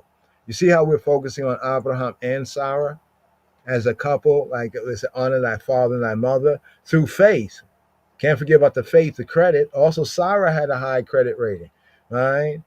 Through faith, Sarah, right? Through faith, also Sarah herself, she received strength. She kabbalah strength. She welcomed, received the strength to do what? To conceive seed. See, when she laughed, she was like, "Oh man, he old, and will it be like it was before? Shall I have pleasure?" Da da da da. Right, and this is why that visit, right, where Yahweh appeared to Abraham, right, as the Hebrew, the triune, right, the Trinity, actually, the Hebrew Trinity, not in the way of the Gentile Christians, all that. No, no, we're talking about Hebraically here, right, and that word, right, nay, but you did laugh, right, and now she has something to think about. Remember, it would just be the next year it would happen. So from that time, from her laughing and maybe doubting because Abraham is old, you know what I mean? But remember, Abraham had faith that even if he did sacrifice Yitzhak, according to Hebrews chapter 11, that Yahweh was able to raise him up, right? Receive strength. She received strength to conceive seed. She had a whole metanoia, a change of mind, and was delivered of a child when she was past age. Why? Because she judged. See, this idea of judging in prayer, right? Self-judging, self-analysis, right? She judged him faithful. She judged him faithful, right? She judged him credit worthy. So she had credit, and she judged him credit worthy who had promise. And who had promise, right? Of the three mortal men, Yahweh, right? Right? Yes, the power of the three, right? The power of the Trinity of the three, the Yahweh amongst, right, that revelation. And there sprang there even of one, and him as good as dead. So Abraham got a regeneration too, right? But see, we go here because we want to go over here. Let's bring this back, right? Let's go to the next chapter here. Oh, we're already there. Then again, that's where we go. Then again, then again, Abraham took a wife. Okay, he got a wife for his son. Now he took a wife for himself, and her name was Keturah, incense, Aishans, the wife of Abraham after Sarah's death. Right? Because someone say, "Oh, she was just a concubine." No, later on it says the concubines. She was a wife, right? Then this concubine, and she bare him Zimran. Right? Remember, Abraham was a friend of Yahweh, and Jokshan and Medan and Median and Ishbak and Shua, and Jokshan begat Sheba. Sheba, queen of Sheba, right? Sheba, you see 7 oaths, Sheba, right? Sheba, right? And Dedan. So is the queen of Sheba, which Sheba is she from? Is she from the Midianite Sheba? Right? Are we talking about that kind of a related family, extended family of Abraham? Right? Sheba and Dedan and the sons of Dedan were Asherim and Letushim and Leumim, right? And the sons of Median, we get the Medianites. Apha and Jethro, Moshe's father-in-law, coming up later, and Epher and Hanok, another Enoch, Hanok, right? And Abida and Elda'ah. All these were the children of Keturah. Wow, wow, wow, wow. I see all these. So there were like 6 sons, all right? 6 of them, right? And notice what it says, and Abraham gave all that he had to Yitzhak. You notice the language there? It says that he gave all that he had to Isaac. But he had all these children, right? But he gave all that he had to Yitzhak. All right. What does this mean, Chaverim? But, right, on the other hand, it says, but, right, to the sons of the concubines. So we have 2 different titles here. We have the Isha, she became an Isha, and we have Pelegesh. Pelegesh. Right? What's a Pelegesh? A Pelegesh is like a concubine, a paramour, a concubine. Right? Pelegesh, a concubine. A different terminology. It does not call Keturah a Pelegesh. It calls her a Isha. Right? Just to note it for the record. But to the sons of the concubines that Abraham had, Abraham gave gifts and sent them away from Yitzhak, right? Beino. So notice that he gave them gifts, probably knew that his time coming to fulfillment, right? Understanding how things might be afterward, right? Now, there are some Yehudi, Jewish fables will tell you, right, that Keturah was another name for Hagar. We have nothing, absolutely nothing in the text for that. So according to it said, beware of the Jewish fables. So we tell you what the Jewish fables are. When they tell us something like Rabbi Yehuda, he said that Keturah was another name for Hagar in Genesis Rabbah 61:4. Well, respectfully, we can disagree. All right, you know what I mean? Like you're reading other notes of other scholars, and you may agree with some, and you may say, "Nah, this is off." Right now, over here, right? Let's go over here. So we get the sons, right? They're sent away from Isaac Beno, his son, while he yet lived eastward. He lives where? He lives in the Kedem, the Kedma. He lives in the Kedem, right? You know, it's the man of the east and the prophets, right? The Kedem, right? The east, eastward to the east country, to the Kedma country, the country of the Kedem, right? And these are the days of the year. So then in verse 7, it tells us that Abraham is parting, right? Speaking about the years of the life of Abraham's life that he lived. And here it says he lived 100, 15 years. Let's pause for a moment, y'all. How old was Abraham when Sarah gave birth to Yitzhak? All right. Do you know how old? All right. He was 100 years old. It didn't say he was 100 years old. All right. He was 100 years old. All right. 100 years old. Now here it says he was 100, 15. A score is 20. So 2, 4, 6. All right. That'll be 60 plus 15. That'll be 75. So Abraham, wow.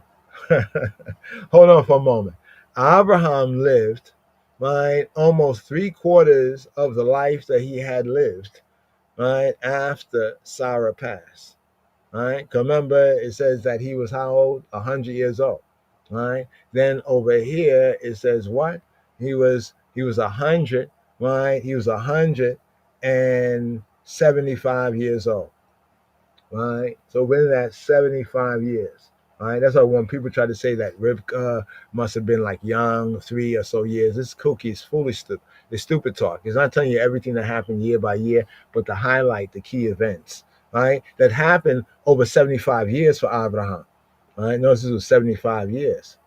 Right? 75 years. You know, so how, like, yeah, Isaac, right? Isaac, right?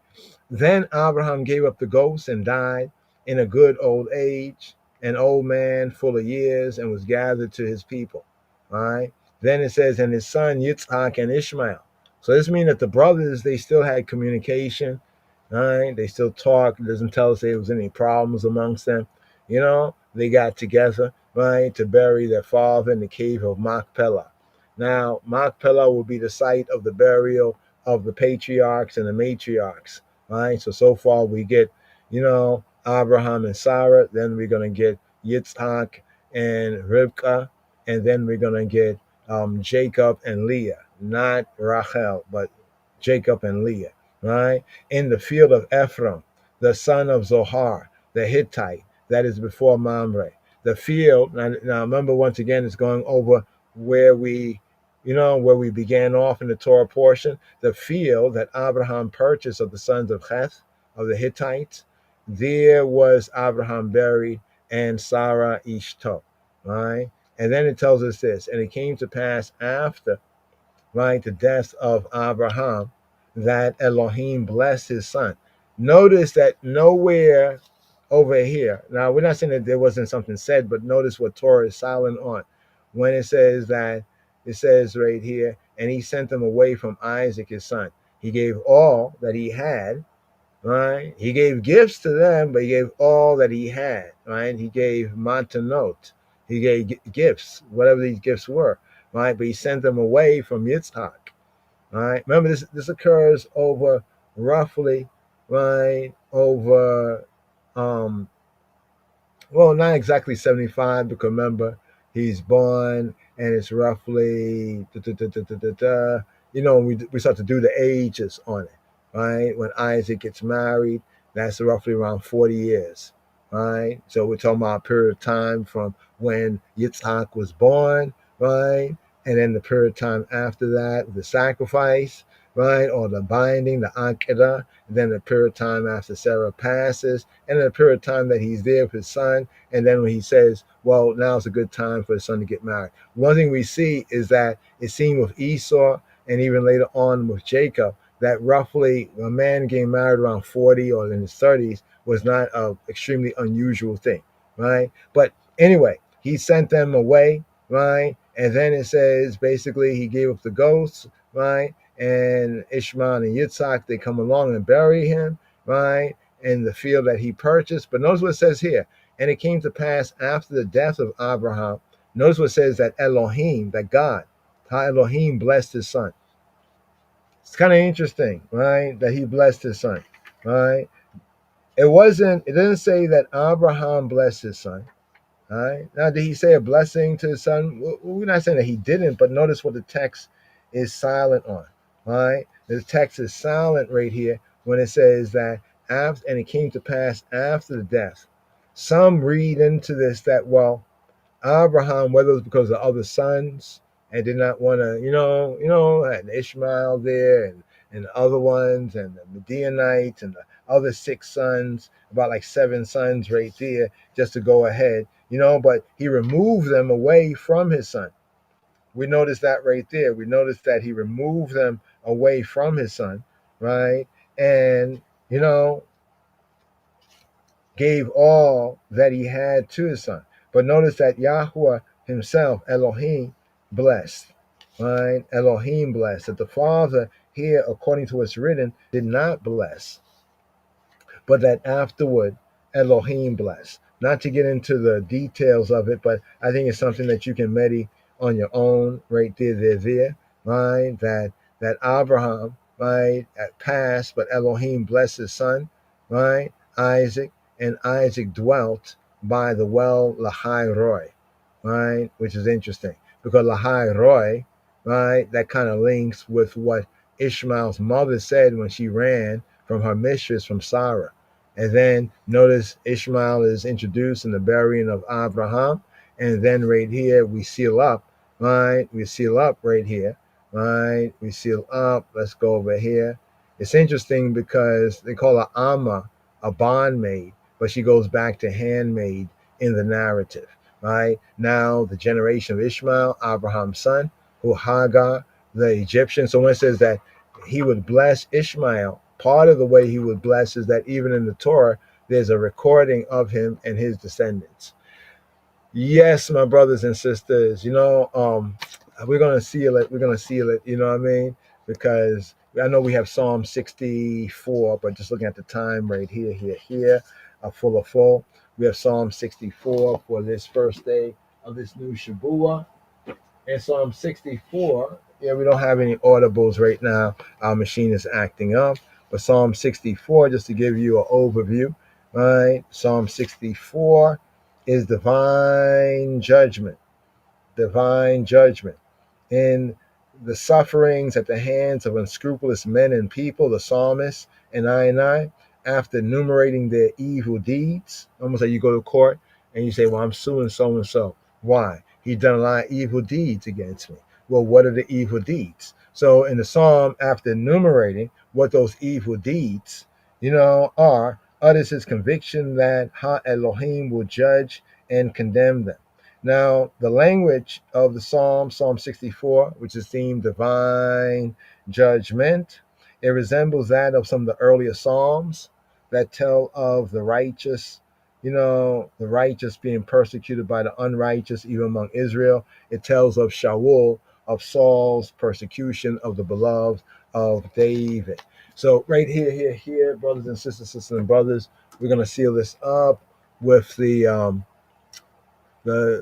psalm for the Shabbat, not Shabbat, what am I saying? My bad, Slicha Li. Psalm, the evening psalm for the first day, right? Psalm 24, the evening psalm for the first day. Let's get a little read right here, a little here. Shema Yisrael, Yesh Kavod, Yesh. Shabbat Tov, B'Hashem Yeshua HaMoshiach. יצחקו יום יבוא, אלה שצוחקים עכשיו יבכו, אלה שבוכים עכשיו הם עוד יצחקו. ברוך השם, יש לנו את החירות לבחור, ממשיך קדימה לא נשאר מאחור. הכוח הוא בהתמדה, כן, ורק בסוף הדרך סופרים את הקופה. יש כבוד, יש מזמור כ"ד, לדוד מזמור. לאדוני הארץ ומלואה, תבל ויושביה, כי הוא על ימין יסדה, ועל נהרות יכונניה. מי יעלה בהר אדוני, ומי יקום במקום קודשו. נקי כפיים ובר לבב, אשר לא נשא לשכר נפשי, ולא נשבע למרמה. יישא ברכה מאת אדוני, וצדקה מאלוהי ישעו. זה דור דורשיו, מבקשי פניך יעקב, סלע. שאו שערים ראשיכם, והינשאו פתחי עולם, ויבוא מלך הכבוד. מי זה מלך הכבוד? אדוני עזוז וגיבור, אדוני גיבור מלחמה. שאו שערים ראשיכם, ושאו פתחי עולם, ויבוא מלך הכבוד. מי הוא זה מלך הכבוד? אדוני צבאות, הוא מלך הכבוד, סלע, סלע, סלע, סלע. Yahweh Eloheinu, bless the I and I, keep the I and cause his face, his grace to shine on I and give I and Yeshua Shalom. Coming at Shabua Tov, Psalm 24. The earth is the Lord's, and the fullness thereof, the world and they that dwell therein. For he hath founded it upon the seas, and established it upon the floods. Who shall ascend into the hill of the Lord, or who shall stand in his holy place? He that hath clean hands and a pure heart, who hath not lifted up his soul unto vanity, nor sworn deceitfully. He shall receive the blessing from the Lord, and righteousness from the God of his salvation. This is the generation of them that seek him, that seek thy face, O Jacob. Selah. Lift up your heads, O ye gates, and be ye lift up, ye everlasting doors, and the King of glory shall come in. Who is this King of glory? The Lord strong and mighty, the Lord mighty in battle. Lift up your heads, O ye gates, even lift them up, ye everlasting doors, and the King of glory shall come in. Who is this King of glory? The Lord of hosts. He is the King of glory. Selah, Selah, Selah, Selah, Selah, Selah. Yes. Evening psalm for the first day, Psalm 24. Shema Yisrael. Isis.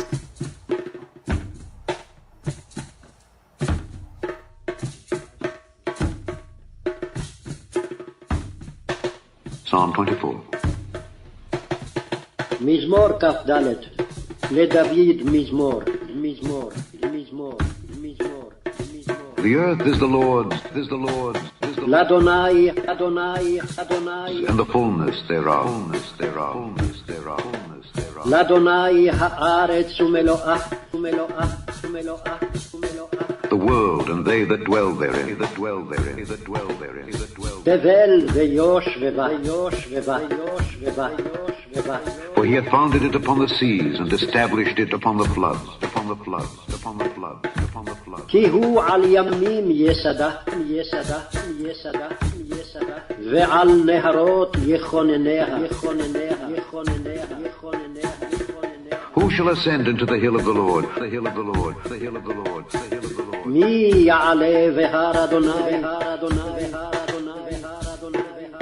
Oh, who shall stand in his holy place, in his holy place, in his holy place, in his holy place, in his holy place? ומי יקום במקום קודשו, קום קודשו, קום קודשו, קום קודשו, קום קודשו. He that hath clean hands, clean hands, clean and a pure heart, and a pure heart, and a pure heart, and a pure heart. נקי כפיים ובר לבב, ובר לבב, ובר לבב, ובר לבב, ובר לבב. And a pure heart, and a pure heart, and a pure heart, and a pure heart, and a pure heart. He that hath clean hands and a pure heart, who hath not lifted up his soul unto vanity, nor sworn deceitfully, he shall receive the blessing from the Lord, and righteousness from the God of his salvation. This is the generation of them that seek him, that seek thy face, O Jacob. Selah.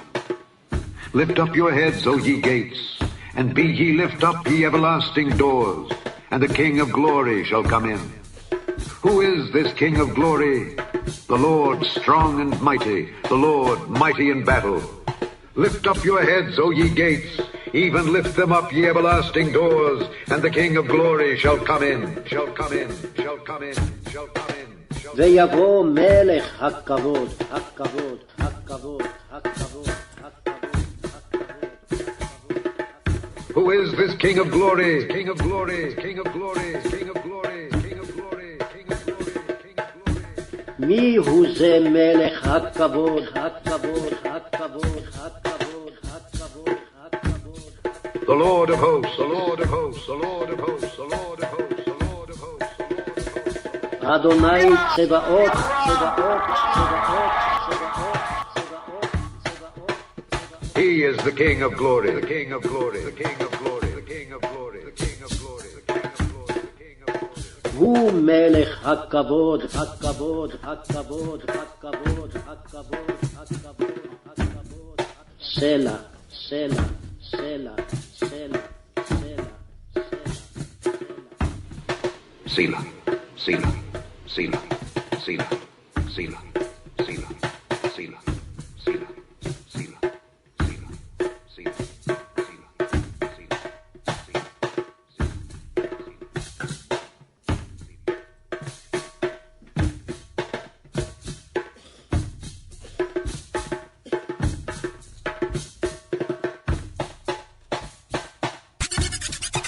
Lion of Judah Society.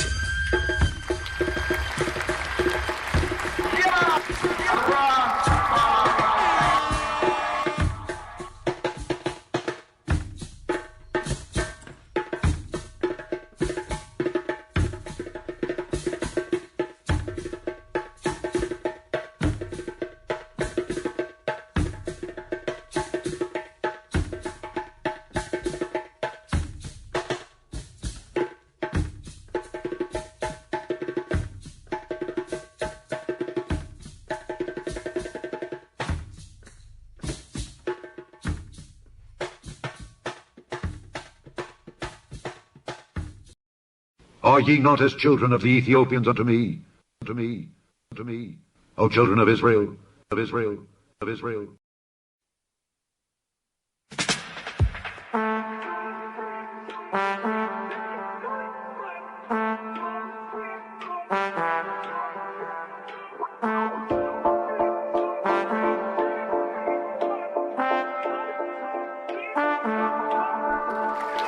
Psalm 24. The earth is the Lord's, and the fullness thereof, the world and they that dwell therein. For he hath founded it upon the seas, and established it upon the floods. Who shall ascend into the hill of the Lord, or who shall stand in his holy place? He that hath clean hands and a pure heart, who hath not lifted up his soul unto vanity, nor sworn deceitfully. He shall receive the blessing from the Lord, and righteousness from the God of his salvation. This is the generation of them that seek him, that seek thy face, O Jacob. See. Lift up your heads, O ye gates, and be ye lift up, ye everlasting doors, and the King of glory shall come in. Who is this King of glory? The Lord strong and mighty, the Lord mighty in battle. Lift up your heads, O ye gates, even lift them up, ye everlasting doors, and the King of glory shall come in. Who is this King of glory? The Lord of hosts. He is the King of glory. Selah, Selah, Selah,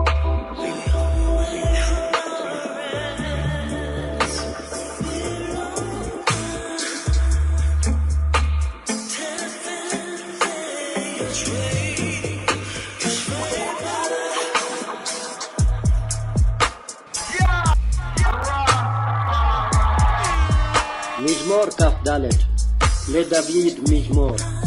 לאדוני הארץ ומלואה, תבל ויושביה. כי הוא על ימים יסדה, ועל נהרות יכונניה. מי יעלה בהר אדוני, ומי יקום במקום קודשו. נקי כפיים ובר לבב, אשר לא נשא לשווא נפשי, ולא נשבע למרמה. יישא ברכה מאת אדוני, וצדקה מאלוהי ישעו. זה דור דורשיו, מבקשת פניך יעקב סלע. שאו שערים ראשיכם, והינשאו פתחי עולם, ויבוא מלך הכבוד. מי זה מלך הכבוד? אדוני עזוז וגיבור, אדוני גיבור מלחמה. שאו שערים ראשיכם, ושאו פתחי עולם, ויבוא מלך הכבוד. מי הוא זה מלך הכבוד? אדוני צבאות, הוא מלך הכבוד סלע.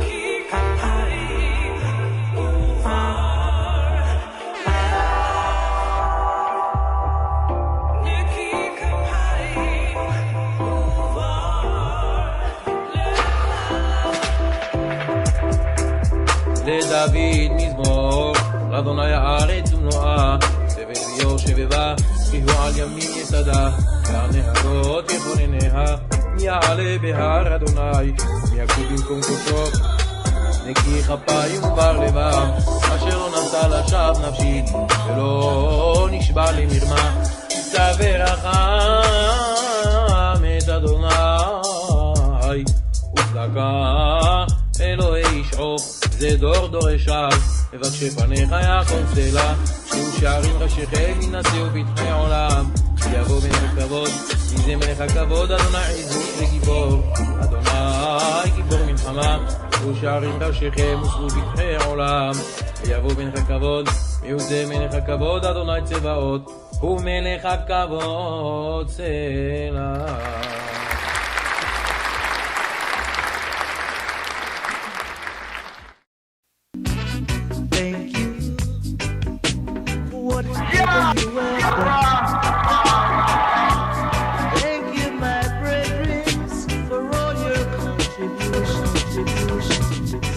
This discipleship radio broadcast has been made possible by donations from audience and listeners like you. Give thanks. Thank you very much, Miss Ghana.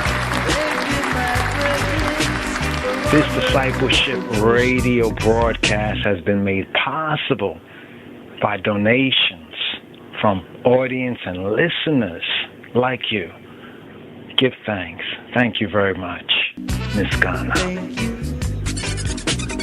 Lion of Judah Society. Lion of Judah Society.